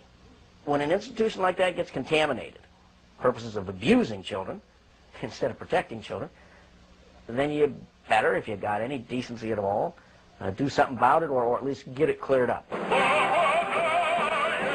John DeCamp lays the blame for the contamination of Boys Town on the one-time leader of the National Black Republican Council, Larry King. Larry King was the fastest rising black star in the entire Republican Party of the United States during all of the 1980s. And he was also one of the most evil individuals in this country in terms of being a dealer of children, in terms of being a thief, 40 million that they documented he stole, and in terms of using and compromising and corrupting one after another politicians. The base for his network was a small people's bank in Omaha, Nebraska, the Franklin Federal Credit Union. Larry King was its general manager.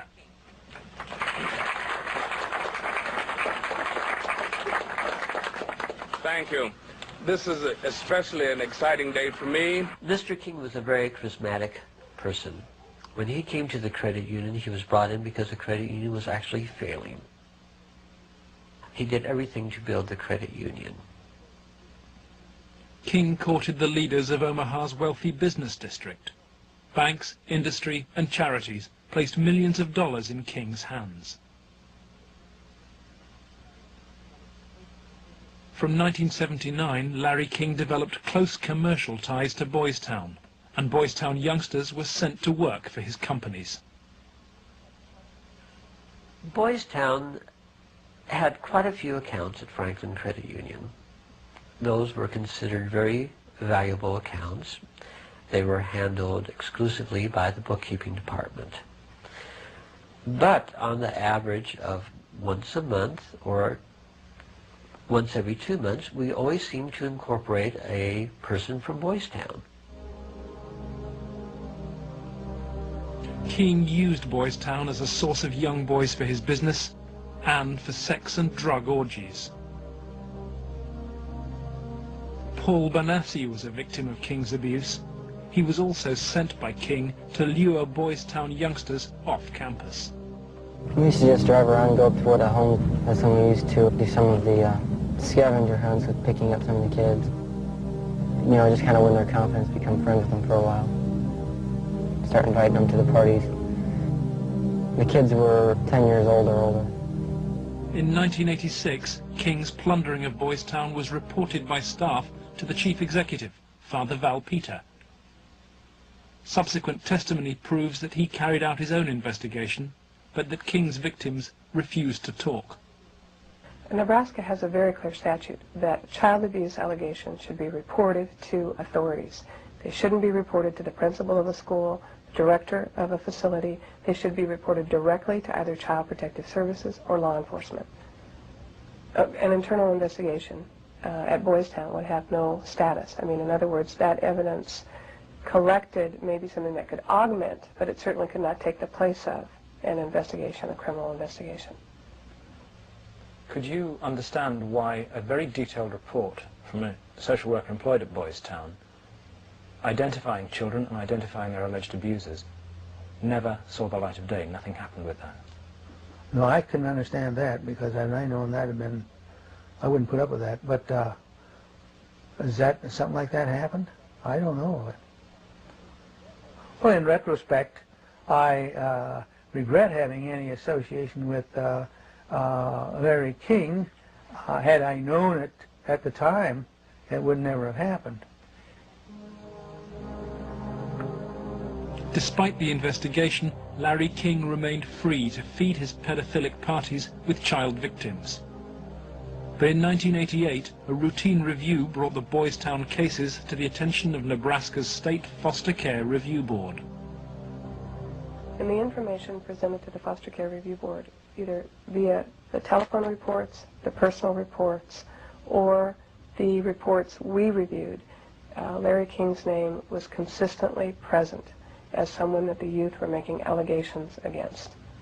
I mean, I turned that information over to authorities, and nothing happened. I would say we handed over at least a foot-high amount of material.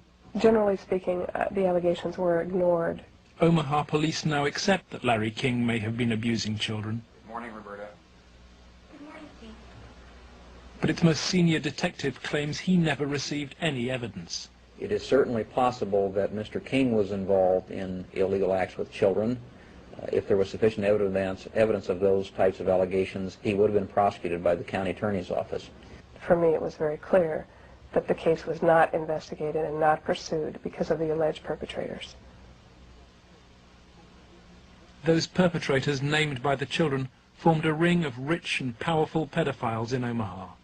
Men from industry, politics, the media, even the police. Besides Larry King, ringleaders were department store billionaire Alan Baer,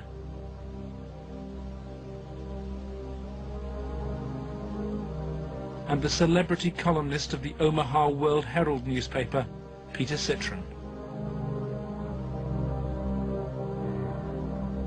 With the judicial system apparently paralyzed, Larry King's political and business empire grew. He courted the Republican Party nationally and plundered Franklin's accounts to finance a luxury lifestyle of limousines, private planes and palatial homes, 3 in Omaha and 1 in Washington, D.C. Franklin's records show he spent $10 million on jewelry, flowers and private planes. And his lavish spending bought him a charmed life. Larry King was constantly heralded, cheered, applauded in the news media as the great businessman that's helping the poor people, the black community of Omaha. But King's extravagance attracted the attention of the Internal Revenue Service. As a result, on April the 11th, 1988, the Franklin Credit Union was raided and closed by the FBI. King was arrested, and a federal investigation showed he'd stolen $40 million from Franklin. But the FBI's inquiries were secret, and evidence of King's sex ring was quickly covered up. In November 1988, Nebraska's state government set up a parallel investigation into the Franklin financial collapse. A legislative committee was formed. Its chairman was the Republican head of Nebraska's banking committee, corn farmer and state senator Lawrence Schmidt. But the money trail led quickly to the original allegations of child abuse, and almost immediately anonymous threats began. I received a phone call on the floor of the legislature. The caller did not identify himself, but he said, "Lauren, you do not want to have an investigation of the Franklin Federal Credit Union." And I asked who I was speaking to, and they said, "That doesn't matter, but you shouldn't have that investigation." And I said, "Well, why not?" He said, "It will reach to the highest levels of the Republican Party, and we're both good Republicans." The night before we testified before the legislative committee, I did receive a phone call at home that said, "If you speak, you won't live to regret it." Undeterred, Schmidt's committee hired professional investigators Karen Ormiston and Gary Caradori. When we hired Mr. Caradori, I was very specific to him. I said, "We do not want you to bring to the committee rumors, innuendos, nothing that cannot be backed up with facts." I said, "Bring to the committee that which we can take to a prosecutor."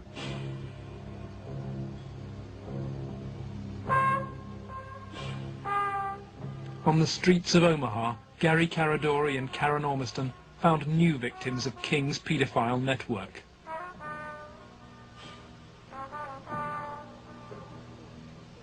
Every new youngster told the same stories as those from Boys Town, covered up 3 years earlier.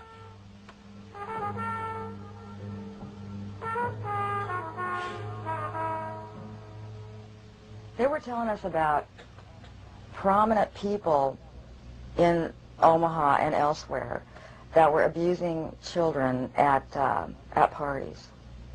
The prominent citizens' names that originally came up were of concern to me because I knew many of those individuals, and I very frankly was shocked to have those names show up on the list. Ormiston and Caradori recorded their new witnesses on videotape.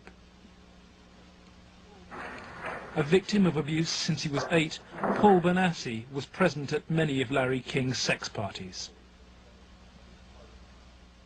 Who were some of these people that would come to these parties? Larry King, Peter Citron, once in a while.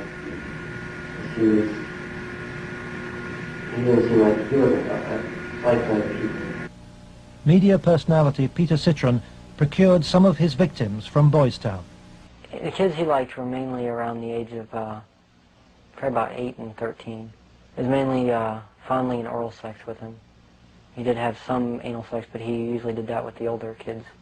But Citron's abuse of Paul Benassi involved ever more sadistic parties. He was always tied me up and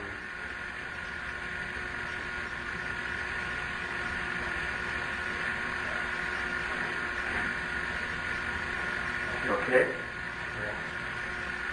the time the infant had some other kids perform sex on me, and they were hitting me and they burned me some cigarettes. Okay. Just take a deep breath now. Whenever you were tied up, was there anybody else present other than you, Peter Citron, and Danny King? Yes. Who was that? It was Alan Bear sometimes, Larry King, Paul Marino, and then also Troy Bonner. Troy Bonner would tie you up? I was there. Troy Bonner was 17 when he was introduced to the paedophile parties by Alan Bear. He lifted me up, kind of moved me over to the bed, said let's get on the bed, and put his head down, started performing oral sex on me while his penis was at my end. As they say, a 69 position. Yeah.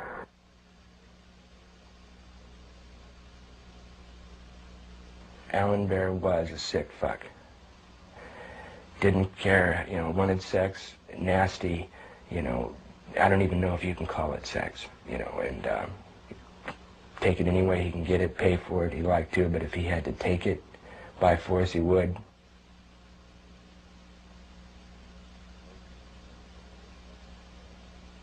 Larry King was the same kind of sick fuck Alan Bear was, except Larry King was more violent, more sure of himself, you know.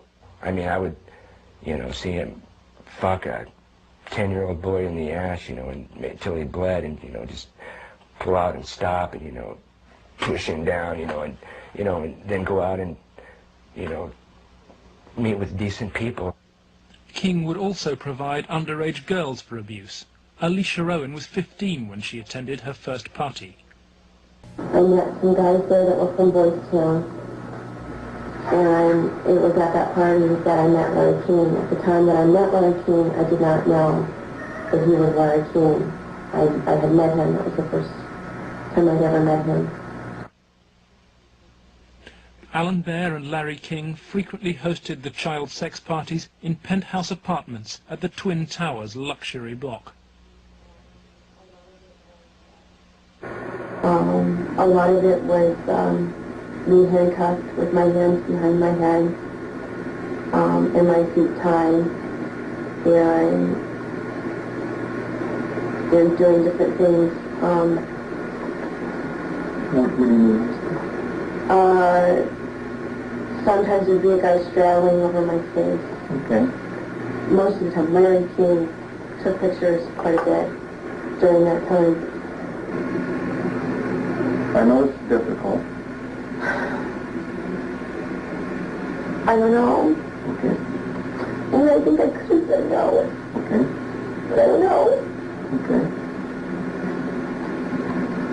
And you know, Alicia, you're a victim. And at the young age, let's go off camera for a minute. We were appalled. It was incredible. It's incredible what these kids went through, I think. I was shocked when I walked in. There was a kid, I would say about 15 years old, out in the middle of the room. One guy was standing in front of him. He was bent over, and the other guy was like reaching under him, playing with his nipples, while a guy whom Jeff told me was a police officer shoving beads up his rectum. The police officer was shoving beads up his rectum? Yes. Everything, I mean, from just, you know, touching to, you know, fruit, squash, you know, huge squash, you know, that big around, you know, stuck into your ass, you know. Heat things, hot things, you know, poked at you and stuck in you, you know. I got those scars on my arm one night at a party where Larry King was, and he had brought somebody, I don't clearly remember who it was, you know, wanted to see how strong a men we were or something, you know, and have us push our arms together. And you push your arms together. King has these same scars. And you push them tight together, and then you light cigarettes, and as soon as you get burning, you just drop them down between your arms and, you know, let it burn. You know, and they made us stand there naked and touch each other by holding our arms together and burn cigarettes. You know, it's on film someplace. I mean, they filmed it, burning, you know. And those of us that didn't like to be involved and didn't want to be involved were threatened. Oh, so and who would do these threatening remarks? Larry King. You think Larry King personally did? I think he did. And when they threatened, you know, that I can go find somebody that will kill you, and it will kill your family, he didn't tell anybody. Larry King was also here. He came in and we drank and did cocaine. I didn't do much. He turned me on to what Larry King did. He didn't like me because, you know, I would get high on drugs, you know, and I would question him about, you know, how can you do that? I mean, once I asked him, you know, he wanted me to shit on him, urinate on him, you know, and I did, gladly. You know, I mean, you know, I even said to him, you know, you stupid fucker. You know, I mean, I just sit in here paying me money. How can you get into that, you know? And I got, you know, beat up by it. I came home here a lot of times beat to shit from, you know, misspeaking my tongue, so to speak, and, you know, just telling them how I felt sometimes. Drugs was a strong part of how they got control of some of the kids, because that's what some of the kids were there to get. They would do the sexual acts and then be provided with cocaine or whatever type of drug they wanted. Heroin, you know, I don't know, but that was my drug of choice, you know. Till this day, I remain an addict, you know. Larry King was, I would say, the center of transporting the children around the country. The airplanes were usually in his name, at least in his name. They were paid for by Larry King. We met them in Pasadena. Met who in Pasadena? We met, Larry King was there. There was 3 boys that I had seen at one of the receptions at the French Cafe were there. And I'm almost positive they were Boys Town boys. Almost positive. They were there. You mean graduates from Boys Town or present? I think they were present because they were young. Well, how would they get away for a long period of time? I have no idea. Okay. Boys Town came up frequently during the investigation, but we found it very difficult to get information about Boys Town. I was not able to find any information on my visit there, and Mr. Caradore could not get information either.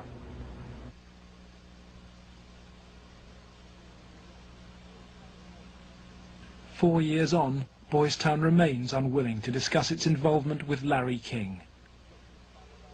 We asked for an interview with Chief Executive Father Val Peter, but Boys Town's public affairs officer refused.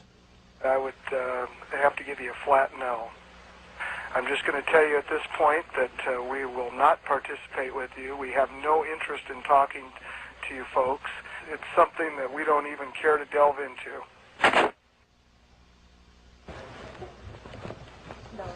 Hi. Hi, is Father Val Peter available, please? You can check in his office. The first one on the... Thank you very much.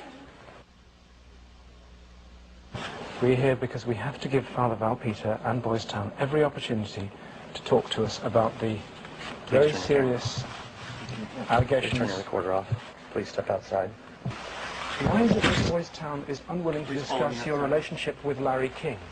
We don't have a relationship with Larry. I'm afraid papers that we possess show that Boys Town had a relationship with Larry King. I just suggest you be very careful about what you report. Excuse me. Unless you leave. By the spring of 1989, so serious were the child abuse allegations before the Franklin Committee that its chairman, Lawrence Schmidt, sought the advice of his lawyer, John DeCamp. He told Schmidt to turn over all the evidence to the FBI. Immediately, the videotape testimony was leaked to a hostile media. The media immediately started discrediting the witnesses. They were, the witnesses came across in the media, in the Omaha World-Herald, especially, as the criminals. The last 3 victim witnesses were demolished by the press, particularly the Omaha World-Herald. The paper never looked for information that would support any of the allegations. The whole purpose of the stories was to destroy any credibility that these youth may have. I've heard that people said that Gary Caradore coached me and that he told me what to say, but the fact was I didn't meet Gary Caradore until way after I'd already talked to the Omaha police about the abuse and had named all the same people. And they didn't ask me very much about Larry King or even Alan Bear at all. They treated the allegations that I made about the people who abused me almost like a joke. The information did not come our way. It was given, as I said, to the FBI and Nebraska State Patrol. They conducted their own investigations of the information. The stories were of such significance that the investigators first wanted to prove the accuracy of the stories. As they set about the investigation of the 3, initially 3, and then a 4th person who were telling the stories, as the investigation developed, it became obvious to the investigators that the information was not accurate, that in fact it was an entire conspiracy of allegations, none of which had any truth to them. I was very disappointed with the way the FBI and law enforcement treated the victims. They, in fact, turned them into the offenders, so to speak. And instead of taking the evidence that was delivered to them by the victims and interrogating the persons whom the victims identified, they seemed to bear down and try to get the victims to change their story. Troy Bonner was brought in for questioning by the FBI. The FBI's attitude was, just no, that these kind of things don't happen. From the first interview when I went, and realized they don't believe a fucking thing I'm saying, they were just appalled, but I realized what that look in their eye was back then. It was fear. It was fear of I had witnessed, firsthand things that would, destroy this city, people, a position, what I mean? It's not going to be believed, they said. It will not be believed. You will be found guilty of perjury. And they weren't telling me maybe. They were saying, there's no way. You go on with this story, you're going to jail. That was said to me direct. Just out of fear, I came to recant the story out of fear. Troy Bonner agreed to recant his videotape testimony and state instead that his evidence had been invented. Next, the FBI used Troy in an attempt to trap Alicia Owen into recanting her evidence about Larry King's ring of powerful pedophiles. The phone call, recorded by the FBI on March the 9th, 1990, proves conclusive evidence for John DeCamp. This is Special Agent Michael F. Mott. Following will be a consensually recorded telephone call between Troy Bonner and Alicia Owen. Hello. Hi. Hey, what's going on? I'd like to ask you that. Talk to me. No, you talk to me. I don't understand why you're lying. Why are you lying? What are you talking about? That's what I'm asking you. You're calling me why I'm lying? Yeah. You concocted this whole thing, Alicia. You're full of shit. Either tell me what's going on. You're full of shit. Hey, look. Who do you have listening on the line? I have nobody listening to me. I'm listening to you, and I'm hoping you give me some fucking answers. I'll be honest with you. I don't know what kind of game you're playing. I'm not trying to play a game. And I don't know who you have listening to this phone call. You're being stupid, Alicia. I'm not going to go to jail for you. And that's what's going to happen. Why don't you go to jail? Jail for telling the truth? No, jail for lying. What have you lied about? I haven't lied. Okay, but why are... Listen, shut up. Listen to me. You're not out here being talked to them every day. The pressure's kind of hard. You literally have to have bricks for brains to take on the FBI in this country. And that's exactly what you'd have to do this properly. They now, in my opinion, in my investigation, are the architects of the cover-up.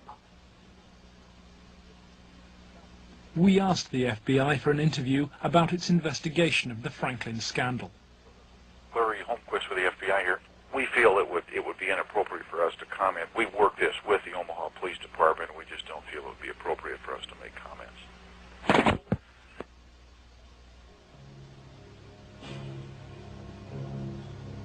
As Gary Caradori and Karen Ormiston sought out new witnesses on the streets of Omaha, they found themselves under constant threat. Gary was threatened several times. His vehicles were tampered with. I would think whoever tampered with them, it was a scare tactic because it was so obvious that they were being tampered with. Gary there was one piece of evidence I know he got that he even said he got one step ahead of him this time. He told us about this book. It was like addresses, telephone numbers, names. He said if they knew he had it, they'd kill him. On July the 11th, 1990, Gary Caradori and his 8-year-old son, AJ, were flying home from Chicago. They had watched the All-Stars baseball game, and Caradori had been pursuing new leads. Investigators from the National Transportation Safety Board are in Harold Cameron's cornfield trying to determine what caused this private plane to crash, killing its 2 occupants.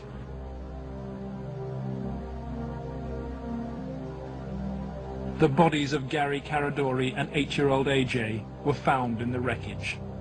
National Transportation Safety Board investigators say wreckage from the crash is apparently strewn over a 3/4 to 1 mile long stretch in this field. The fact that the wreckage is scattered over a large area certainly demonstrates that it did break up in flight. The exact mechanism of breakup yet is still unknown. The federal investigation was never able to discover what tore the plane apart. There are things missing from the plane. His briefcase is missing. Again, we'll never know what all was missing because I don't know what he had with him. I don't know what he did in Chicago. He may have had information he was coming back with. Within 24 hours of the tragedy, FBI agents impounded all records of the investigation.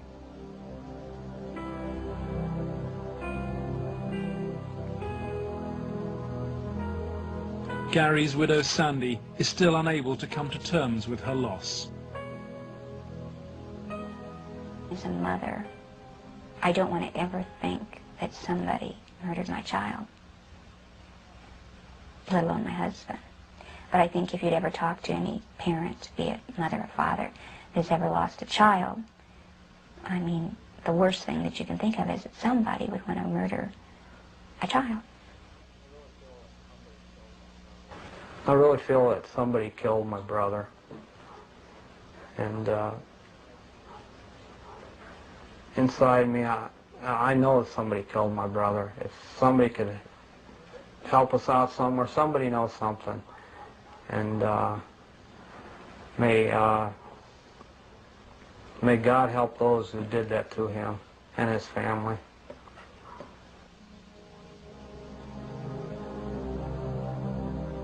Gary Caradori's death pricked Troy Bonner's conscience. He promised Sandy that he would recant his recantation and tell the truth. Set the record straight. I was, going to do it, and would, the truth would come out, and somebody would be held accountable for his death. And then at the funeral, I had seen, FBI guys, and they looked at me.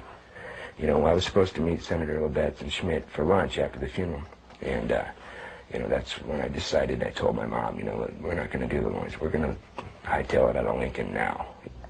The effect of Gary's crash on the investigation, I think, in effect, put an end to anybody else coming forward with sensitive information like this. That's when I was finished, because I figured out if they murdered Gary and his son, there was nothing that would stop them. There There's no piece of paper, there was nothing we could come up with that was going to get anything done. Under pressure from the FBI, Troy Bonner agreed to tell a Douglas County grand jury investigating Larry King that he and Alicia Owen had concocted the entire child abuse story on payment of a $500 bond. Troy Bonner was to be the star witness against Alicia Owen, but he grew uneasy about maintaining what he claims were the lies fed to him by the FBI. But when his brother Sean died in an inexplicable gun accident, Troy and his family were convinced they'd been sent a warning message. You know, and they killed him just flat out, right? Somehow, professionally, made something happen, you know, to shut me up. The purpose of Sean's death? To instill fear. And it worked.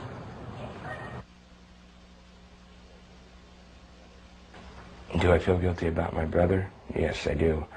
That's where all this is coming from. This is where the energy, that's where the energy is coming from, that I'm getting to do this. It's for him, because, I mean, it should have been me there instead of him. Really. I mean, I'm not trying to make anybody feel bad, but I mean, he was brilliant and you know, innocent. You know, it should have been me. I mean, he had so much to give. I'd taken so much. You know, it should have been the other way around. I can explain to you what it feels like to lose a child. But when you see the pain your kids have because of that, it's much worse. I can't do anything for him. I can't take that pain away for him.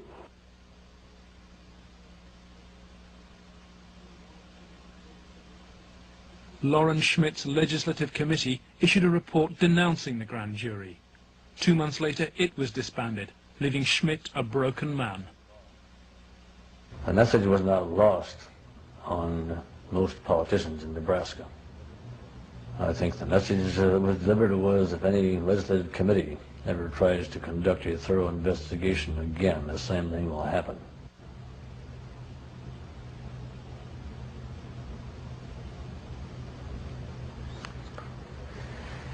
It has shaken my faith in the institutions of government.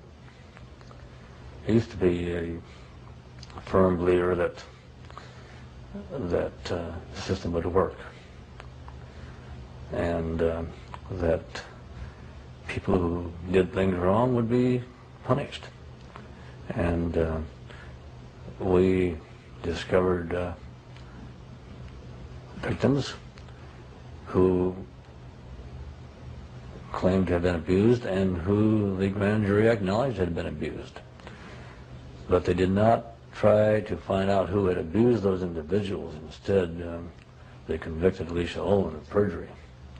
Indefensible from my point of view.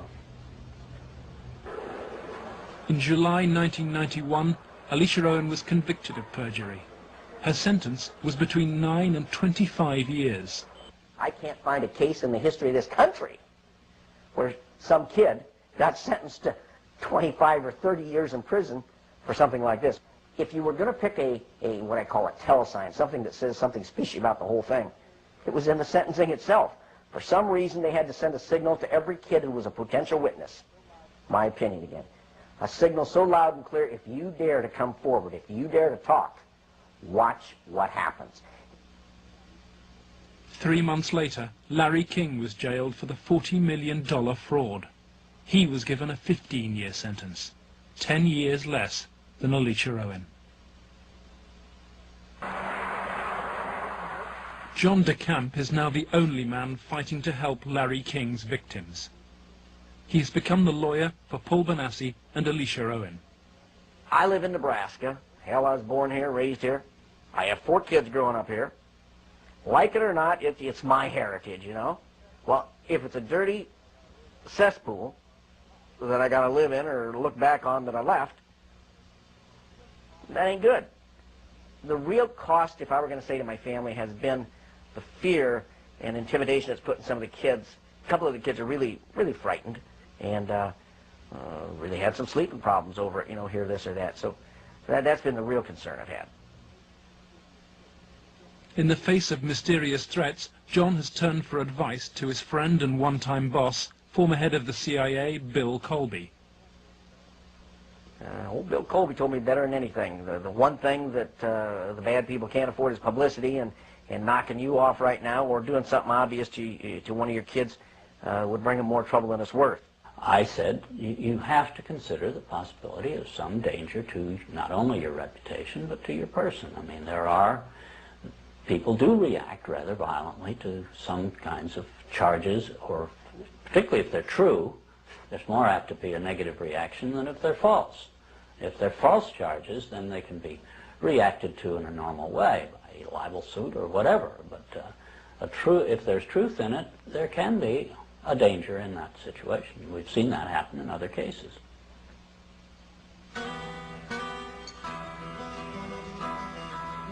John DeCamp has arranged to meet Troy Bonner, the young man he sees as the key to the cover-up. He's in great danger. The reason is he carries the secret, so to speak.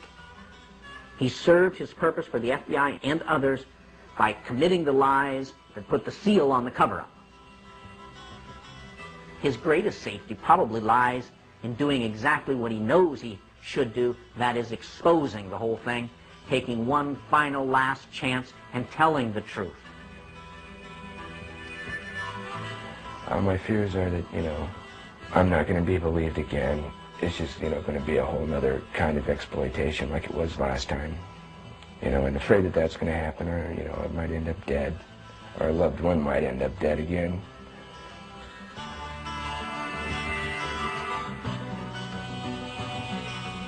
I want this to go forward and have something done so that all those other kids who a lot worse, more worse things have happened to can come forward and see that action can be taken.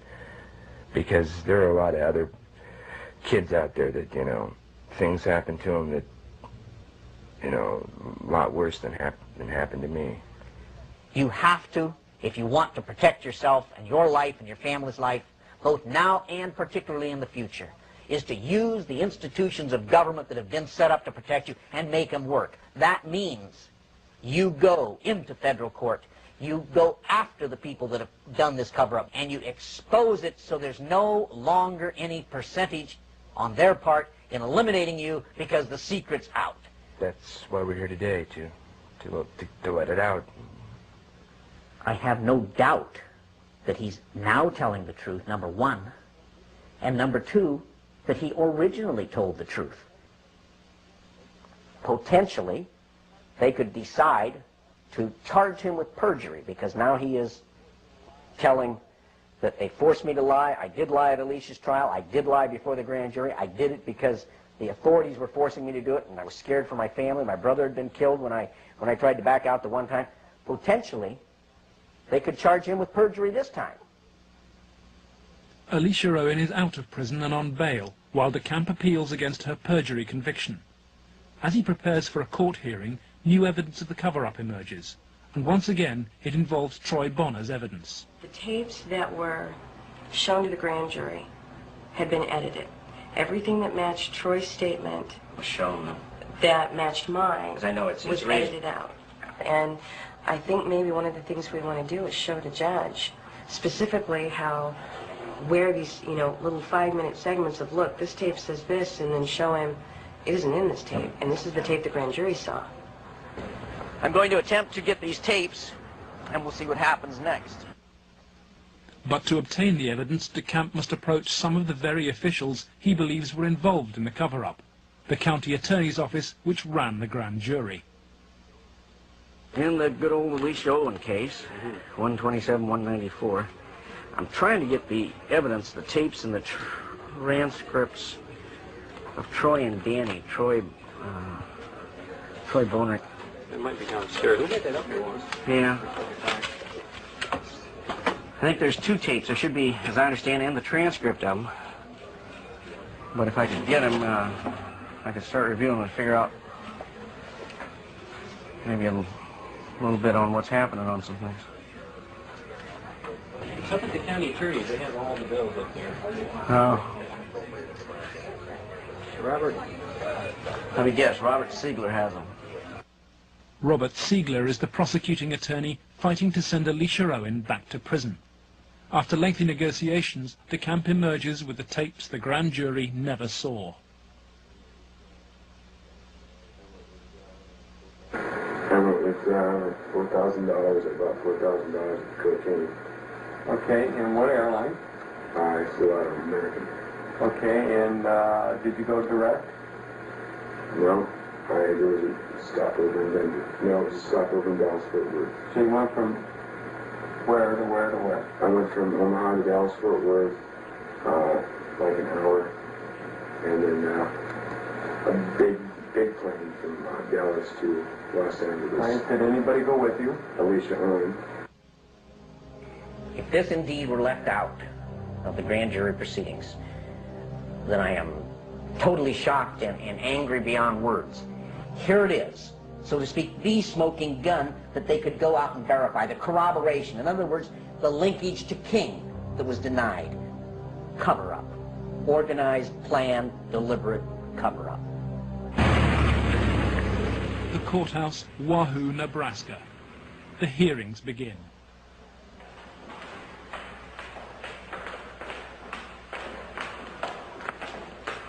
Alicia Owen is ready to testify. So too is Paul Bonacci.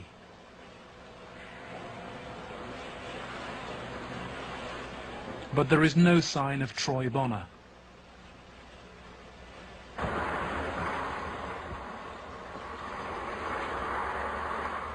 DeCamp discovers that Robert Siegler has sent the young man a threatening subpoena. Fearing arrest for perjury, Troy has gone into hiding.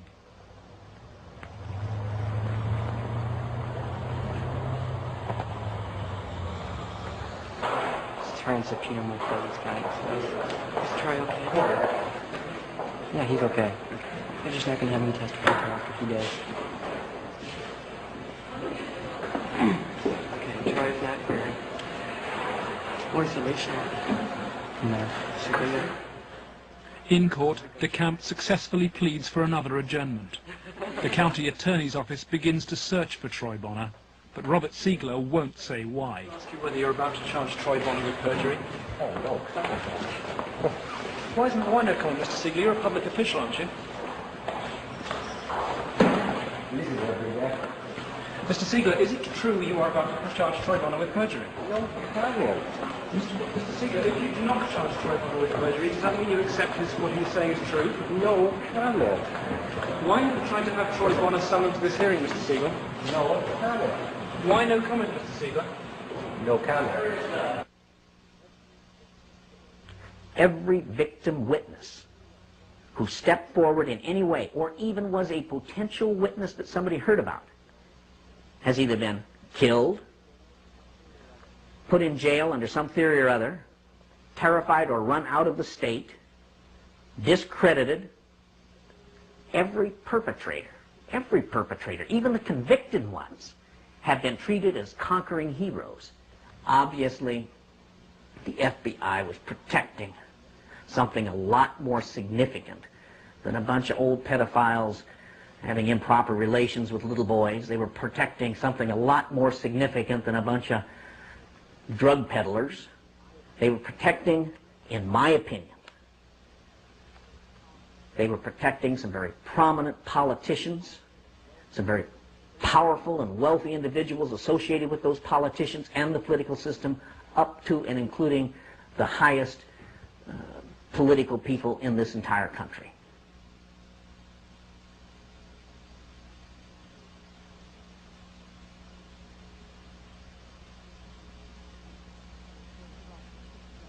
In search of answers, John DeCamp goes to Washington to investigate Larry King's powerful connections in the nation's capital. Paul Bonacci has come too. Larry King threw child sex parties at his $5,000 a month Washington house. Paul Bonacci was one of the victims.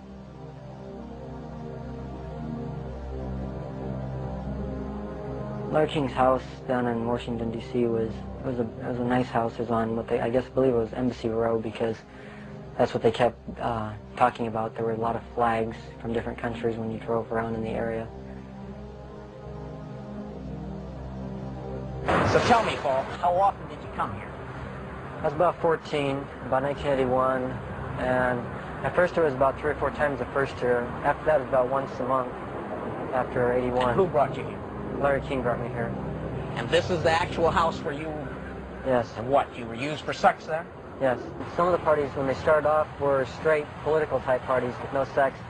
And then when some of the men had left, some of the politicians had left, the ones that had planned on engaging in some type of sexual activity, that would come after the party.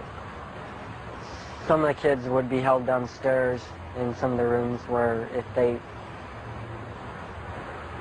acted up or if they started freaking out because of the drugs that they were on, they'd put them in a room that they couldn't get out of, and they'd lock them in. Were there drugs at these parties? Yes. What kind of drugs? Anything you wanted. Cocaine, heroin, speedballs. You're telling me those speed. things were at these parties where you had Larry King and prominent politicians? Yes.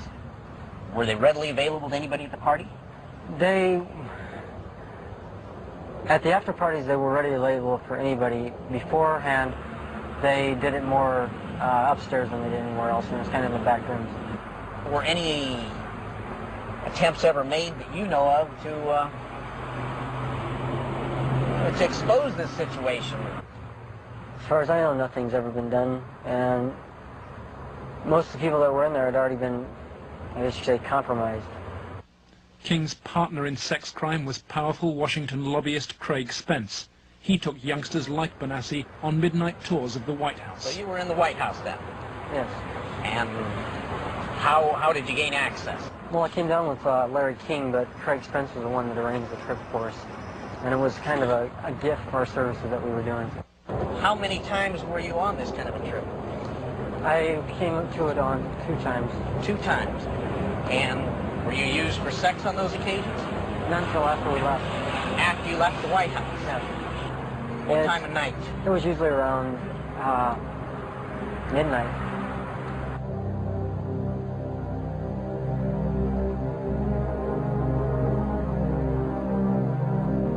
For me, it was just kind of weird being in the White House at that time of the night, and getting to go into places that the guy was telling us that nobody gets to go to. I mean, I seen rooms in there that I'd never even heard about. Craig Spence and Larry King had a couple of groups. One was called Bodies by God, and they had the Callboys, and there was another group that was started by Larry King, which was called the Golden Boys, which was kids that were usually under the age of approximately 10. On the trail of Craig Spence, DeCamp finds the investigative reporter who exposed Spence's callboy network, Paul Rodriguez of the Washington Times. We had uncovered a series of allegations from some minors that led me to a callboy operation here in Washington. It sure fits with, this boy Paul Bonassi. He tells a tale of being brought to the White House on occasion, kind of as a reward for the kid. Craig Spence is dead. He committed suicide. He had advanced stages of AIDS. He was an AIDS carrier, and he killed himself. This was the thing that always bothered me. They claimed it was the largest male prostitution ring in the city that they've ever had uncovered. It was $1 million a year minimum. Yeah. And yet they only prosecuted the operator, Henry Vinson, and 3 of his lieutenants, as it were. Mm-hmm. They never went after any of the Johns or the clients. This operation, which was, again, quite large, claimed to have clients that ran from the White House to the Capitol Hill to the State House to the churches, within the media. And that's precisely what Paul describes as the people he was with. And a lot of the stuff led there, but we couldn't quite nail it at all cases because, again, to accuse someone of high stature, you've got to be very careful. I understand. We were able to do it through the mother lode was provided us credit card receipts and canceled checks, and then lists of the clients.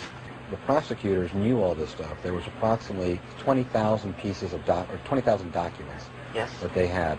They sealed the entire record when they found out I was accessing it. They required consent agreements from all the lawyers, all the clients, all the relatives of all the clients, all the hookers, including the clients themselves. Which means you can never gain access. They sealed them by court order. And we've attempted on several occasions to unseal that, and we've been told it will be cold day in hell before those records ever get unsealed. And it makes me wonder what's in those records. Yeah. The Attorney General is now involved. Bill Colby has passed DeCamp's evidence to a senior lawyer in the Justice Department. He did say that the Attorney General's office would be very sensitive to any charges of abuse of children, that this was a matter of considerable priority to the department, that this sort of thing not take place, and that they would assign an officer to look into the case. For John DeCamp, the story of Larry King's corrupt empire holds a dire warning for America. If you can control about 3 or 4 key elements, you can totally own a state. You can make right wrong. You can make truth falsehood, falsehood truth. If you control the media, if you control the Justice Department, if you control the police, you own the system. It's beyond belief that arguably the most powerful person in the world, the President of the United States, in the form of Richard Nixon, could not prevent the investigation of Watergate, or that President Reagan could not prevent the investigation of Iran-Contra. And yet somehow this group of unnamed, unknown, anonymous individuals in Omaha, Nebraska have such power they can control and protect all of these people from being investigated. Those allegations are ridiculous. Well, first of all, Nixon did cover up Watergate, number one. Bush did cover up Iran-Contra, at least officially. And Omaha has successfully covered up this situation. In each case, it was the press that exposed the problem. It wasn't institutions of government. They had been corrupted. They had been compromised. They were the ones doing the cover-up.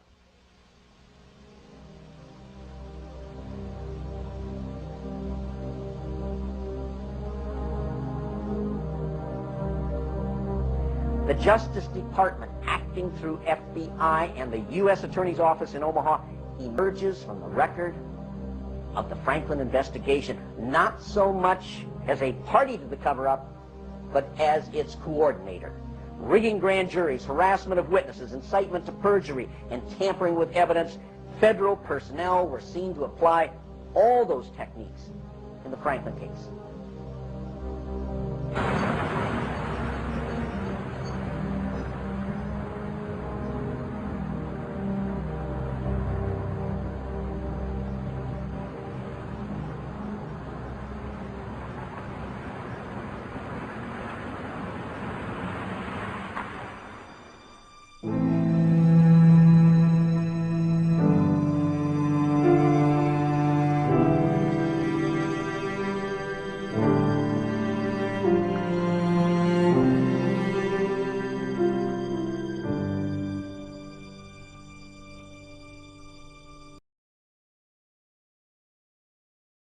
World-famed Boys Town is in the news again. Made famous by an Oscar-winning film, Boys Town, Nebraska is America's favorite children's charity. It was founded in 1917 by Father Edward Flanagan. The spectacle in our social life is the neglected, unwanted, and unloved boy who has become a serious problem in our society. Boys Town was started to be a home for orphans. That was after World War I. And since then, society has changed and the problems of boys have changed. And so now it's a question of taking care of homeless, abandoned, neglected, abused boys, and now girls also. With cash reserves of $500 million, Boys Town is the richest square mile in the world. It has been granted the privileges of an incorporated town, a Catholic diocese, and a school district for 500 boys and girls. 1/3 of its annual income is raised from public donations, solicited by begging letters and promotional videos. I'm Father Val Peter, the caretaker of Father Flanagan's Stream and the executive director of Boys Town. Does Boys Town really exist, people ask me? You bet it does. Located in the heartland of America, Boys Town youth have come from many backgrounds and locales. As they graduate, They shall seek new adventures and head for different places. But always, they shall carry with them the spirit of Boys Town. If you'd like to help Boys Town, send your tax-deductible gift to Father Val Peter, Boys Town, Nebraska, 68010. Boys Town, for me, was the first thing I ever heard of when you think of institutions that you respect. Believe it or not, I was there for a while when I was a young boy.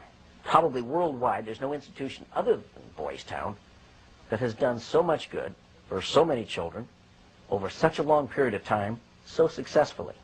When an institution like that gets contaminated, purposes of abusing children instead of protecting children, then you better, if you got any decency at all, do something about it, or at least get it cleared up.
So this is from 2017. I was going to say, this looks new. So there's an older version of this.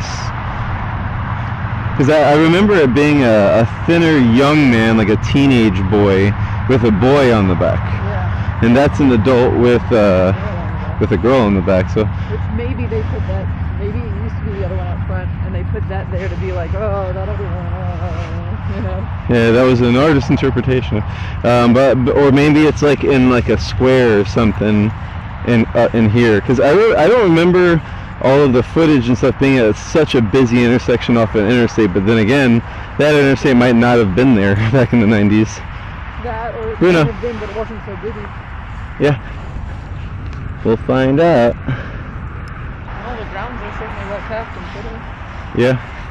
What is today? Today's a Saturday, right? Friday. Oh, it's a Friday. So yeah, I guess like everyone's like out for the weekend maybe. This is actually probably a good time to come. Yeah, Friday. There's a visitor center. I wonder if they're open.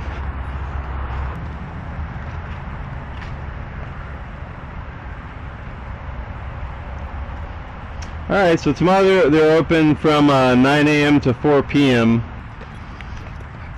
Caught any crabs lately? I have a lot of traps, look at them. Traps everywhere. A predator? Hell! Oh god, I got jokes. Man, there's a lot of them, it's nuts. No bait, but no animal either, so. You saw someone with an animal in it? No. Oh. But I thought I saw some bait in one of them. Yeah, I saw something in one of them, but it didn't look like an animal. It's a message. This is a trap. Oh! That's some Dexter shit.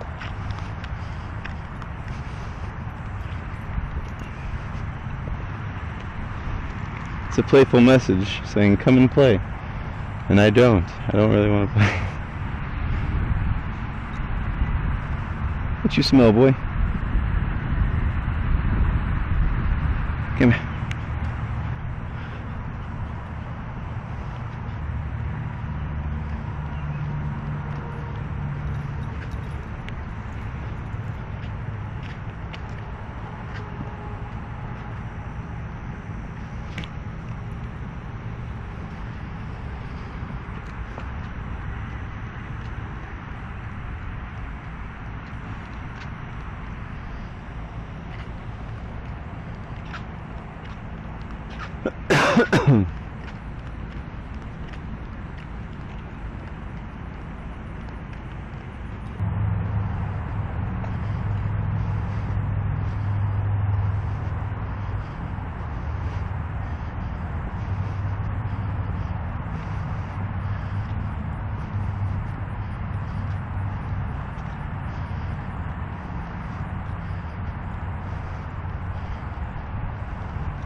If love could have saved you, you would have lived forever.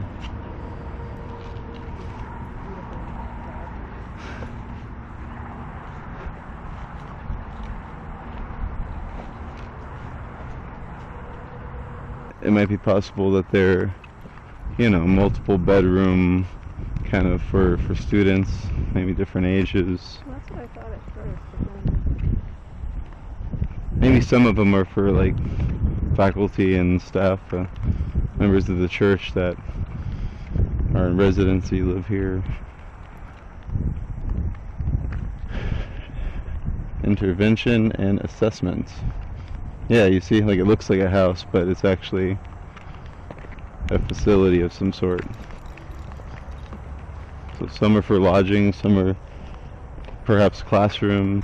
Here's another one.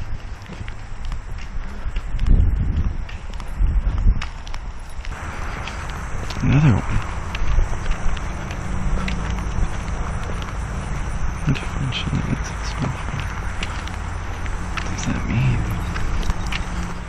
Why do you have 3 buildings for that? Fresh corn. You called it.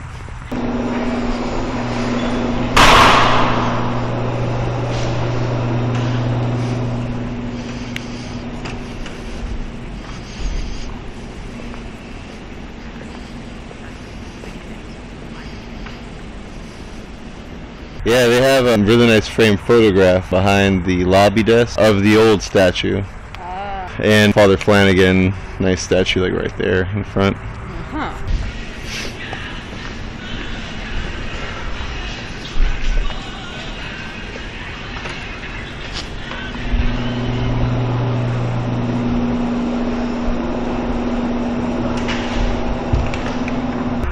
What was that?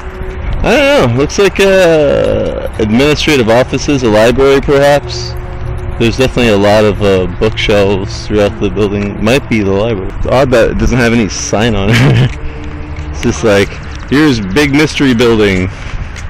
And look at all that corn. This is nuts. Wow. Oh, It's everywhere.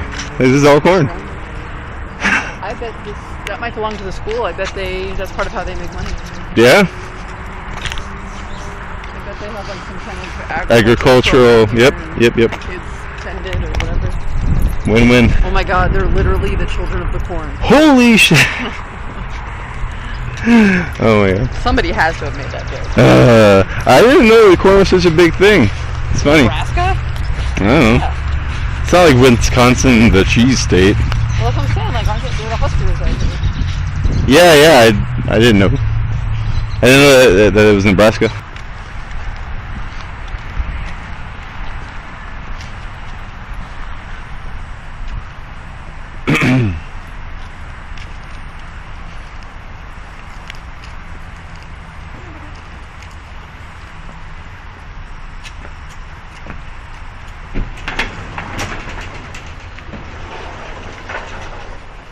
How you doing? Is he okay if I get them? Hi. Hi, how are you? Good, how you doing? Good. Hi.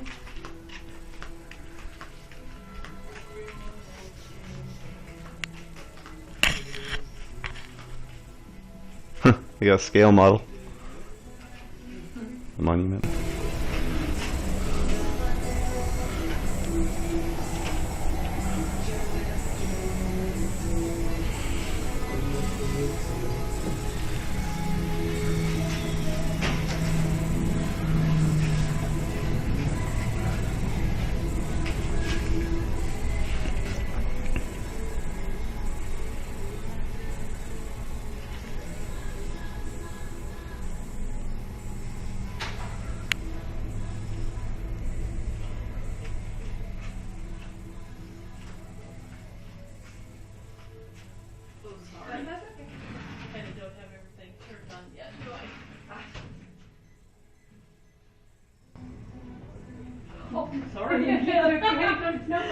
I tell you, I'm not doing too good today. No, you're okay.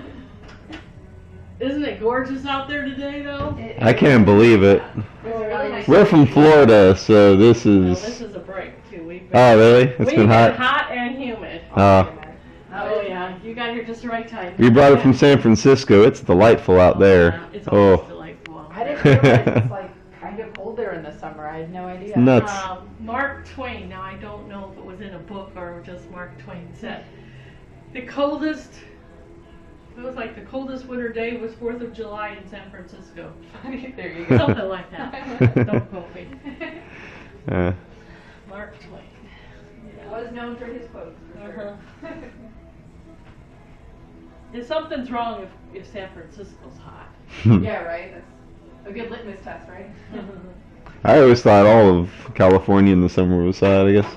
That was naive of me. Well, Los Angeles, I haven't been to San Diego, I hear that's lovely, but Los Angeles, they give like 2 different temperatures on their nightly news. Oh, funny. The weather close, if you live in Los Angeles close to the water, it's cooler than out because it's desert. It's further you go away. Yeah. Crazy. And I know the U.S. is particularly strange when it comes to weather compared to it is. other places. Because I've heard no place else in the world has tornadoes like the Midwest. In the world. Yeah. Or just like, you know, the extremities between how hot certain parts are and how cold. But to be honest with you, I could never live in Florida. Really? It's too hot and humid too often. Yeah, we've been hearing that a lot since our like traveling around. I do have a sister in Phoenix. I couldn't live there either. I don't care if it's hot and dry, it's still hot. I think you have to grow up there to put up with it. Well, she likes it. Thickens your blood, or thins it, rather. About winter, she hates winter. Well, I love winter. I'm with you. I love the change of season. Yeah. I just don't want to drive in it. I don't mind driving in snow, but I don't like driving ice. Uh-uh. And we had a lot of ice last year. I was wondering, do you know what happened to the old statue? Is that anywhere? It's in the museum. It's in the museum. And I can show you how to find. We got a museum and historic house on campus, Uh-huh. and they're free to go through. Oh, whereabouts is that? What building? If you could just cut through that field, it's right over there. But we can show you on the map how to get to it. Great. Sure. There we go. There's the old Spencer Tracy movie. Oh wow. And his Yeah, that's right. Yeah, Father Flanagan. Oscar is in the museum. Oh, neat. Oh, it's called Boys Town, yeah. I knew there was a movie. I didn't know it was called Boys Town. Oh, that's awesome. Yeah.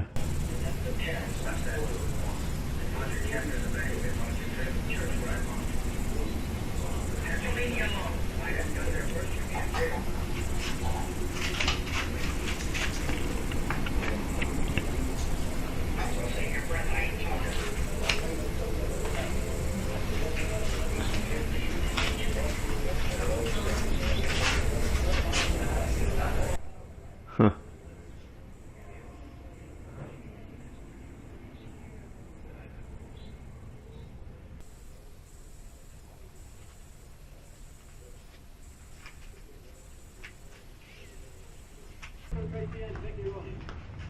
Alrighty. You got that map? Sure. Sweet. Okay. You are here. And you're probably in that parking lot there. Yes. And if you kind of cut out, kind of going that way, Mm-hmm. and it's Flanagan Boulevard, Ah. it'll take you right around, Hall of History. There's a circle drive in front of it. Obviously it says Hall of History on the building, but straight across the street from it is the Garden of the Bible, and equal distance from the Garden of the Bible to church steeples. So if you get lost, look up and look for the church steeples. Hall of History is across the street. The one church is a Catholic church. It'll be open, and Father Flanagan's tomb's in there if you want to go in there. Oh. Somebody will greet you in the museum, and there'll be a film if you want to watch it, but again, it's free. This corner here has a Protestant church. It won't be open, but around the corner from it is Father Flanagan's historic home. Gotcha. Again, free, but they'll greet you inside. Awesome. Thank you so much. Well, you're welcome. Do you have a pamphlet or anything? Or? We do. We have several. Wonderful. I love collecting those things. There you go. Thank you so much. You bet. That's a cool necklace. Does that have to do with quilting? I do. I'm a quilter. Ah. I'm in a museum. Does that have in like Iowa. that pattern have a certain significance? Ooh, I should look it up. I know I read some about that. They all have names. Everything means something. Well, they all have names, and sometimes I actually have given lectures on quilts. Oh, cool. Some quilts have several names. Like there's one called Grandmother's Flower Garden, and it's made out of octagons. Oh, cool. But in the colonial days, they called it honeycomb. So they have different names. Sure. Oh, neat. Okay, thanks. All right. It does have like a pinwheel in the center. Yeah. Kind of cool. Might be Ohio Star, but I'm not sure. I could tell you that and you wouldn't know. I know. That's right. You could just like play it off. Okay, you guys have a good day. Take care. Thank you.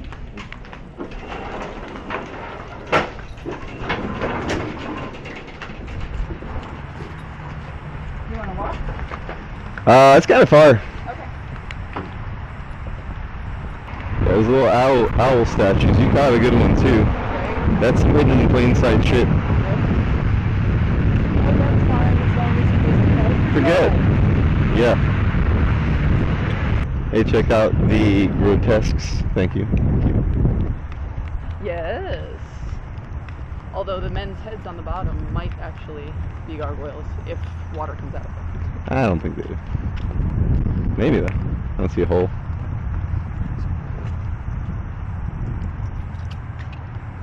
They do have horns. Little upturned mustaches.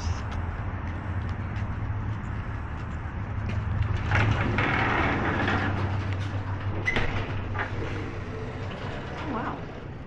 This is something.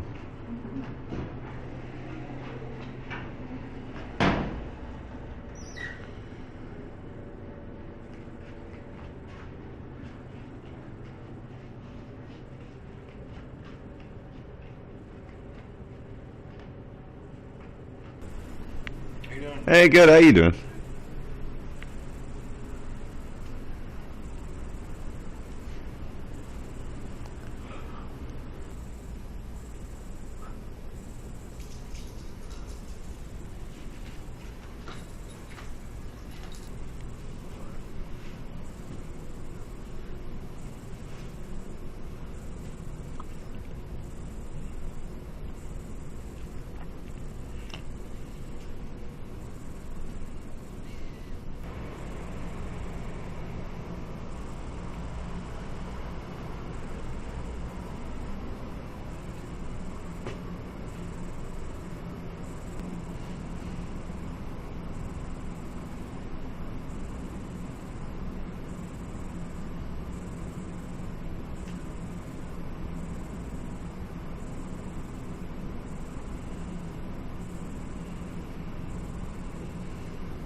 Impressed after their visit in March 1938, MGM executives made the decision to shoot the film Boys Town on location. After casting Spencer Tracy and Mickey Rooney as the film's leads, MGM sent a 61-member crew to Boys Town in July 1938 to transform the campus into a giant film studio. Hundreds of Boys Town boys served as film extras.